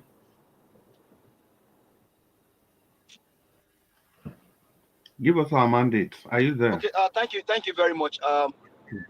So, can you hear me? Yes, we can hear you loud and clear. Yes, we can hear you. Just keep on talking loud and clear. Okay. Thank you. Greetings to everyone. Panelists, I greet everyone. Comment section, greetings to everyone. Among the diaspora, greetings to you, Mr. Elvis, greetings to you. Thank you very much. One of the things that actually brought me in today is one for this sister and then two for Dele Farotimi. Now, when I hear the panelists speak and the way everyone is speaking, so are we saying that we are accepting that these guys should just be taken like that? Because what I was able to pull off on X now from Showare's Ando shows that I don't know how the story went, but how is Tony Elumelu brought into this situation? Because I'm hearing that also Okpebholo also has a hand in it. I'm not sure what's going on, but on Showare's Ando, I think I sent that to Mr. Elvis. On Showare's Ando is showing that Okpebholo has a hand in the arrest and all that. So I'm not sure. And so if we're speaking like this, and then another thing is, I think the country should be enraged. Honestly, the country should be enraged. I may not have much to say because honestly, I'm just I don't have my thought together because Dele Farotimi is one person I look up to. As it is, honestly, I'm not even coherent as I'm speaking to you. I'm just trying to pull words together, and it's not to show any sadness or any fear. My call is to Nigerians. I don't know if there's if we need to call you guys to arise because you cannot afford. Hey, you cannot afford to even lose this kind of person. You cannot afford. You cannot afford for someone like this man to go down. You cannot afford it. And so whether Tinubu or whether Okpebholo or whether Elumelu, whoever is involved in this, hey, just let this just stop this nonsense that you guys are doing. It's nonsense. It's just foolishness. It's craziness. It's foolishness. It's madness. It's a nonsense that they are doing. In fact, it is craziness of the highest order. Craziness of the highest order. All this hashtag free Dele Farotimi. I may not join in the hashtag free. This one is start calling them out. Nigeria should arise and just do the needful. Turn the country upside down. Turn the country upside down. Nigerians all over the world, arise. Let's turn the country upside down. This is If you have not seen this one for the past 24 hours, and we are still holding our calm and holding our cool. All right, give us a mandate. Give us a mandate. You are going out of track. You are going against the rules of the platform. You cannot tell Nigeria to turn a country down from my platform, please. It is wrong. Take that back. Okay, sorry. I mean, okay. Hold on. I'll take that back. You cannot. You hold on, please. You cannot be saying the city president is crazy and all that. You don't say that here, please. You know, is forbidden on this platform. You know, please take those things back. When you are talking, listen to what we are saying. Constructively criticize these people. You cannot be insulting a president directly. It is wrong. Thank you very much. Okay, I mean, turn it upside down on this platform. I mean, I take that back. But for me, I think this is the highest level of injustice. So for the sake of this platform, it may be said somewhere else, but for the sake of this platform, I'll just take that back. And so whoever is involved in this act should just free this man. Let him just go, because he doesn't. You guys are killing Nigerians in their numbers. You guys are killing Nigerians. Nigerians are dying of hunger. They are being killed of hunger. Nigerians are they don't even have food to eat. So is Dele Farotimi your problem? People are dying in their numbers under Tinubu. People are dying.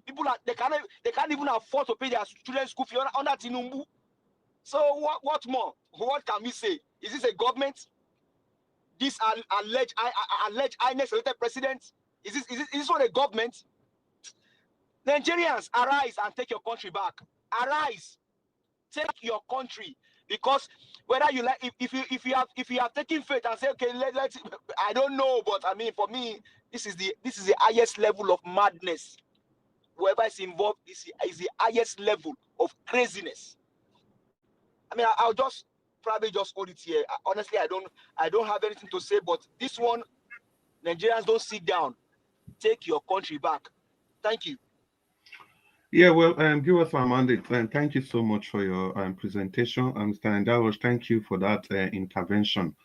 And you know, at times, if you are moderating, it's difficult to know where to draw the line. Well, once again, Mr. Ndawosh, thank you for that intervention. Yeah, give us our mandate. The pain is real. Everybody is as confused as you are, but we are just trying to put our thoughts together. I don't know what's going on in this nation. It's so crazy. But the question is now there's Elumelu, there's Okpebholo. What is the situation? Who is involved in the arrest of this man? Who is involved in the arrest of this voice? Who is involved? Is he Okpebholo or Elumelu, or is it the government itself? Who is involved? I think obviously, to me, every other thing is just politics. I believe it's the government that is behind it. That's just my own. Of course, they are going to use somebody as a front. Well, let's just continue. Let's give people the opportunity to express their views. And then, talking about expressing your views, Mr. Black Panel, it's good to have you on broadcast today. Please, you want to open your microphone and talk to Nigerians? Let's hear your opinion on these crucial issues. Good evening. Thank you, my brother. I will not speak much. Something is disturbing. Continue. I will not speak much. I brought out an extract from 90. Before then, I'd like to greet everybody. I'd like to greet Najawash, greet Mama in diaspora. May God bless every one of us. And those of you that have contributed, and those of you that are still contributing, may the Almighty God strengthen us, bless us in abundantly, in Jesus' mighty name, and keep every one of us in good health. I want to say here, Nigeria cannot fight because they don't understand what is going on. I repeat again, Nigeria cannot fight because they don't understand what is going on. If you don't understand what is going on, factors will be brought in to divide you and I. And those factors, we saw it during the election. Before I will go into it, I need everyone to know, to get this extract from 1948, from 1964 to 1947 to 1964, drawn out by three of our great leaders in Nigeria that form alongside, that fought for the country to get independent. Three of them brought a statement. In that statement they brought, there is the solution in that statement. People don't want to read that statement because what they look, they are narrow in their reasoning, they are narrow in their understanding. That is why they cannot really fountain out a solution in that. Remember, our forefathers, they speak in parables, and these words are in parables. But because of our narrow-mindedness, and because many of us have not really dealt into the history and the foundation of the country, how the country was made, that this way you see ourselves in this quagmire, because the understanding we have might be say, oh, Nigeria, come out and do, but they don't understand what is going on. If they move a step, they'll see their brother at the front end. They don't even understand whether their brother is with them in this struggle. They move backward, they see their parents somewhere. They don't even understand if their parents even understand what is going on. Now, in understanding what is going on, we need to dig into the word our forefathers, the founding fathers spoke to us. There is a solution inside. And there is if we don't find a solution, there is also the fountain out that there is going to be a bigger problem ahead of us. In those words, I will take Nnamdi Azikiwe on last, so that we know it hot, but don't let it hurt you. There is a solution in what he spoke. He spoke this in 1964. He said, it is better for us and many admire abroad that we should disintegrate in peace and not in pieces. Should the politicians fail to heed the warning, then I will venture the prediction that the experience of the Democratic Republic of Congo will be a child's play if it ever comes to our turn to play such a tragic role. Dr. Nnamdi Azikiwe. I read the one of Awolowo, I read the one of Alhaji Sir Abubakar Tafawa Balewa. All these great men, in their world, there are solutions. But we don't want to go in, we don't want to put it into our head and filter out a solution for me. Now, like Awolowo said, Nigeria is not a country. Yes, indeed, it's not a country. Zik said we need to fountain it out. Alhaji Sir Abubakar said we are from different ethnic groups. We don't even know ourselves very well. We are not even strata out a solution how we are going to form a nation. But yet, they brought us together as a nation. Now, why is Olarotimi captured, kidnapped? Because you have a police force that was not formed by you. They are still carrying out the order during those days of the British. They will come into your bedroom and pick you because you spoke against the Queen. That is what they are still practicing today. Now, in those days, our people will sell ourselves. That is what is going on now with Olarotimi. Our own brothers are selling our own brothers. They don't want us to talk because they are digging into the history, foundational history of our country, and they are telling it to us, but they are resisting it. You see all this, you see all these leaders that we have, they understand the term called Nigeria. It is we that don't understand it. It is we that don't understand it. We need to go into that, these three words that I've spoken. Please, everybody go and dig into it, sleep with it. You will see the solution there. Until we start to seek for the solution, we will just be complaining. Like Madam Echo said, Nigeria is like a company. It is a company set up by unknown, which we know, the British. That is why they are running it as an investment owned by one, the shareholder, the British, and second, the shareholder, the people that are on the ground, on the land, and that is our politicians. So we need to filter out a way. Look, I don't know what is happening now, because there's something happening in the Nigerian space which might bring something up and might change the direction of the Nigerian mission, and it might focus, it might take us to that endpoint that we want. But we are neglecting it. This tax law that is coming, we might have a way in it. But I'm still studying it. I'm studying it, I've understood it, but the political angle of it is what I'm still trying to reason. And I beseech everyone of us to go and reason with it, because there's something happening which is very deep. They don't want to let us know. Why are people flowing with the government? Now, for Tony Elumelu. Tony Elumelu is just a pin man. He's a banker. He's a pin. When you know what I mean by pin man. You see, Tony Elumelu, we meet all these artists. You play with them. You see, they will come to your house to bar for him. He's a pin man. You guys should understand what he does. Why did he call this man the last man standing? You guys should understand what he does. His role in this government is very, very vital. In every negotiation, Tony Elumelu will be there. Mark my word, he will be there. Because he told our president, say, you are the last man standing. The last man standing, that word, quote and unquote, let us go and reason it. There's something going on. The last man standing means a lot. Let us go and reason it. We all know that the arrest of our uncle, our brother, Olurotimi, is illegal. He's been arrested by his own personal persons involved in it. Why? Because he's trying to educate the people. Likewise, what we are doing today too. We're trying to educate the people. But there's one thing we need to do. We need to start to find solutions so that the awareness of the Nigerian people will be up there. Because if you don't understand the fight you're going into, you cannot go into the fight. That is why Nigerians are resisting to come out to fight, because they don't understand what is going on.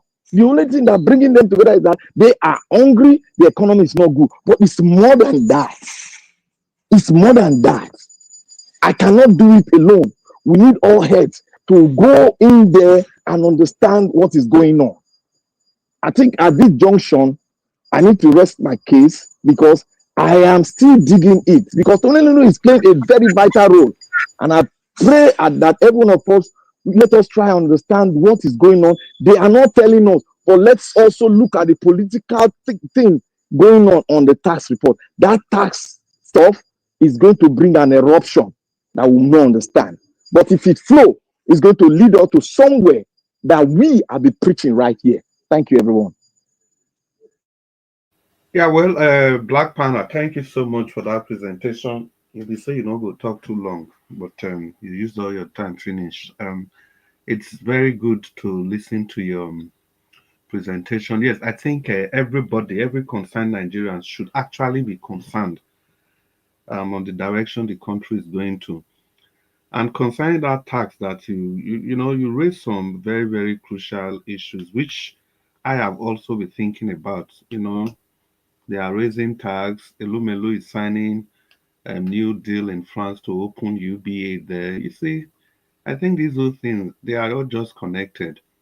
When Tinubu has a safe haven for his funds, and the French people, they have a safe haven for their own extractive industry. I mean, taking off our natural resources, to just be a perfect symbiotic relationship that will benefit, as usual, the bourgeois, the people that own the society, and not necessarily the common man. If we talk about the people that own the society, that's with perspective to our country.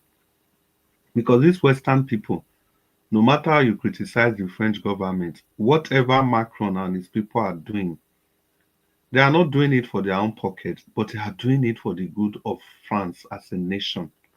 Whatever they are stealing from anywhere, it's not for personal enrichment.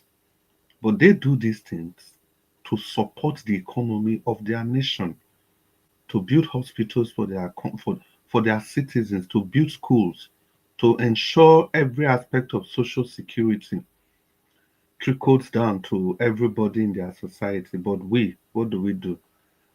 Just in our pockets, our family, our friends, our well-wishers and hangers on. Thank you again, Black Panther, for that presentation. Let's continue on broadcast, and I can see Abdul Malik. Abdul Malik, it's good to have you on today's broadcast. Please open your microphone and talk to us. Welcome, sir. It's good to have you on the show. Good evening, Mr. Chris, and good evening, Mr. Nigeria Watch, and good evening, everybody in the panel. UBA chairman Tony Elumelu arrested Dele Farotimi. For what purpose? Nobody, I don't really understand. Or for what purpose is arrested? Who knows? Because somebody cannot be arrested with private individual, not government. Because Elumelu is not government. Somebody understands it private. Who know why this man is arrested? That is a question, and there is nowhere to be found. You see, Nigeria is the citizen to stand up and get their country back. There is nothing will change because those men, they keep on doing what they are doing.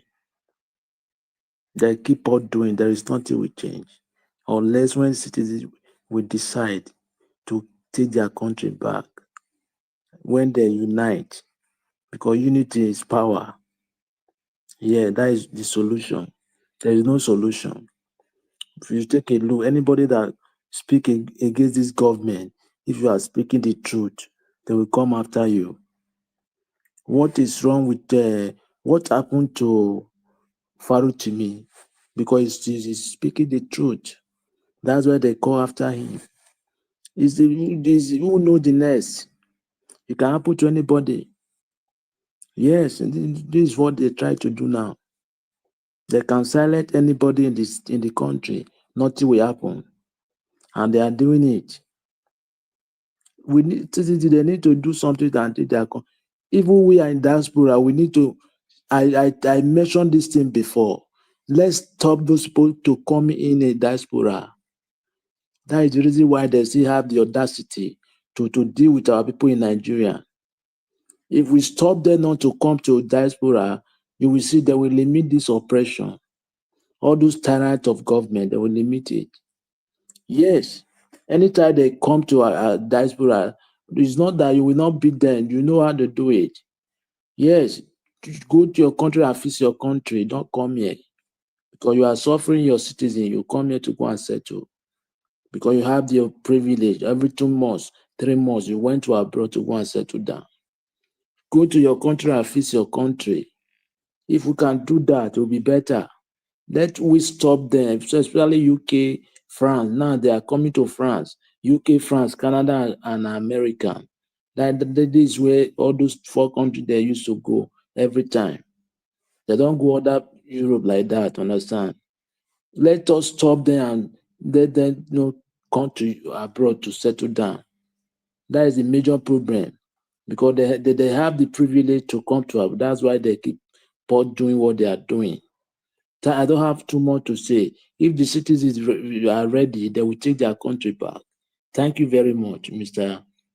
Chris. Nigeria, thank you. Sorry, Mr. Nigeria, I hope you, Mr. Nigeria, sorry to say something. I hope you get what I promised yesterday. Thank you very much. Yeah, thank you so much, Abdul Malik. Yeah, I'm sure that he got it. And just by way of updating Abdul Malik, since I just coming, I think the funds have been transferred to her, 8 million plus, but the donation is still ongoing. And yeah, it's really heartwarming the extent that people have gone to make this sacrifice come to life. Hey, Mr. Chris, I told my junior brother, the one that used to help me to control my things in Nigeria, to do it before then. I don't know. Thank you very much. Okay. And thank you so much once again, Abdul Malik, and everybody that has contributed to this project. Well, before we go to the second segment of the broadcast, maybe I'll just give my take on this Dele Farotimi's arrest. Mr. Chris, I have not given my submission, no.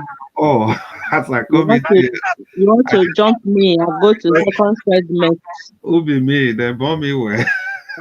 You say me I can't invisible like this, no. Who be me? I see you. I did say you don't talk before I go. Okay, Madam Mary Finest. Put your microphone, make you follow us. Talk. You know, I was kind of moderating and still Okay. digesting What happened? the topic actually, Yeah. because like I said earlier, is insane and is annoying. It's extremely ridiculous. Honestly, I am still yet to understand what is Tony Elumelu part in this whole shenanigan. I don't get it. I understand that some of these rich guys in quotes in Nigeria that are operating private sector, one way or the other, they are linked to the government. I'm not naive of that, but they actually play their game in a how will I put it, in a con manner that if you are not conversant about what is happening in the society, if you are not woke, you will not know. You will just see them like, okay, they are private sector. I know that they are linked, but my question is, to the extent of putting his name on the spotlight to be labeled as somebody that arrested Dele Farotimi. Madam Irene. Honestly, Madam I Irene. think yes. But I think there are, so what I was able to see online, I'm not sure how true that is. Now, Shora is saying that Afabala also has an in it. So, is it Elumelu? Is it Afabala? Who is behind this? Exactly. That is why I am yet to understand what is really going on, because I don't want to conclude it, because it's still sounding a kind of ridiculous to me. Because if he can put his name on the spot for people to label him as the author intellectual of this, I mean, I think there is more to this, but let's see how the developments go, how the story go unfolding. Because I must say that if, for example, that this man is actually the person that did this, I can tell you that Nigerian issue is getting more serious by the day, honestly, because we can't be struggling, suffocating, trying to deal with our government. At this point, the so-called elites of the private sector, we will now come and start dealing with them as well. These are people that suppose, in quotes, that are supposed to join the normal citizen to like see how we can do the country. It's just so I can't get it into my head, because like I said earlier, somebody like Farotimi should not be somebody that Nigerians will fold their hand or we should joke with, to just hear that the man is being whisked away. Nobody knows the destination. Nobody knows where he is. And everybody's just moving on. Like every other day, going out, coming in, talk on the social media, write something. Hey, they don't catch him, they don't carry out, they don't know where he do. No, it should be more to this. It should be more to this, because what Dele Farotimi was actually doing is not an easy thing to do. Because this man put his face out there, put his voice out there. He has been consistent. Something that along the line, many of them derail. Look at Doyin Okpebholo. Look at what it is to who he is today. Look at Daniel Buwala. Look at who he was to Atiku. Look at where he is today. So a lot of them that came out with that face of, oh, let's fight this fight, look at where they are. Dele Farotimi, just like the former speaker said that Tony Elumelu said that Tinubu is the last man standing. Dele Farotimi, for me, it was a kind of last man standing when it comes to the public vocal people in Nigeria. Then all of us will sit down. All of us, because at this point, I will not say those in Nigeria don't want to take their country. It's a lie. Because one way or the other, this thing is dealing with all of us. It's dealing with all of us. And that is the only place we got that we call home. We don't have any other place. I keep saying this thing every day. The world is evolving. Things are changing. Today, I saw a video where they said Adeboye said they arrested one of his pastors because he used the word ladies and gentlemen. That is an example to tell you how the world is evolving. I was in somewhere in a conference where people were speaking, professional conference like that. There was a question one white girl asked there and say, okay, if we find ourselves in social profession, you want to deal with people, and you find somebody that is telling you to refer to him or her as animal or as a cat or as a dog, for example, that he identify him or herself more as a dog, how do you do it? In as much as equality that they are fighting for, the speaker was speechless. Where am I making all this reference is to tell us how fast the world is changing and the world is evolving. Because why am I saying this? I keep saying this thing every day. Some of us are so relaxed because probably nationality of the various countries we are living in, we have passports. Yeah, anyhow it is, they like in Nigeria, let them go and, it's a lie. These people can wake up one day, you never can tell what will happen, and say, we no longer want you people in our land. Whether you are a citizen, whether you are not a citizen, it's none of our business. Go back. Where do we go? Where should we go? And the funniest part about Nigerians, you still see many of them still saying, no, in as much as all this, we don't want military. We don't want this. Go and see what Ibrahim Traore is doing in Burkina Faso. Look at what the guy in Mali is doing. I saw a news that day. I don't know how. God will bless you, my sister. I don't know how true it is. I saw a news the other day that Mali is the first African country to be debt free. I saw that thing online. I saw the same news, but I don't know how true it is. But why I'm referencing these guys, these are young African leaders that are rising up. Look at the Senegalese president. He's about to complete his promise during the campaign. Macron is already writing letters. He wants them to take their miserable military base out of their country. These guys are fighting this particular country. This is when Nigeria is open arm embracing them, signing documents which you and I don't even know what they are signing. The other day I was on my own, they made a calculation saying that every citizen of Nigeria at this point is owing 600 and something thousand per head. Do you know how many years I've left that country? And I'm owing. Really? Really? I mean, I don't know what is going on with us. Black Panther said they cannot fight because they don't understand what is going on. Yes, I agree in parts that some of them don't know what is going on, but I don't believe it's all, because that is where we, the diaspora, come in. I can understand out of trauma, suffering, a lot that has been happening. Majority of them in Nigeria, they are traumatized, they are confused. Many of them don't know what is happening. I quite agree with that, because when the trauma is too much, you have lived with trauma for so many years. Your mental health is messed up. You are bound not to even be reasonable. You can't even reason. You can't think straight. Yes, I agree with that. But what role should we play? Mommy, H.O. was talking, he make reference to what we just did for our sister. That is to show you the force that we diaspora have.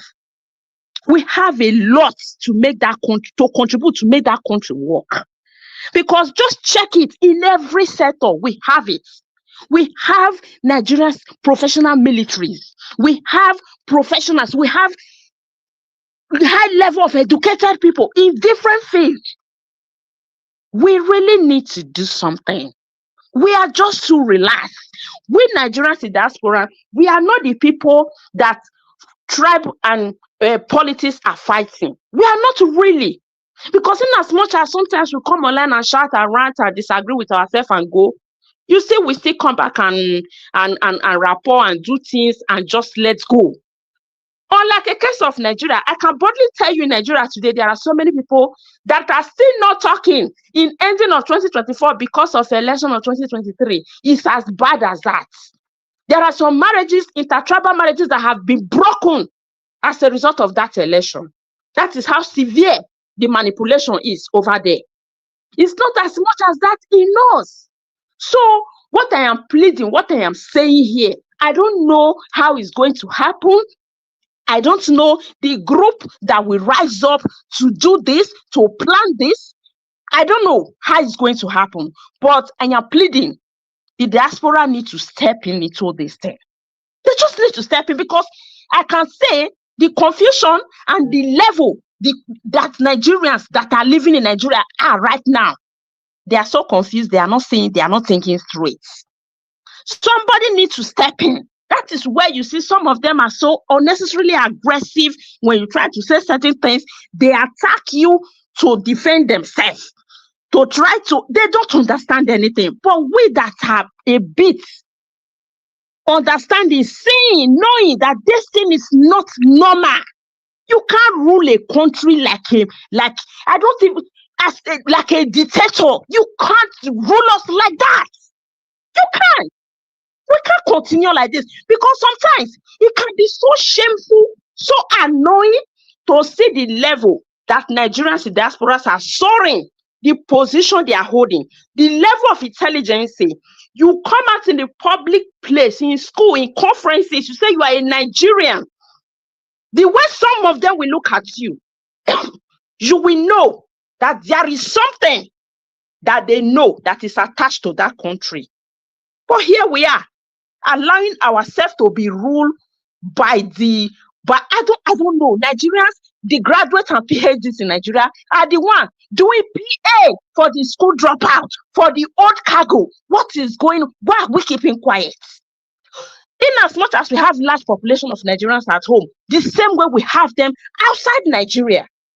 It must not be in Europe. We have Nigeria all over the world, South America, Asia, other African countries, name it. Why can't we just do something? All of us cannot just go and sit down and relax because we have nationality, because we are comfortable. We are too relaxed. We are too comfortable. We are contributing to this problem. Which the diaspora need to rise up, because the problem is that we are so relaxed. We are waiting for the ones at home to rise. They cannot, because the oppression have lasted for too long. And these countries that are waking up, that are rising up, do you see that is the grandfather, the ancestors that are rising up? How old is Ibrahim Traore? How old is President of Senegal? How old is President of Mali? How old is President of Chad? How old is President of one of the Guinea? I can't remember which of the Guinea. How old are they? That is to tell you the group we're having in those other parts of Africa. They are analog and old leaders. If we really rise up, if those countries can be dealing with Western country, they are dealing with France the way they are dealing with France. You think it's we, the younger Nigerians, that will rise up, that cannot deal with these ancestors? We can. It's just that we are not just ready for it. We are so relaxed, waiting for the ones that doesn't have what it takes to do it. We can't continue waiting for them. We really need to do something. And we really need to change this idea of saying, when they are ready, Nigerians are not ready. Are we not Nigerians? Since when did we suddenly become Europeans? Because we are living here. We really need to do something. We can't just leave them into this. We can't leave them into the Red Sea to perish just because they are fortunate to find they are not privileged to find themselves in where we find ourselves. We are too relaxed. My purpose this evening is to speak to the diasporas, because sometimes it got me so angry hearing that statement. Let them rise up. Let them not rise up. We are doing our own. Yes, we are doing our. We are talking. I know, but I have this instinct in me saying that we can do more. We can if we really want to, because we have the caliber of people. We have what it takes with that in diaspora to really do something if we want. What does it take? Finance and one or two head put together, intellectuality. We'll deal with this thing. We're in technology era. Come on.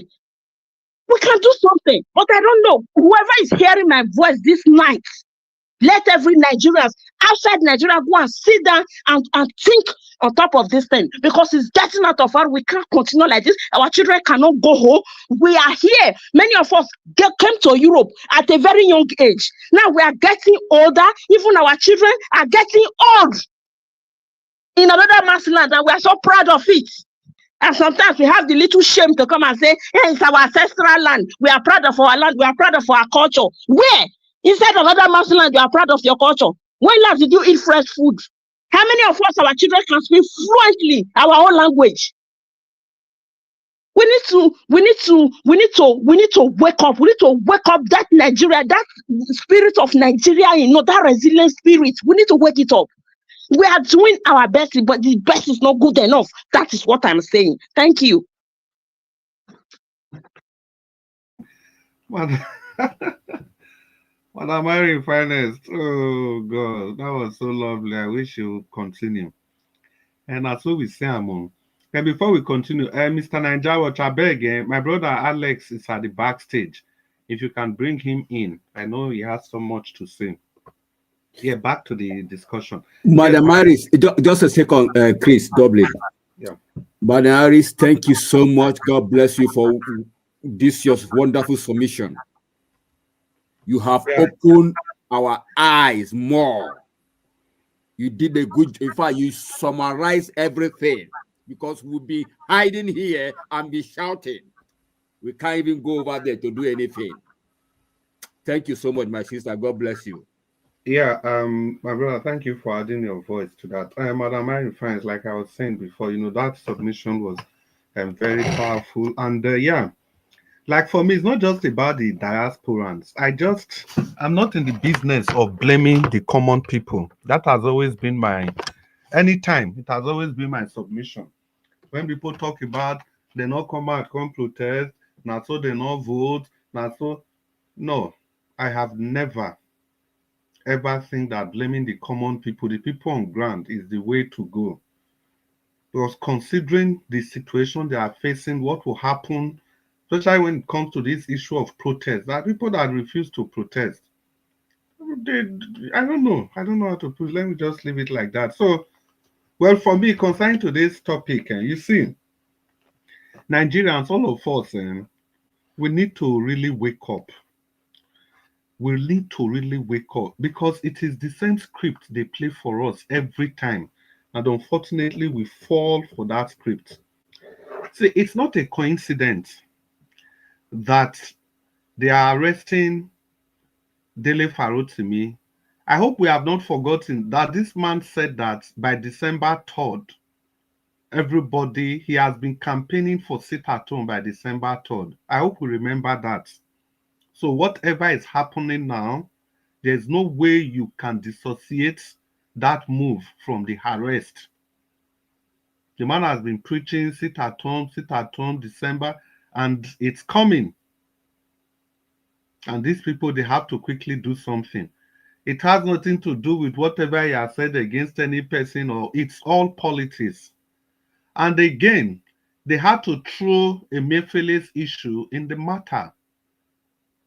They threw the 700 and how many houses, and we are all delving into that. These are tactics to distract everybody. It is a time-tested practice they've been doing since God knows when, and it has been working for them. This was what Buhari, the APC, this was how they came to power in the first place. They threw information everywhere for Nigerians. As at then, they threw information everywhere. Half-truths, outright lies, and people embraced those information. It was as bad as some information. Some of the dollars they were showing in Jonathan's government, they were pictures from Colombia. And people embraced those propaganda, and that's what they are still using today. They use it to distract everybody. And the Emefiele's house, is it that we don't know that this thing, it's been over a month? Because this is not the first time. The case is already in court. This issue has been in court for over 1 month. So why now? Why? What's the new thing about it? Why now?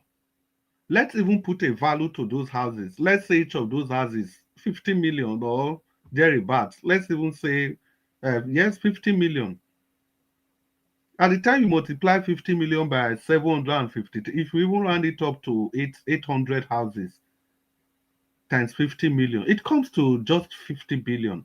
Not just in the sense that it's a small amount of money, but it's 50 billion. So it means the Accountant General of the Federation, which I'm very sure none of us will remember that person's name. That one stole 2,500 houses. Or that one has 2,500 houses. So why is the news not as sensational as this? Why? Put the amount together, it's 50 billion. Or is it the Humanitarian Affairs Minister? That we are talking about hundreds of billions going into trillions. So for her, we are looking at 10,000, thousands of houses. And if we even leave off those alone, these were uncompleted buildings. Timi Preye Silva, the one that was minister under Buhari's government, they had to, in short, how many houses they discovered? Completed houses that the FCC discovered then. I think over 200 and something houses. Completed in Abuja there. And the cost of those houses, if you put them together, is more than this Emefiele story they are making very sensational. And at the end of the day, after the sensational news, Timi Preye Silva, they use that as a distraction. Mr. Chris, I think I heard this from Mr. Elvis also. Did EFCC say these 753 duplexes belong to, or they retracted it from Emefiele in their statement? That's the problem. You can see in their original statement, that's like 1 month ago, they did not. They said it was when Sahara reporters now leaked it, they now updated their statement. They now updated it because they've already leaked the information. In the statement, the one they released yesterday. Yes. They said it has been updated. They said it's Emefiele. Yes, they said it. No, they updated the one they released yesterday. They said they've updated it today, but I'm still looking for it. No, I don't think so, because in our Rise TV today, the analysis was that why would they hide the identity of the person they claim that owns those buildings? Yes, even Dr. Apati calling them out that they should reveal the name to avoid speculation. This name is coming from Sahara Reporter. It's not coming from EFCC as per se openly. I think they made the investigation and discovered it any which way they discovered it. I don't know. There's a news I was listening to this evening. The news said that following the outcry that the EFCC has recently updated their release, and they've not put a name to those houses. Okay. That was just around the 4 o'clock or 3 o'clock. But I've not had the time to actually browse through the internet and see what's going on there. But for whatever it is, I think Mr. Chris. Yeah. You see the way they are moving everybody's mind all around the globe. Yeah, they've not finished with Kogi State past governor. They are pushing us to another one again. Yeah, that's the point. Whether it's a Mayfield or whatever name is there, all I'm just saying, I'm just trying to let us see what the value is, and you can say it's sensationality. There are people locking around them, all of them around the EFCC, top government official. Matawale is there, still ferrying gold from Zamfara. All these people, they are all there. They are not questioning those people. They just want distraction. They do whatever they want to do, and they just, it's distraction. Taking people's mind away from seeing the gravity of Dele Farotimi that is being arrested. I was listening to Dele on Sunday. He made it very clear that people are going to arrest him very soon. He made it clear if you listen to his podcast on Sunday. He said he will be arrested very soon with his own mouth. So 2 days later, this has happened. Now they create a scenario for all of us to be chasing shadows. At the end of the day, we lose focus on what the real issues are. Imagine if this story, these 753 houses were not in the news today. Imagine how everybody would have focused on Dele Farotimi. But Mr. Chris, did you believe that? That what? That 700 and something building they claim. Do you believe it exists? That's the thing. They showed the picture. You see, that's what I'm just saying, that no matter what it is, for me, it is distraction. Because it is this case has been in, they don't submit this matter. If they call to say somebody, it's over a month that they are investigating somebody. In short, the application was even for the forfeiture of the houses over a month ago. So the question is that what is the importance? Why is today? Why are they rebrandishing it today as if it just happened? That is my own, as if it just happened. Like I've said, even put 60 million to each of those houses. 60 million times 80 houses, it comes to 48 billion.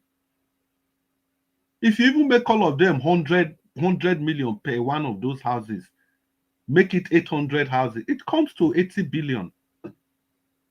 Somebody put 150 billion for a wallet for back pocket, they work up and down.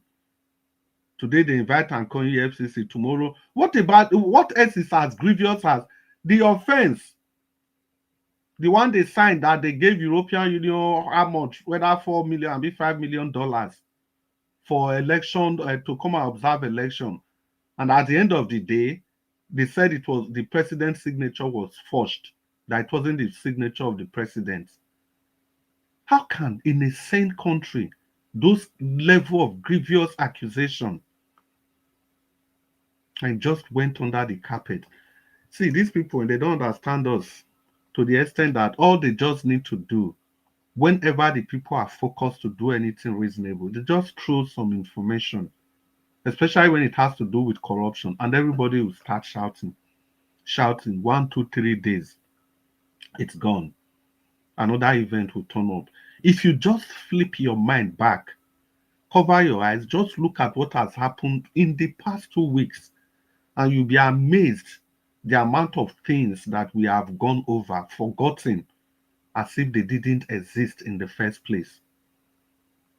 The volume of things that have happened in this country that we all just, we just move on. To me, that is how I see this. And I want to join my voice with every person that is calling for a wake-up call. That is all we need now. But unfortunately, the country is so strategically structured that coming together as one voice is going to remain a mirage.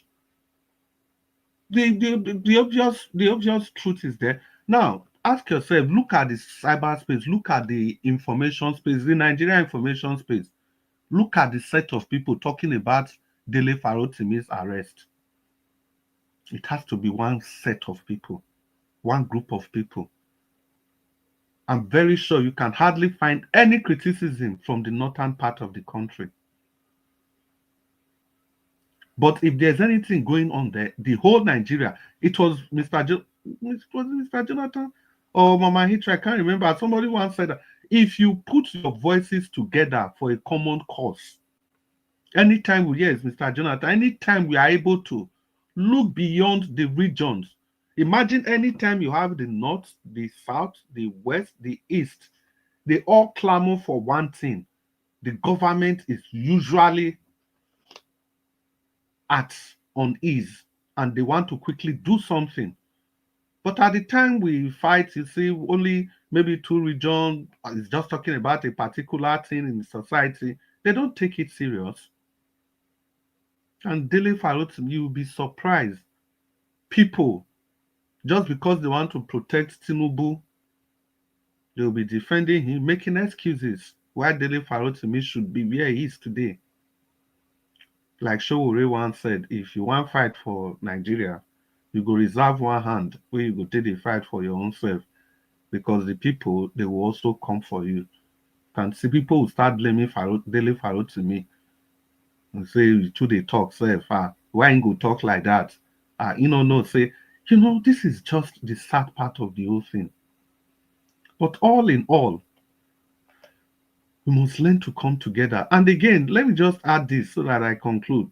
Madam Irene Finance, you see the examples that you raised, those countries that you raised, they have a unifying factor. All of these countries, they all share one thing in common. In Senegal, they are all 98.9% Muslim.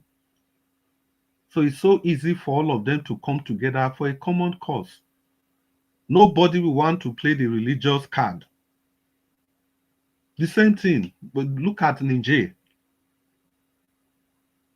The same story.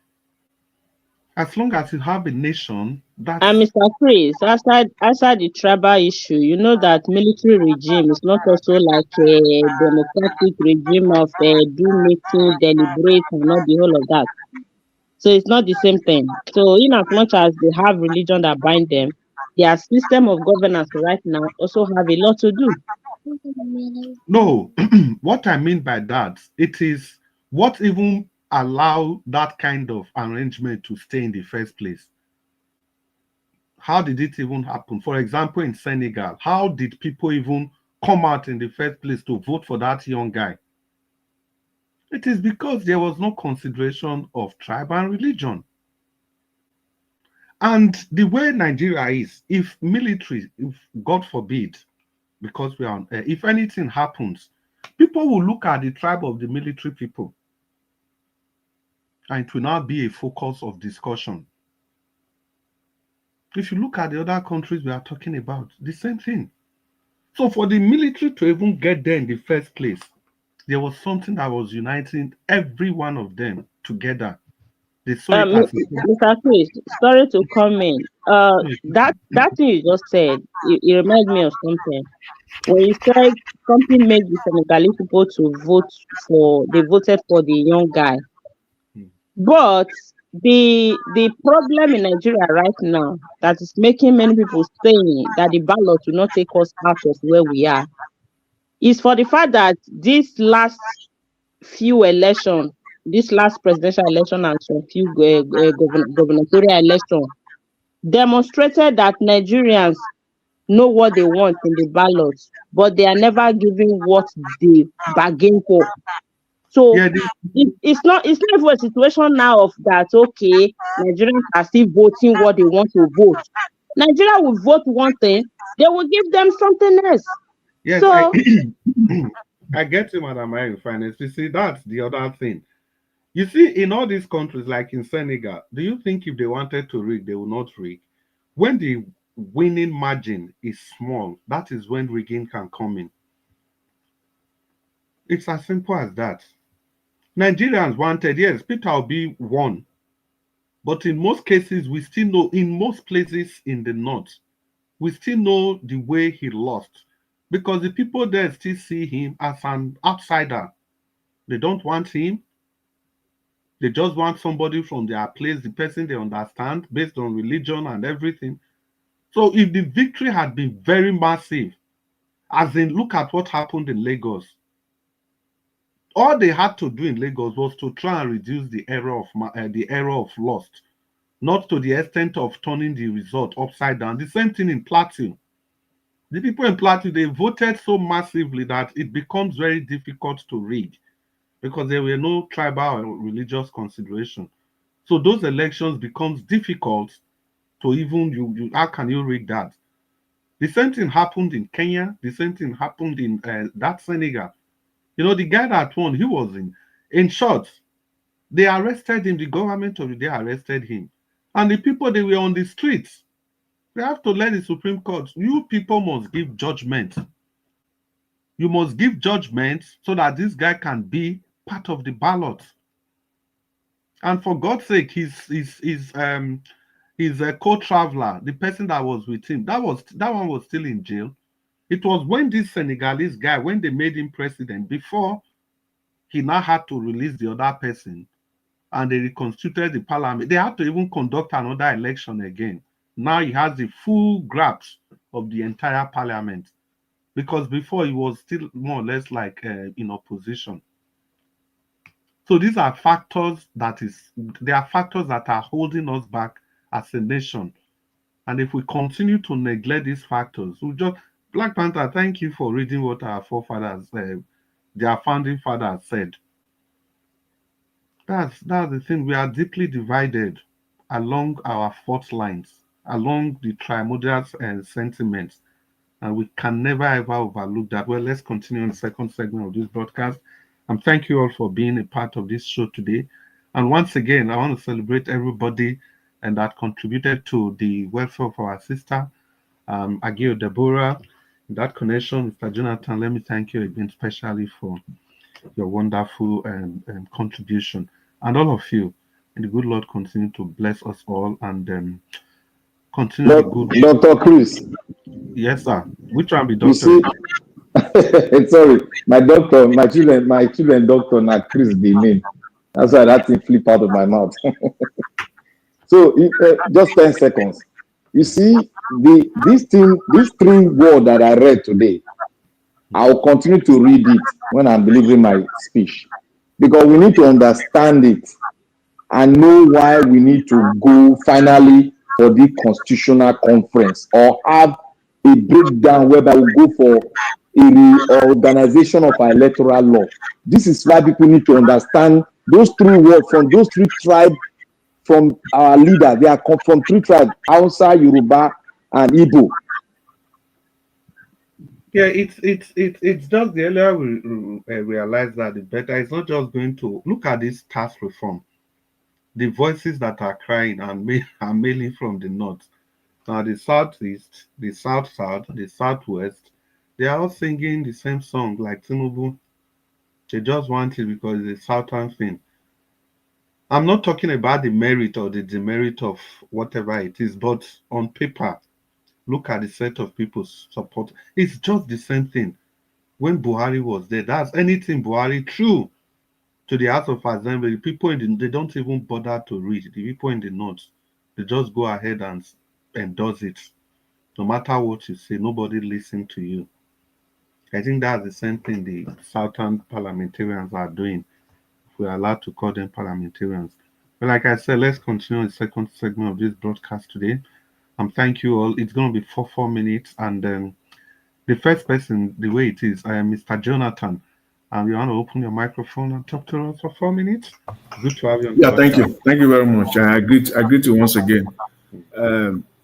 I think I was, let me thank everyone for the submission so far. I heard someone, I believe it was Give Us Our Mandate. He mentioned the name of another individual, Okpebholo, that is also involved in the arrest of Dele Farotimi. And when I heard that, I went searching just to confirm that. And so far it's clear from what I've gathered so far is that, see, they cannot try or bring him to court in Lagos State. They can't do that. This is a scheme. We must not be deceived. Yes, I agree. Or any other story that is coming out today, they are all distractions. This is the front line. Sorry, Mr. Jonathan. Do we know his location now? Where is he? It's not in Ekiti. It's not in Ekiti State. Why? Okay. Because by law, libel, even criminal one that they want to charge him for, that they allegedly arrested him for, it's not a crime in Lagos State. 2 states in Nigeria have decriminalized defamation: Lagos State and Edo State, and that's confirmed. So you cannot be charged for libel in Lagos State. You cannot be charged for libel in Edo State. They have been decriminalized. Defamation is it a criminal case? It depends. There are civil defamation and there are also criminal defamation. If somebody takes somebody's name now to go and defraud somebody, and then the person's name now is being dragged in the mud, the person can charge that individual for criminal libel or defamation because you have used his name, or you have used his name to perpetrate fraud or in a way and in a manner that is not affecting the person. So that could lead to criminal libel or criminal defamation. However, in Lagos State, these two items has been decriminalized, and Edo State was the last state to, to do that in Nigeria. In fact, there are only two states, Lagos State and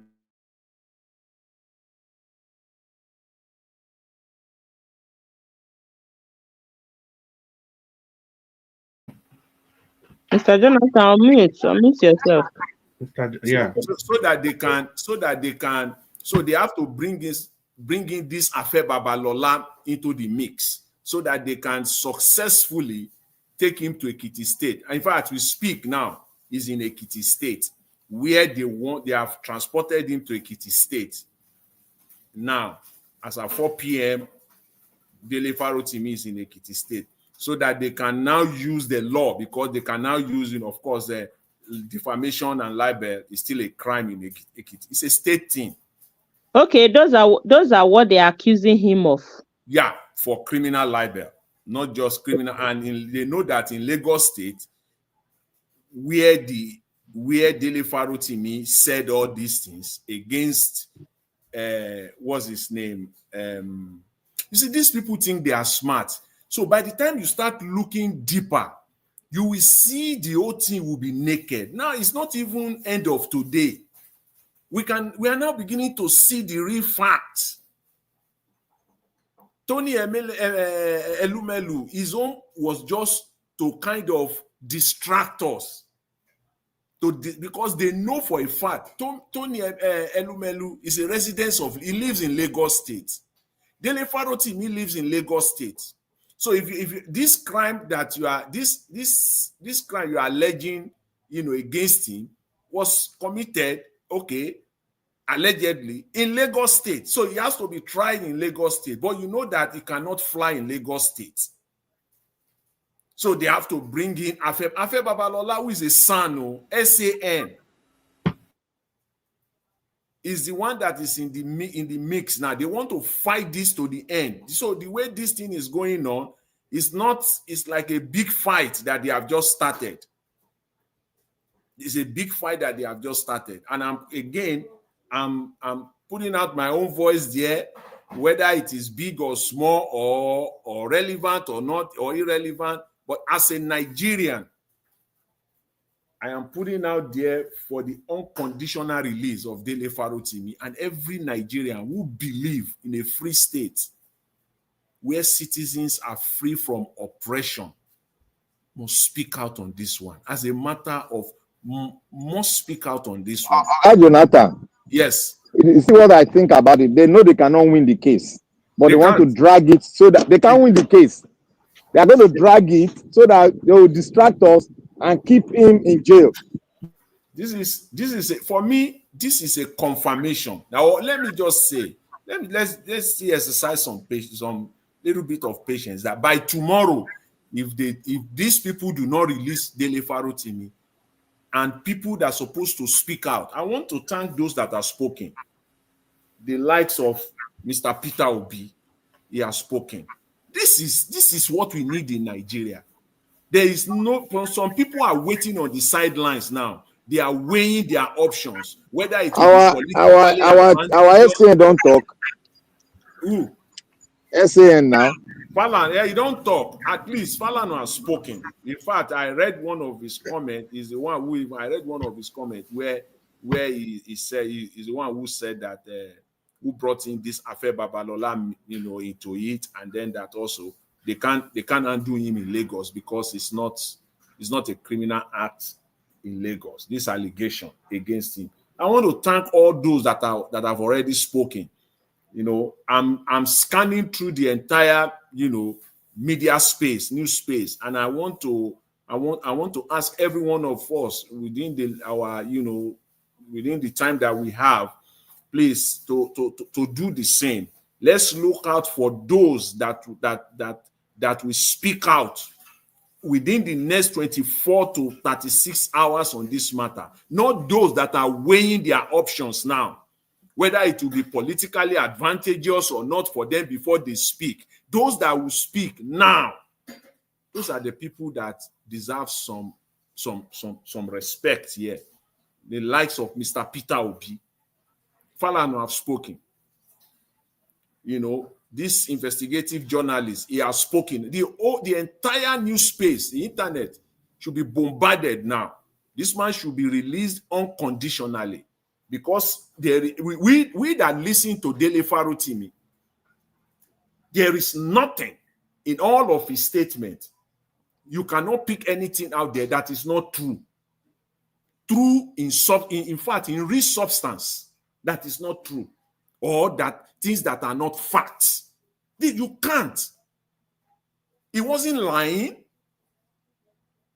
He was not misaligning any individual per se. He was speaking to Nigerians, and everything he said, it is the public that are benefiting from it. Because even for you to have a successful libel or defamation suit against someone, you must prove that that statement is also affecting the public. So they will have to go and prove in the court of law that what Dele Farotimi has been saying has been affecting the public, the Nigerian people. How they want to succeed in. So this tells us that they are not interested in pursuing any case. It is just to lock him up somewhere. Thank you, Mr. Jonathan. That's the idea. That's the idea behind all this. Again, I want to call on every well-meaning Nigerians. Let's speak our voice. Whatever platform that you have, ask for the unconditional release of Dele Farotimi. Because if not, then one can conclude that Nigerians are just like a sheep that is being taken for slaughter. You can't speak. You can't do anything. They are just a group of people ready to be slaughtered, or even being slaughtered already. The die is cast. This will be it. If nothing happens within the next 24 to 36 hours, the man is not back in his house, then Nigerians, forget it. If you are in that space, just forget it. This is just... Okay, Jonathan. Yeah. Sorry, let's conclude with this. Don't you think that there is an hidden agenda that they don't want anybody to leak out? Because I think it was getting close. The team was getting close. You know, somebody said, I think it was Mr. Chris Dublin, was saying, Dele Farotimi has been talking about December 3rd. He's been talking about it. And we don't know what is planning or what he has to say, especially this coming Sunday. We just don't know. There is something that they are trying to hide. Whatever that is, we will know. But this one, I think they will pay dearly for it. I don't think this one they will. I don't think they will go free, or they will have this one their usual way. I don't think so. I just don't think so. They will not just only pay for it, the public, backlash. In fact, financially also, they will be sued for damages as well. Because again, as I said, Nigerians, there is nothing. If you have been listening, don't just listen to their propaganda.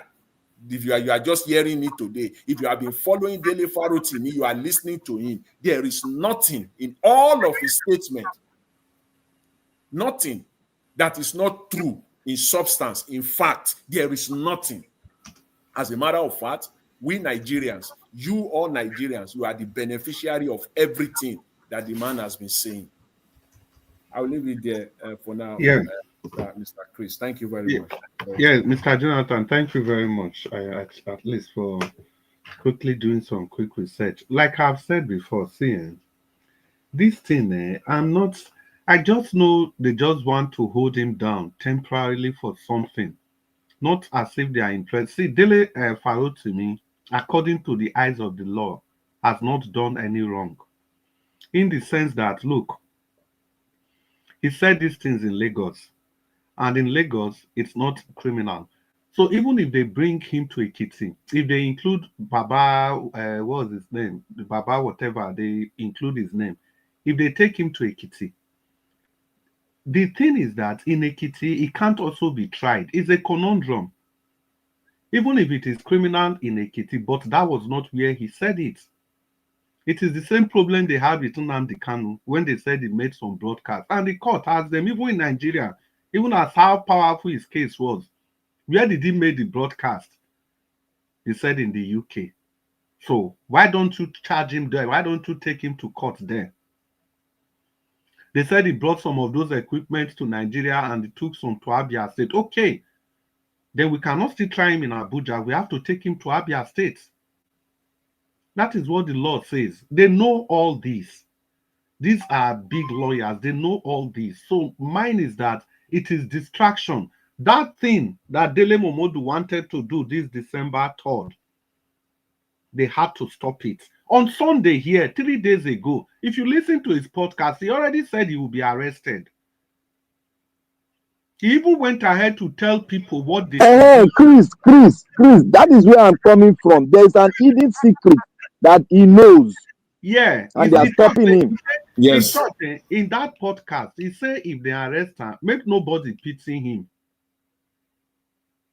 He said nobody should be crying that he has been arrested, that people should just use the opportunity to do what they are supposed to do.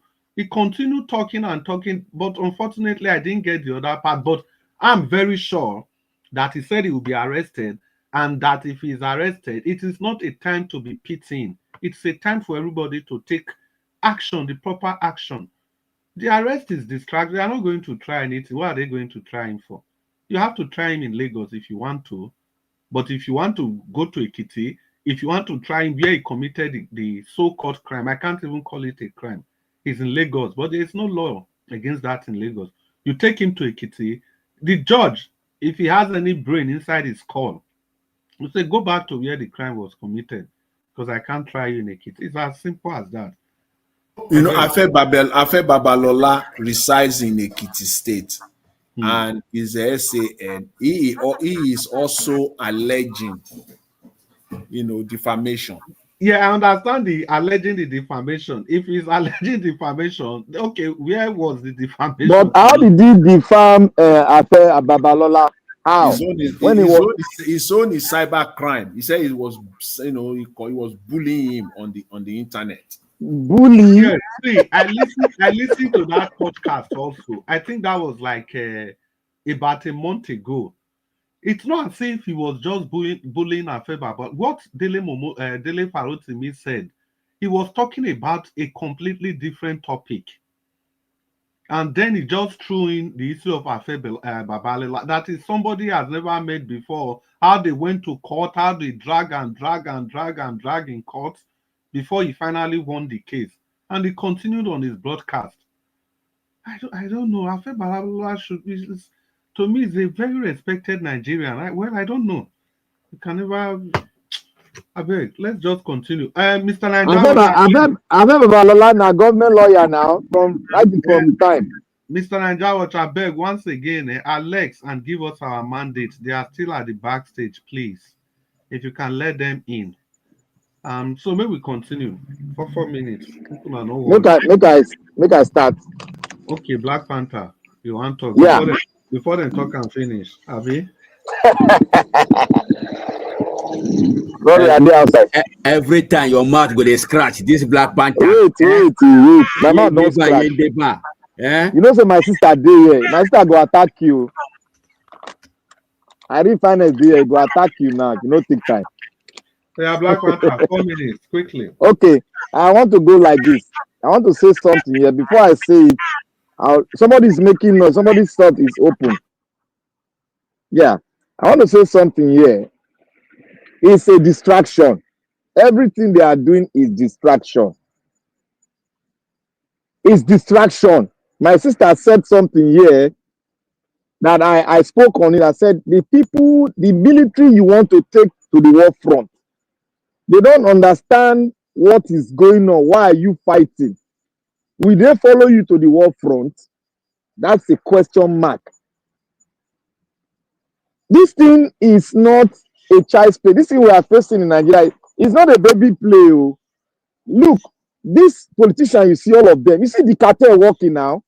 After Babalola, government lawyer, ex-government lawyer. Then the man that owes UBA. You see, he's a pin man. You see all the connection. There is another cartel that they created now in the Southwest that is functioning, that we're going to see their head arising in every cases, just to do what? They are trying to protect something.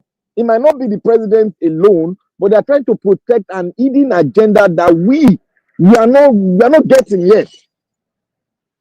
We are trying to understand it. And I'm trying to understand why was the arrest so bogus that everybody, Okpebholo jumping, Elumelu jumping for, people don't abuse them when they never arrest. So I want to say this thing that we all should know. I want to bring this extract again. We need to look this thing. We need to sink in. We need to dig in. So we need to be saying it every day so that they will know. Say we need to. If we want to be one, let us come together and talk. All these things what they do now, just somebody is walking on the ground that want to force us, but we don't understand the way they are going about it, because all these things that is happening now, that all these guys are coming together, they are coming together for something. And let us look at this tax law. Something is happening on the ground that we don't understand. Why everybody is quiet on the tax law? The North, 7 states in the North are the one talking. 7 states are the one talking. The North are protesting. Now 7 states they protest. Wait, watch. If you go understand what they go on internet, where they talk. Go look. I sent some videos to Niger Watch. The North, the Hausa people, they know they talk, they support the tax. But the Fulani people, they don't support the tax. Let me say something that they are one of our leaders said, Abubakar Tafawa Balewa. Since 1914, the British government has been trying to make Nigeria into one country. But the Nigerian people themselves are historically different in their background and in their religion, belief, and custom, and do not show themselves any sign of willingness to unite. Nigeria unity is only a British invention. You see, why I bring this one in? The North. Black Panther. Yeah. I beg, wait. Which year that statement be? 1948. 1940. You see, this is exactly what I was trying to say. Not until we understand that we are different. This come together to fight a common cause. It's never ever going to happen. It not go happen. It not go happen. See, we should look. We that are saying that let us have a constitutional conference. Let us have an arrangement. We are the one that have seen the solution behind all this word our forefathers speak to. In the 40s, in the 60s. Now we don't dig out the solution because they found on it that if we don't do something about it, we might end up as what happened in Democratic Republic of Congo will be a child's play. That's what Nnamdi Azikiwe said, and it's true. If we that are fighting that, let's come together. People see us as if we are mad. Some of them will come here and say, "Oh, Nigeria have a constitution is good. It's good. It's only the people that is doing it that is not." You people understand these 3 statements. I go stand on it and I go defend and I go bring solution out of it. The solution out of this statement that our forefathers they spoke, there is something behind the word that was spoken. And if you look at it, one was spoken in 1948, one was spoken in 1947, and the last one was spoken in 1964. Look at it. After independence, the last person that saw it was Nnamdi Azikiwe, and he made a statement concerning it in line with what the 2 leaders have spoken. So what does that tell us? We need, if you want a one Nigeria, we need to have a constitutional conference. We all need to believe in it. We all need to speak it out. We all need to start from one place. That is what we need to be speaking about. All this one going left, going right, we are still dividing. We are still pushing hard so that day of division will come. But if we that are speaking of constitutional conference, we are speaking of electoral law, we are the one fighting for one Nigeria. Not those that are saying, "Oh, the laws we have here is okay." No, those are not understand them. I want them to go and read these 3 statements. One was after the independence, and 2 was before the independence. They saw it before our independence. Why did the last one did not see it? Because the last one was thinking about the unity of Nigeria first. And he said, wait for them so that we can come as a big nation to unite. He didn't see what those two have seen. This, I'm getting in gradually. He didn't see it, but the last man saw it after the independence, that what those two men saw, it is true. Now, we that are the extract from them now, we that are generation they've spoken about, now, what do we do? Do we take this statement, this word of wisdom, do we throw it into the trash can, or do we phantom a way out if there was a solution embedded in the statement? Should we try and phantom it out? Yes. If you want one Nigeria, those of you that are so abreast that want one Nigeria, we are speaking that we should come together and speak. People are telling us that the constitution is okay. Look, you got to go and read this thing. The constitution, it's not a constitution. They are falling in line with what the British did so that they can steal your resources. I've been saying it for long. People think they want to stamatize Nigeria. Not be so. They want to steal the resources. Because they know at the long run, the statement that Zeke made is going to happen. Why? Because if you don't keep peace and you don't bring people together to speak on how they are going to live, the tragedy is what Zeke mentioned in 1964. And they know.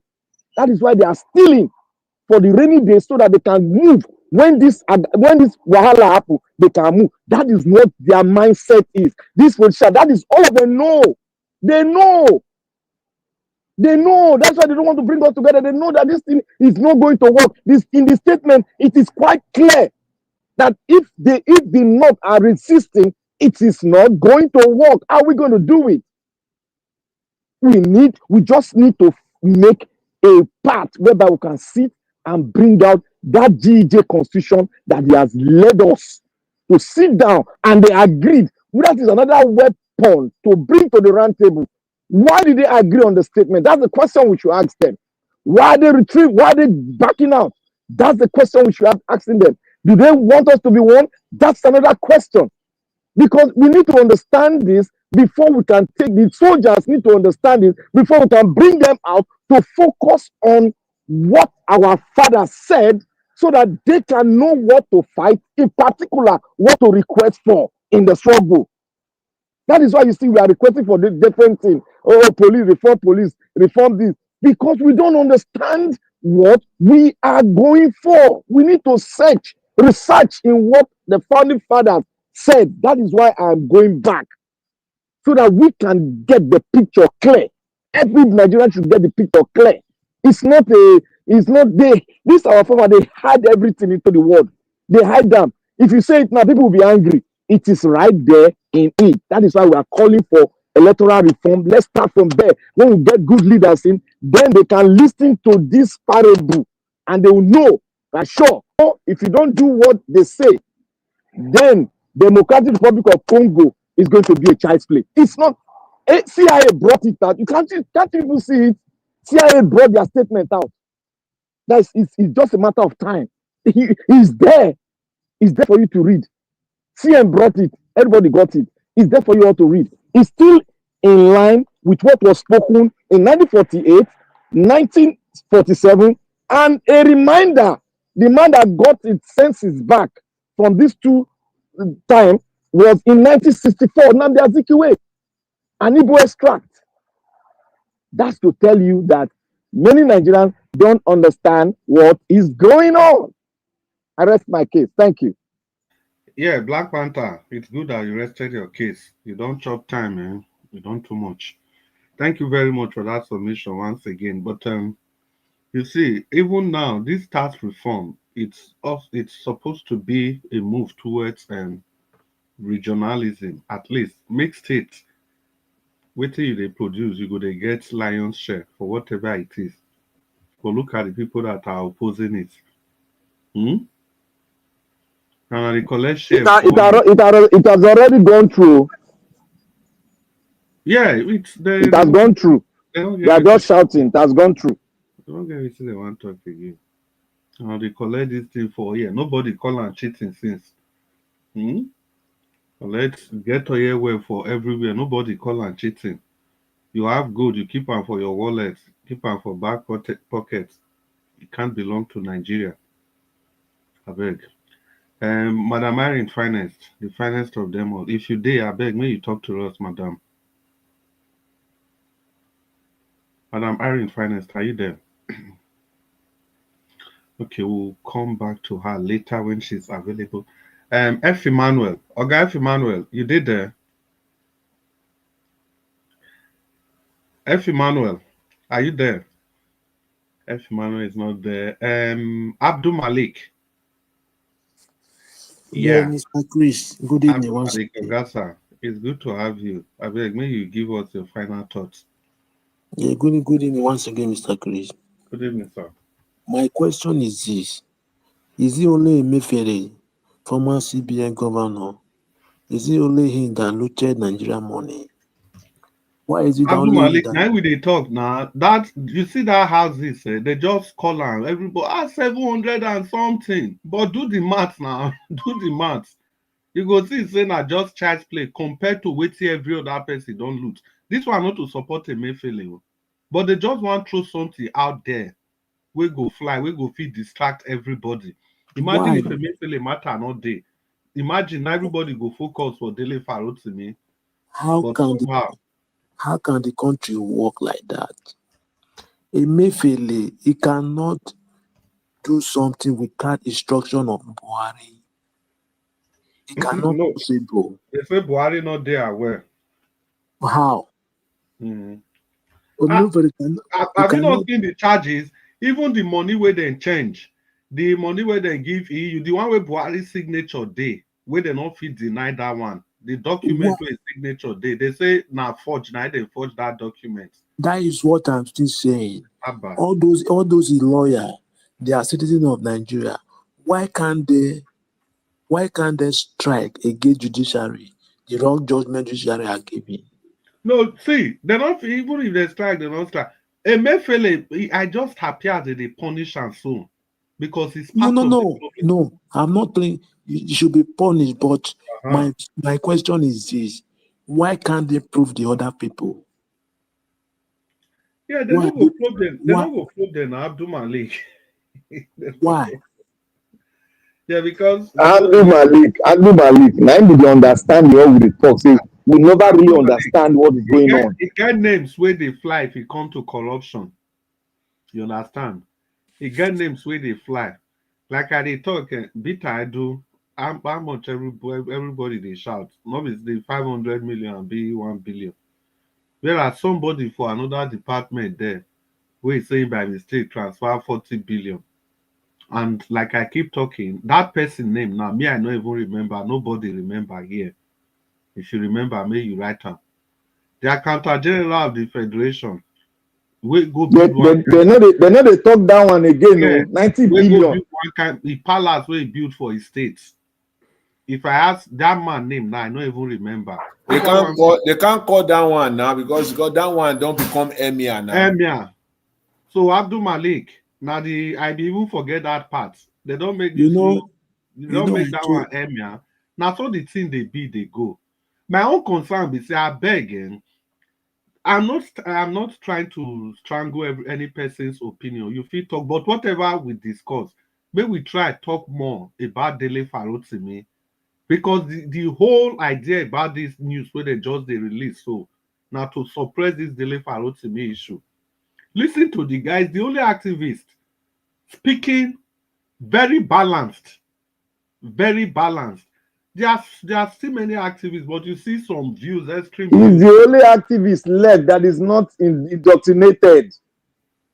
Completely balanced in his views. To the extent he resigned from practicing. What type of country is this? We all know we are not kids, understand? Emefiele cannot do something without instruction of a Buhari. It can never possible. That is one. The second one is this. Omefiele is not the only one that looted money in regime of Buhari. Why can't they prove the other people? Why is it only him suffering? I'm not telling you it's not good the way they are arresting because he loot money. But why can't they prove the other people too? The way they prove him? That is my question. Why is it that anybody that come from southeast or south, they understand it's like they I don't really know the way they treat those people. But anybody that come from northern or southwest, is somehow they treated them somehow. Immediately look at how long he has been suffering. Only him. It's not normal, it's not right. He cannot do anything without instruction of Buhari. It cannot possible lie. Even the money that they change, they change they change to another note. Even the money that they scarce that period, it's not the one that paid the idea. They must instruct him before he do. Okay, why did they suffer only him? That is the reason why I'm still saying this. All those lawyers, they have association, right? Why can't they strike against those wrong judgment judges are giving?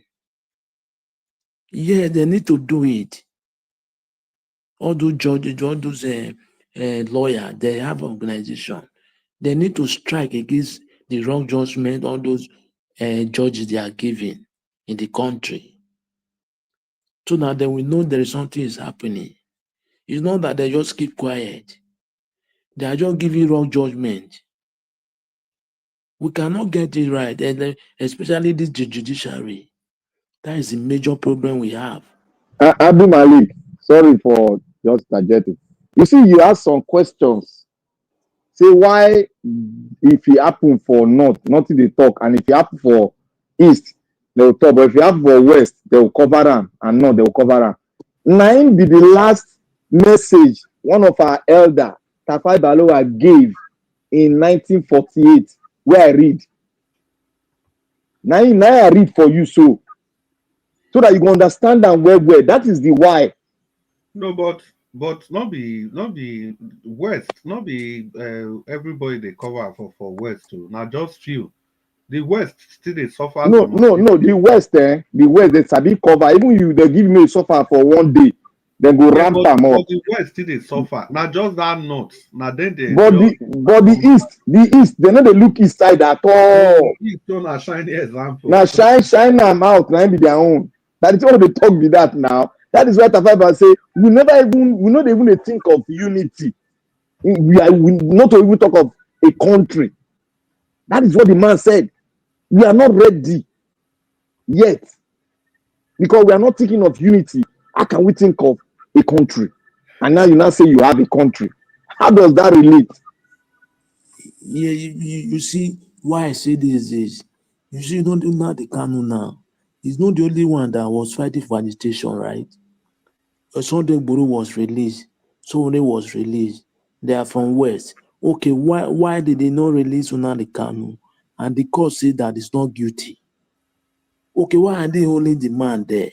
And the judges and the lawyer, his lawyer, they don't do anything about that. They cannot strike against those wrong judgments. That is my problem. All those MBA, they need to strike against wrong judgment judges are giving in Nigeria. To start with, they need to do that. Because without judiciary, there is no country.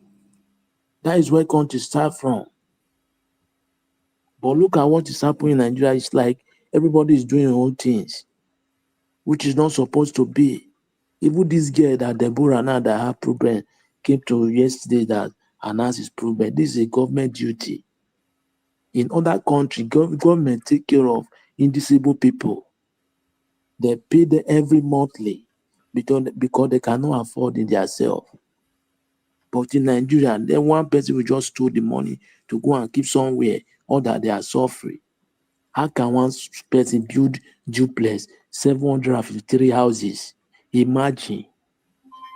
What are you going to do with those houses?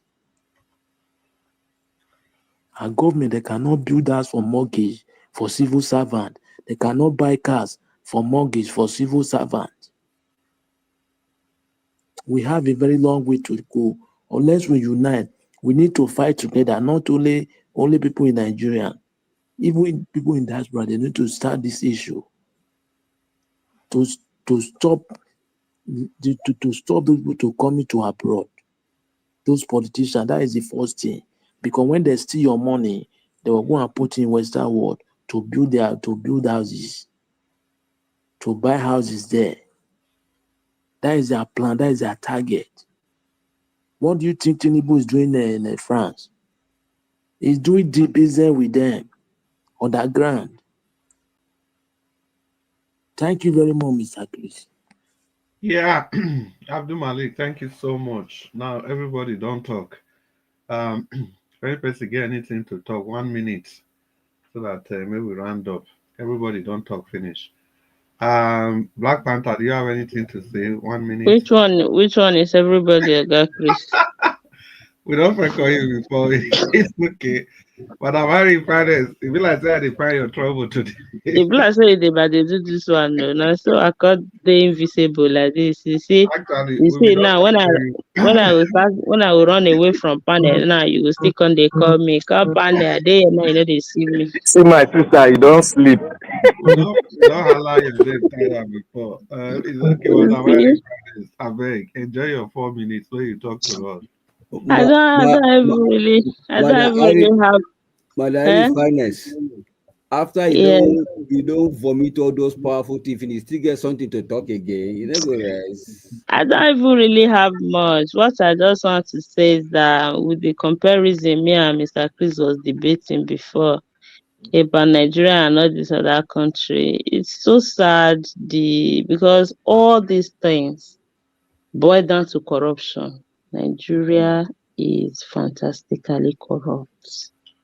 And most of all this country, they eventually learn the work from them as we are now in Africa. It's just so terrible because I've been thinking a lot of things. Man, these people, they have done this thing for so many years. It's so unfortunate that Nigerians has been like this for years. Docile, we gave them time right in front of our eyes. They make the country's money into their pockets. Nobody do anything about it. Now they are fighting us back with the same our money. It's very terrible right now because this thing has been on for so many years. They have grown wings and grown feather into this thing. Now they are above us. Now we are just struggling. We are just like don't even know how to describe Nigerians right now. That they don't even know where they are going. They don't understand what is happening to them. They don't even know what to say about their country. You don't become Omonozuzu now will be now. I tell you, everybody is so confused. This one will be saying when Nigerians are ready, they will take that he said it the other time. When Nigerians are ready, they will take over their country. Who the diaspora will say, may they roti, when they were ready to wake up, Nigeria go good. Then when they that side go say, make una come back, can't lead them, not be to they talk for internet. We are just all these people have just sowed the seed of confusion. The thing is just growing, and all of us are actually just confused apart from them. Look at what they are doing now. Bringing in their children one after the other. How long are we going to continue like this? How long? Look at Erufai children. They are in politics. Oshomole's son don't enter. Look at Seyi Tinubu want to become governor of Lagos. Hi! See this Nigeria thing. Honestly, I still maintain my own. We just need to do something. I don't know how. My sister, no give up, eh? No give up, I beg. I don't know how. We just need to do something. I will keep that is going to be my new slogan. I've said it. I don't know who will be the head, who will make the strategy. I don't know where it will start, and I don't know when. But all I am saying is that I refuse to agree that these few people can just defeat 200 and something million people like that. I refuse to agree. I refuse. Not Nigerians that I know that I'm seeing. It's just so terrible. It's so sad. We cannot afford to just allow these people. They will finish and die. Their children will continue. Same people. In fact, we must do something. We must, and we really just have to. I don't know how. Some people might say I'm just trying to be political correct. This is not about political correctness. It's a waking call. We need to wake up. We just need to. I don't know how, but we have to. Thank you, Mr. Chris. Good night, everyone. Yeah. It's good to be with you people today. Yeah, thank you, Madam Irene Finance. We really appreciate your presence here today. Yeah. Yeah, and as we say, you are mentioning the names of these people whose children are beginning to occupy strategic positions. Now, the same thing, if you go Abuja, if you go Federal Secretariat, you even forget Sanusi Pikin. Now, I know this Sanusi Pikin joined police after he graduated, finished. He joined police, I think, in 2016 or thereabouts. 2016 to now, it's been 8 Which years. Sanusi, the former Empire. central bank governor? Yes. You see, huh? You see? So he joined police. In short, the day when they joined police, people were writing saying that one be the next inspector general of police. See, it's been like 8 years now, if I'm not mistaken. That guy rank him, he go down they go Oga Pata Pata, and before all of them wake up tomorrow, now go see where in Peking don't they. They'll be pushing all of them, pushing all of them, pushing all of them. You go Federal Secretariat for Abuja, now their names. This one, because their parents, they one or two places, all those federal government scholarship. You know the volume of scholarship where this Western world they give Nigeria. WHO uncountable. These people, because now their ministries, the thing they come, some they not go advertise, some they go advertise and the requirement, they go make sure so they remove some. So that at the time people go apply, they won't go qualify. At the end of the day, they just share this thing amongst themselves. And when their children go abroad for this scholarship program, they come back, they keep positions for them. They start working. They work for 1 or 2 years. The next thing, they are taking study leave to go for masters or some other things. Why they Wait, are Oga Chris, this thing that you are saying now, the thing is like somebody is just missing or type you are forcing it for me to drink. You No, see, make I ask you something. Then why are we quiet? I am here to understand why we are so docile, why we are quiet. Why? Madam, why in finance? May I tell you something? Where you get many things where people don't know. You get one state from the north. Now the same thing with the whole Nigeria, but now the one with me I know be this. The form, the civil servant there, if you want to apply for promotion, it get where you go waka reach. It get level where you go reach. You know if you pass there again. You'll be Nigerian or you can't go above that level. Then for the form, if you dey fill the form, so they go write your state of origin. Then there's a column from northern part of the country. If you come from the north, you go tick am. If you come from any other part of the country, you go tick am, then you go indicate the state where you come from. That one na government form, evaluation form for promotion. And as far as still here for people for south, they say the same thing they go on. So because we allow all this for years. You know why this allowing, you see the problem with the allow. Even if people want come, if people say Nigerians now, if we want protest against those things, the people from the south, or let's do it the other way around. You see this tax, this thing we will talk about now. let's even assume say na true Tinubu wan use am siphon money. You see as say na people from the north na they talk, and these people wey dey even talk from the north na still very specific people, not even the main Hausa people. But everybody from the south, somehow people are happy. You see, I'm saying we don't go fit come together. The same thing if you still reverse am during Buhari time, Buhari could have been stopped many times. Anything wey Buhari do that time, any person wey talk, they go say na corruption. Anything the man did, all that he did, there were always foot soldiers. Before Mr. you Clay, look at NSAS. this thing, as I'm seeing this thing like excuse. Do you know why I'm telling you this? No. Because Nigeria have population. This thing you are saying now, your explanation is you are explaining this thing like it's two. We are talking about two different countries. When South, because this is basically about South and North, what you are explaining now. When South agree for something, the North will not agree. When North agree for something, the South will not agree. Only the population of South, only them can even do a lot. And if not, are the one agreeing, South is not agreeing, only the northern population can do a lot. This end hunger protest that they did the other day, do you notice what happened there? Majority of the South did not take part in that protest. But because of the force that was coming from the North, do you think Tinubu would have addressed that protest? He wouldn't have done anything if it happened that it was just the South that was just going and coming as confused people that we are, that are always going and coming as we like. He wouldn't have addressed it.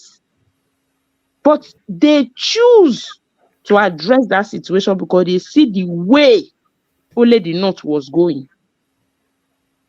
If I tell you that out of 12, there is always Judah, we don't really need all of us to find solution to this thing. We don't need all of us. Even all the countries that have fought for where they are today, there are people that still did not move finger. It's not all of them that agree. It's not all of them that must come together. We just need at least a certain number of part of that. We are many, for God's sake. We are talking about 200 and something million people. If not only 100 million even wake up or even less, you see these people, they will run away. How many are they? All of us don't have to. It's just that we have no, because I don't want to be using the word we are not ready anymore because it affects me. Let me just say, we are not yet there. We are not yet there. We have not really, it has not done on us. We are not ready to strategize. Because everybody must not be involved.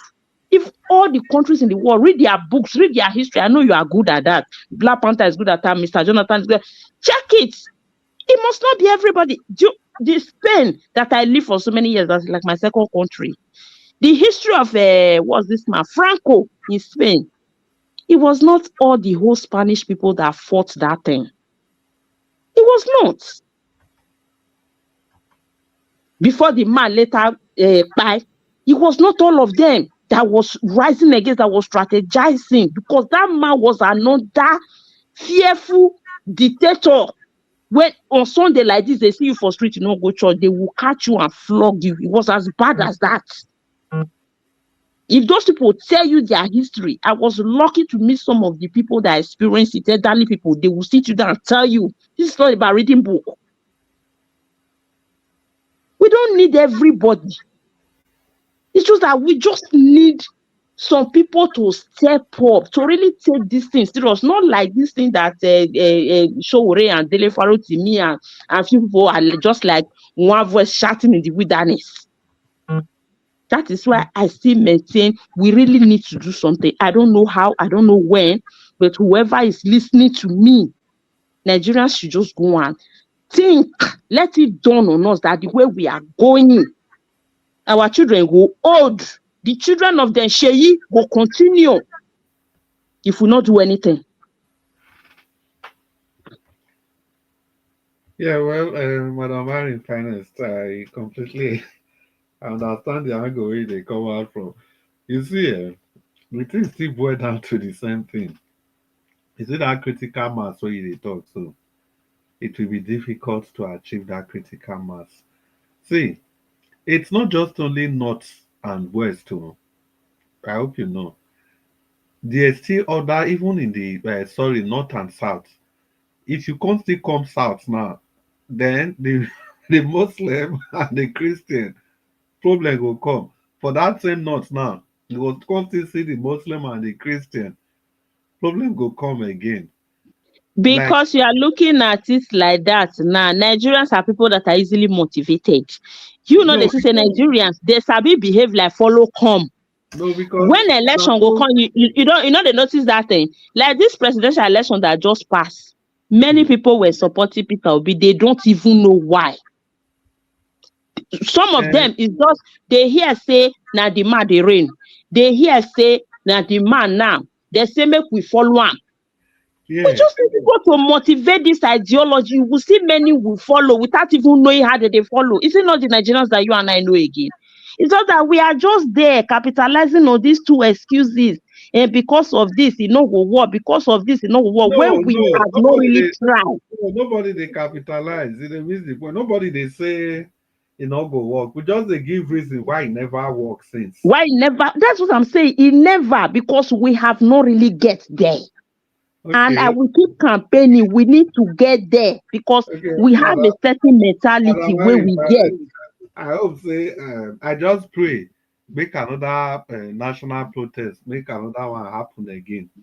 I just sincerely am praying make another national protest happen again. You go still see the way the distribution go be. You go see and again I wish we don't we as a people we have even lost the sense of defining what is wrong or right. When we want to define those things, we always situate it in accordance with what we believe in. There's no standard. Exactly. We want to look at it from our angle, from how does it affect us? This person, see, it will be so bad that and how it has been coming. It must not be how it has been coming. It must not be what has been happening. The world is evolving. We can do this thing. We just need to let this thing dawn on us. We can. We're not gonna die like this, leave Nigeria. We're not gonna agree, go to pay me. Well, the borderline we say now so the thing just be it's difficult to accept, but I know this nation very well. Know this nation. It don't still happen like this for many countries, and eventually what the people just have to do, everybody, see if they can't come together so that people can have parliamentary style of governance, eventually everybody is going to be to your tent, oh he's great. I'll say go tell end. See, my sister, you see the problem with the face, we don't understand wetin we dey into. That's why I see nobody want to sacrifice because we don't understand what is going on. Why my brother will be fighting against me while I'm doing the right thing. That is why you say Nigerian people are somehow confused. Because when you lack understanding, you be confused. But that's not an excuse for you to not just not to find out what's really going on. The problem that the Nigerian people does not want to find out what's really going on. That is why when we talk the truth here, you see people calling in, trying to obstruct us with other ideas. Because they know that we are sending out the truth. Because the truth is the only thing that can make them, understand and get a link of what is going on. Okay, now, they said we are diverse from different places. But we don't recognize our unity because we don't understand ourselves, we don't understand our culture, neither do we understand our way of living. How do we make sure that we understand all this? Is we need to come together and talk it out. That is why they are refusing us. That's why you should ask yourself, why are they refusing it? Why are they refusing to add a new constitution? Those are the questions we should ask. And when you ask such questions, Mr. Mafak, I want to ask you something. You said we are like this because, how do you put it just now? We not recognize our strength, or we are confused because of culture and all that. We are not together. Yes, you can put it that way. We are together when it's convenient for us. That is the understanding. Now you are not speaking what I'm speaking now. You are not going when deeper. It's convenient for Nigerians, you will see unity. Why can't we not also use that unity when it's not convenient for us, as in at the time to sacrifice? Why are we so scared? God bless you. So scared? You see, you know why we are scared? You know why we are scared? We have not realized that we can make it together.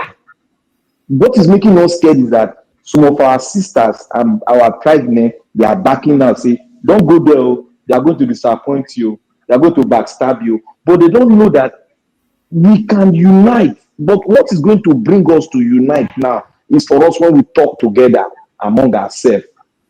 That is the conference they don't want us to have. That is why they are dividing us with different tribe, religion, all those stuff.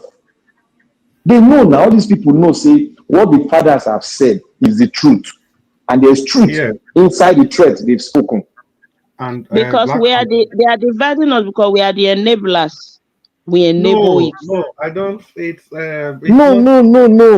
It's not about enabling. See, Madam Mariam Finance, I try to situate this discussion within Nigeria.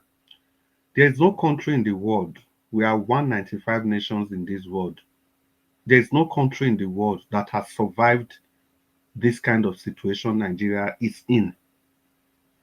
So I don't know why we think that we can do it. Even when they were putting this nation together, the white people, even the so-called white people, they write for that document, say, now so we want make una be, but if una no fit stay together after 100 years, make una sit down, talk as una go waka una life. That is how complex it is. Now, talking about nation, see, you get one country where they call Germany. You get another one where they call Austria.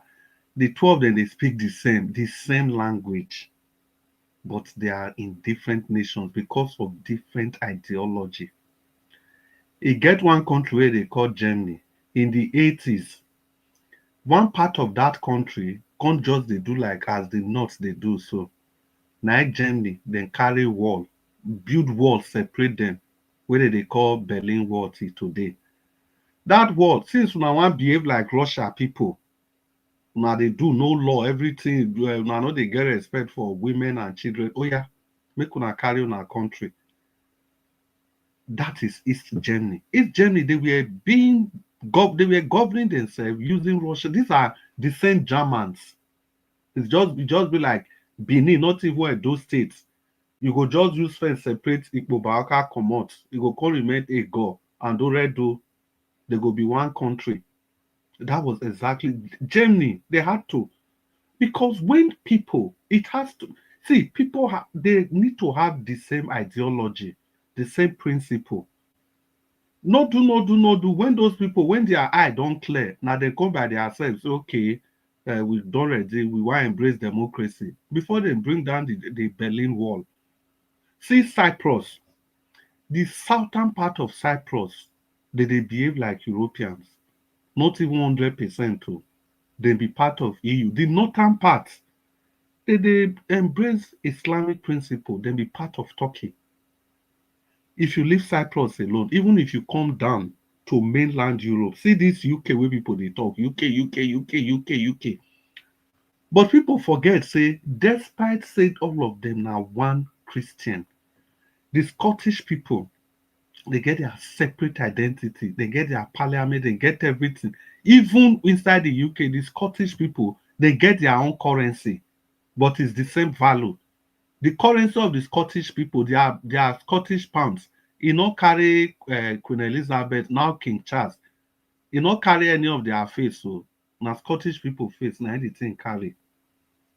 That's to tell you the understanding of how to deal with diversity. We are playing with diversity. It's not going to see Singapore and Malaysia.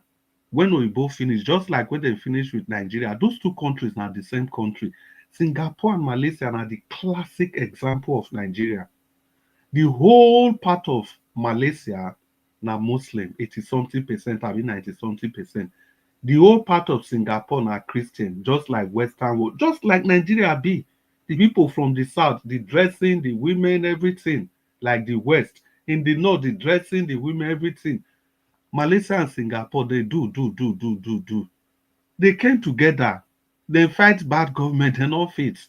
Not until they come finally separate. And the two of them, they went to become prosperous nation individually. Then you see Pakistan, Bangladesh, and India. These three countries, now one country before, now the same British. Oh, I just dey give example of British nation. They bring these three countries together as one nation. All of them begin day together. Bangladesh and Pakistan, we can dey listen, or they even be Muslim together. Indians na Hindus. No do, they not fit. India can't come out. When India they come out, Bangladesh say no, they not they come out, or they deal with Pakistan, all of them are brothers, the same religion. That union not even last 15 years. They begin they fight each other. Now, not be as they come be not be religion, can they separate them again. Mr. Chris, Yeah. how did you come to the conclusion that Nigerians are not enablers? Well, which Nigerians are we talking about now? Nigerians. When you take and which enablers in the same in what aspects? Nigerians, all these things. That's what you have to. That's what you have what to. I'm explaining. Say in blanket that Nigerians are not. Nigerians are. We are. No, Mr. Jonathan. What I'm explaining, it's even pointing to the fact that Nigerians are 100% enablers. Okay, then.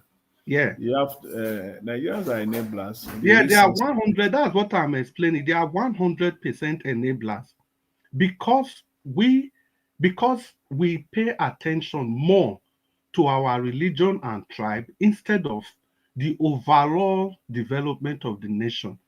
So every one of us, it takes now very few Nigerians now they detribalized, very few. So all of us now our problem now be that now make them to move together as a nation. Say we go get one president from one tribe. The best way we fit get now even parliamentary system, regional government.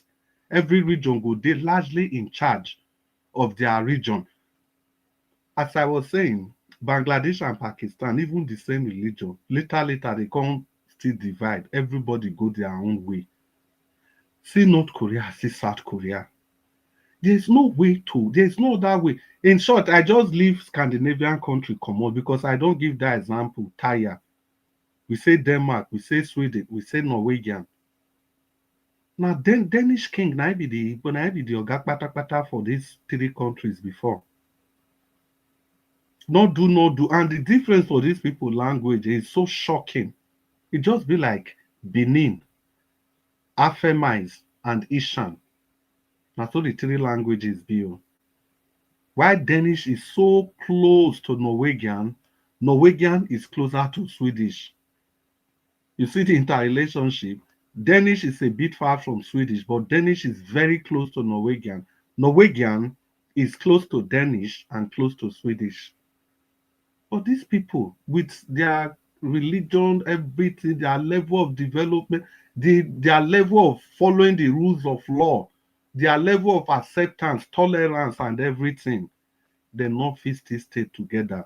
When we don't even talk about Yugoslavia at all. That one break.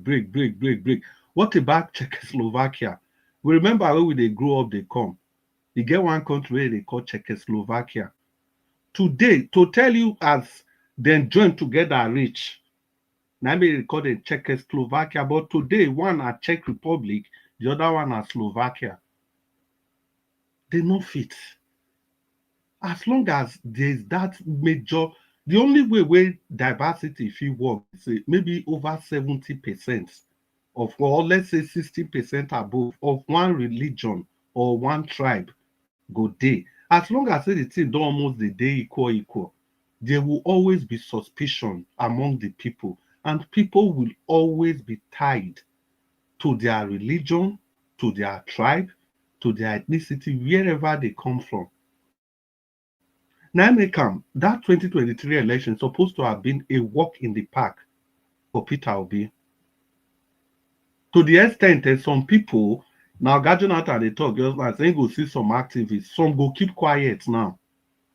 Not be say they don't know waiting, say this man with the arrest not good though, but they go come balance the thing. Say, if I talk against this thing now, I feel can offend this person will be my brother. I feel can offend this person will they the same religion with me. So the problem of Nigeria is so massive. Because if not that, on which basis people go take people where they fight, say that Tinubu they must vote for so and so. And tell me, this thing where people always say Yoruba people. No. Tinubu and the gang, they be separate entity. I'm very sure if the Southwest, if they want conduct election, make them bring leader come out, Tinubu no go get one vote. Tinubu, nobody for Southwest, nobody is just an exaggeration. But I'm very sure, say the Southwesterners, there is no way, even as pluralized as Nigeria is, how many votes did Tinubu still get?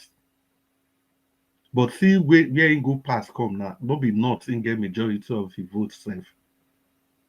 So the summary of my discussion be say, you see this one Nigeria where we dey look so as long as we dey look at na mirage. You know the problem with mirage, you go dey pursue mirage they go, you no go ever catch am. You see it go be like water in front of you. The closer you become, the closer you think you are, the farther it is. The farther it goes. It's an Nigeria, it's an optical illusion. You know they exist. It's an optical illusion.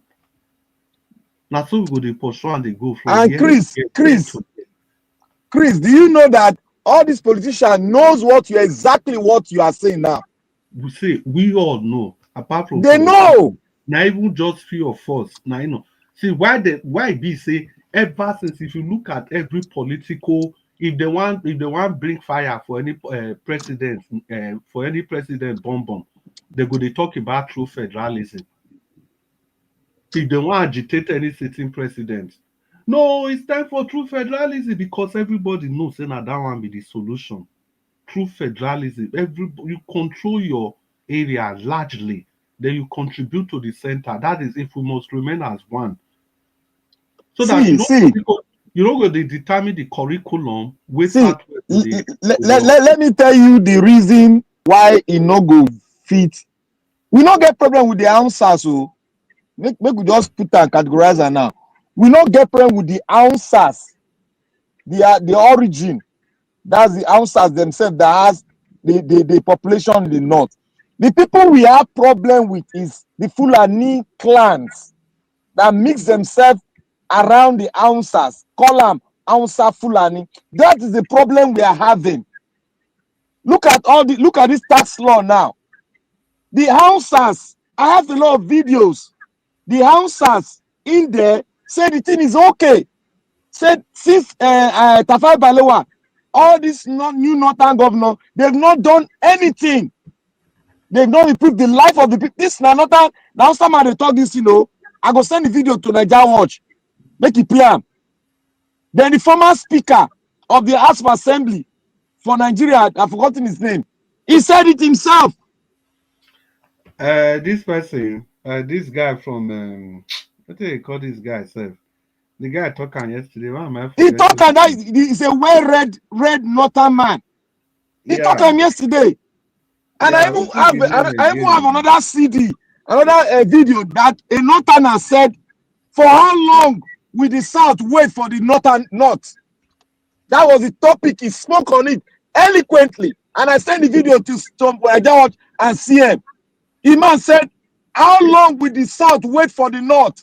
That this is an absolute thing, that the North need to get it clear, that we need to come together with the South to make a good country.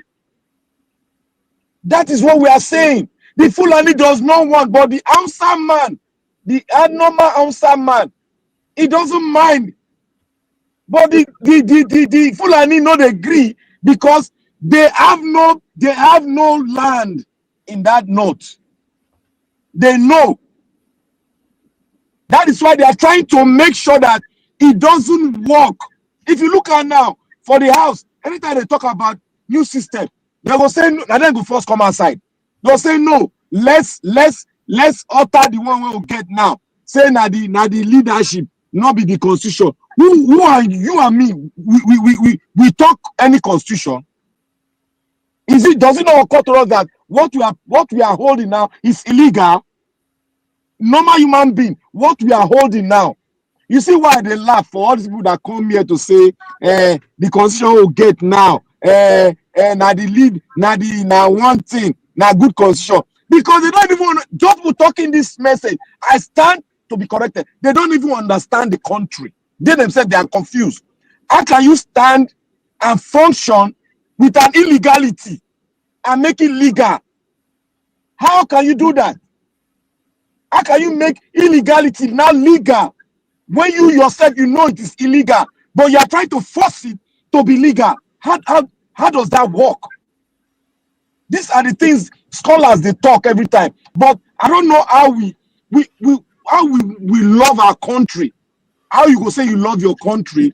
You go see the function with illegality, trying to make it legal. Do you know what it takes? Do you know what it is for somebody to say something where one person right? That singular thing can cause WARO in some countries. That singular act where Abdul Salami did, do you know it can cause WARO? Yeah, Black Panther, even talking about that illegality, so we don't even fit sit down together, give ourselves better law. Oh, you see them now? Because the law we take to govern ourselves, so how can you use that now? We the people. Colonial law. Which time are the people take sit down to? The colonial law not even better past the one we give ourselves. Which time you the people? Which time I take sit down? Or even if people decide to just say, let there be peace. The way the constitution is, it's okay. The constitution is good to a large extent. Any serious leader can get something out of it. Maybe, but see the way they put that, man, the way they put that constitution, the constitution will talk this. It go for another chapter, go fight against what he talk for chapter 1. And if you want to try to amend, you know what they make it difficult? If, for instance, want to try to amend this constitution to be better for us, then go say there are places that you cannot touch. That is what they say. Yeah, that is why it's difficult. Yeah, that place where they always talk about. So that unity of our nation. Now they always talk about. You don't go. What is unity when we don't love ourselves? Even when a Jonathan even considered that in 2014 confab, he still talking and say they not touch this area, unity of Nigeria. Why you go? Because nobody want even nobody. If you look at it, nobody even want damage the unity of Nigeria. All what you want, let us face it and reorganize it.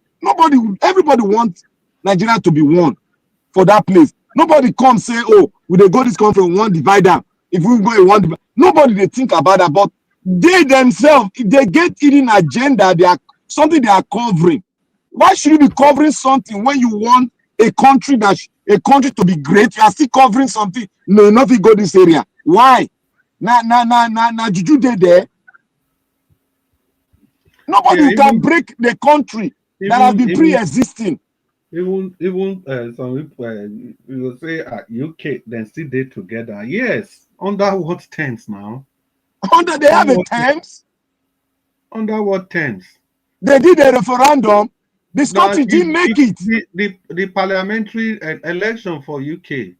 If you don't know, people for Scottish people, they organize their own election. Simple.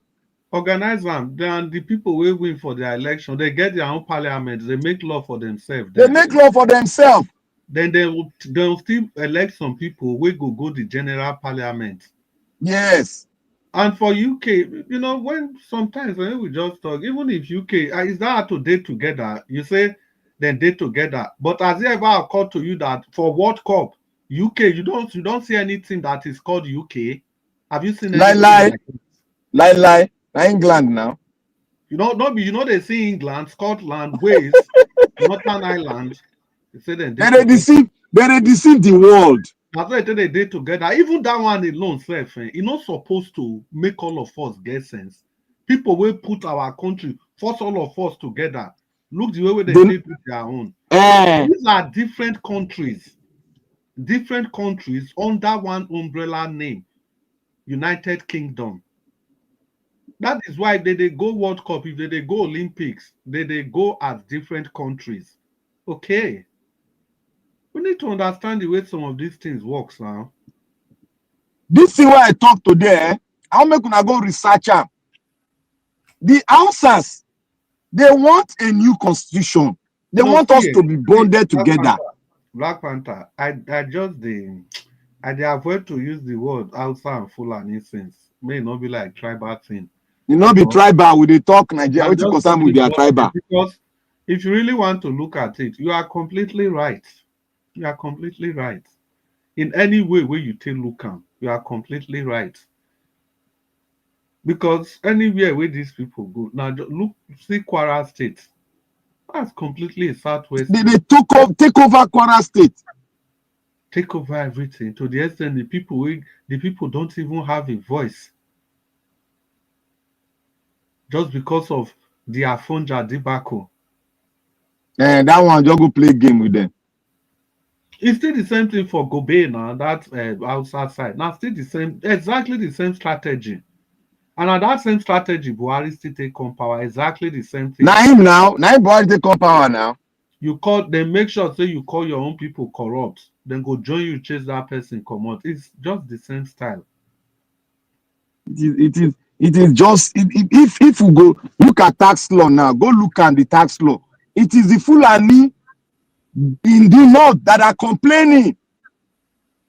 I don't listen to a lot of debate from the north. The people complaining is the Fulani part. There's a senator, an Hausa man. He lead one committee. The guy explain, but in accent you go know, say an Hausa man. The guy explained everything. He said the northern governors, they are very lazy. Yeah, you might talk him now. Black Panther, and that question where you ask him, somebody don't answer for comment section. Tony Africa and Dogara they talk about Yakubu. Yes, Dogara, yeah. The guy talk him as he be. He said they are lazy. He said, but there are some things in the tax law that they can reorganize and agree on, but not just throw everything out. The tax law even reduce federal money, add on to states. Reduce 5%, add on to states. Tax law, they say, anything where you generate from your side, you go fair take 60% come out. Yes. Then you contribute 40%. So you get many things where you feed generate now. You get land, big one. You they rear cattle. You see that governor where they do farming now for north. I don't forget the name again. Where they do a mechanized farming now. The guy not send them now. Niger State governor. Niger State governor, he not even send them. He just do your own go. You know that Niger State governor, he get one day where Peter Obi did there also. You know, Peter Obi suggests that thing. Yes, it's that way call Peter Obi my leader. The guy not even talk, the guy not talk pen. Now all these Casino State and one other Borno, now they just they make noise. The truth be said, to say the truth, the final truth for this matter, another reason why we dey where we dey as a nation, in political correctness. You know, well, we not just want to talk on the way it be. No, now no go happen. Now when they know say now the resources then day after now. And resources the day after. I don't go to talk truth thing. Nobody go talk truth now. Yeah, well, Black Panther. Yeah, maybe ring bell. We don't try today. I don't Yeah, know we don't try today. today. Yeah. Make everybody go do research well. Oh. This thing we need to understand the game playing. We need to take A and B together to understand what they are doing. But I want us to focus on that task law because it's leading us to somewhere. Now, so, now do well today. Oh, my wonderful people. I greet all of you now. Now do well for argue Deborah. I don't know any person did there. We want to talk something for 30 seconds to 1 minute. Mr. Jonathan, are you there? Mr. Jonathan. He's not there. Abdul Malik, you still there? You get anything where you want to talk? 30 seconds, 1 minute. Abdul Malik is not there. F. Emmanuel, are you there? 30 seconds, 1 minute. That one don't sleep. He's not there. Mama Echo, because Mama Echo don't go through it. Well, and I saw we see You don't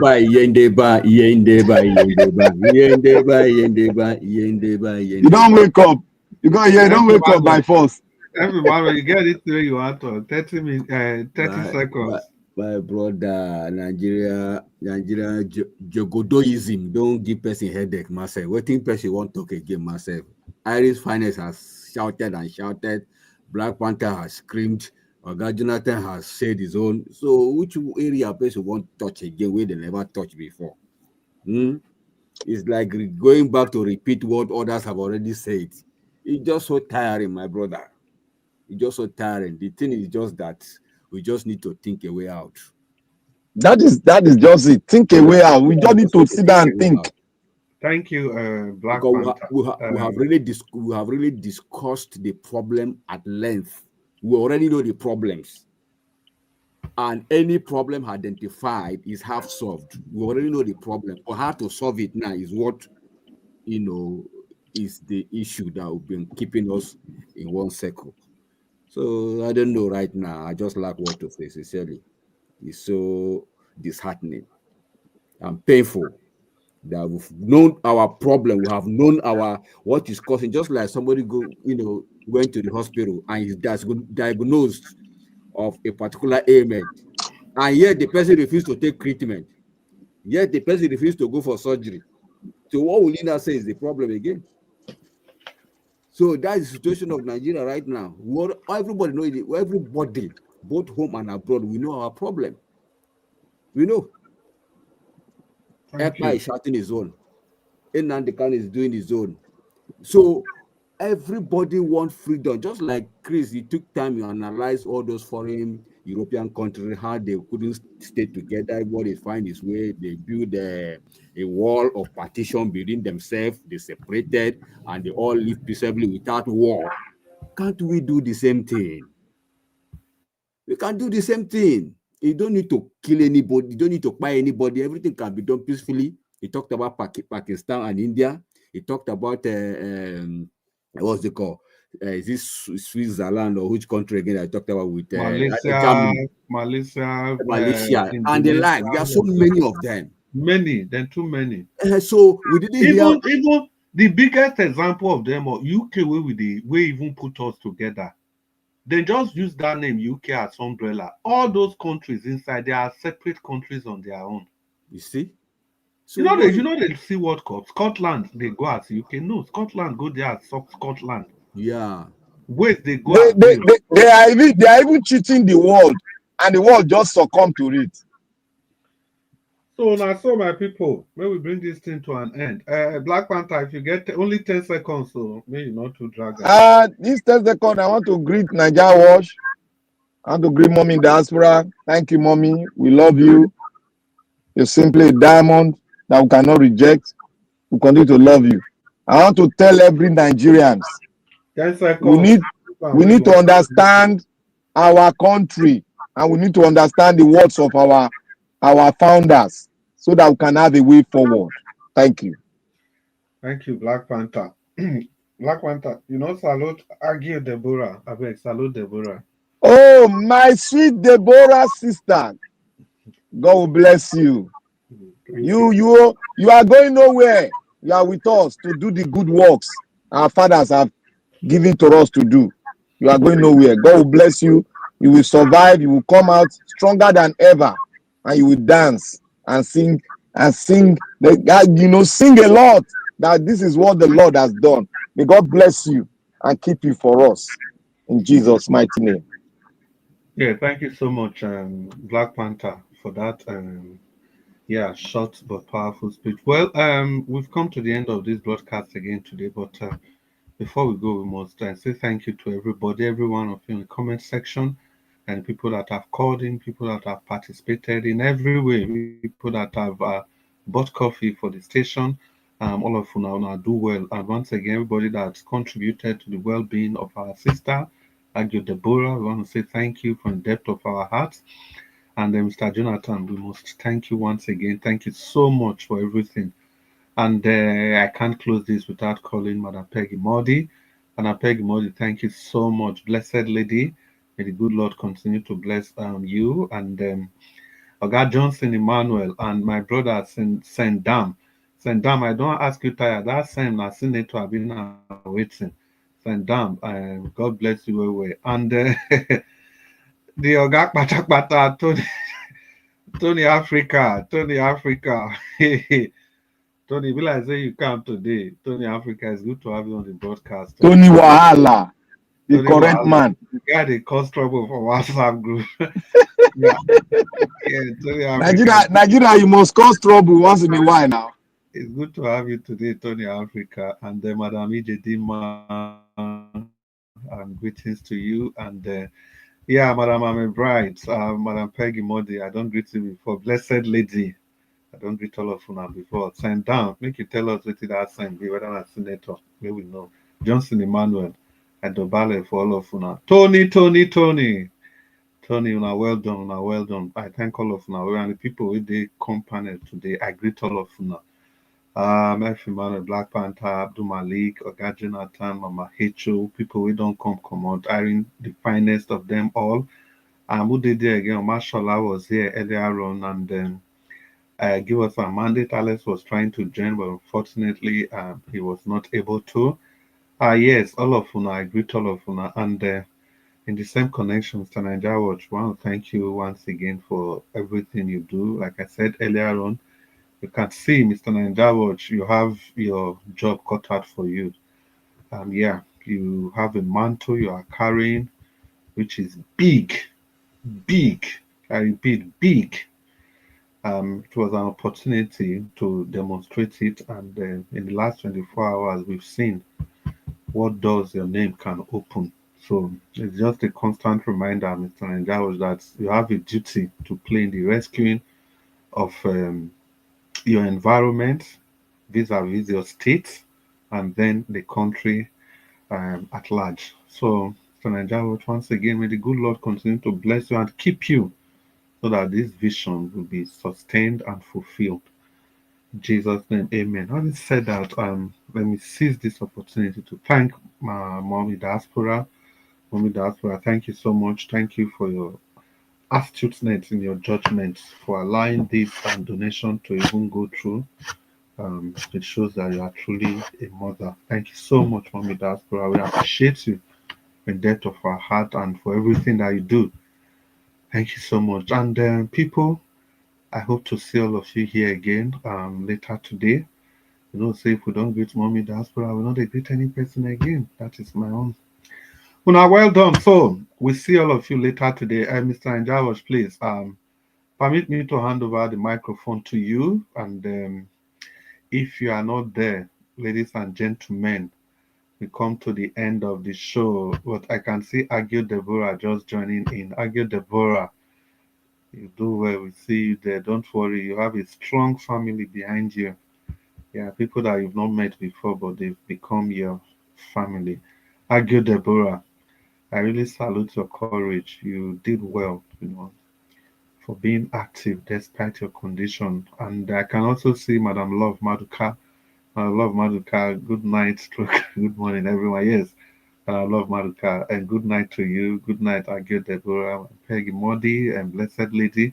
Una good night. So I have to come back to Mommy Diaspora again. Mommy Diaspora, I don't greet you before, but your children all want sleep. Now so me I quick greet and make I come back to you. Mommy Diaspora, and good night to you. We love you. The good Lord will protect and keep you always. And my people, we go end on here. On a good night.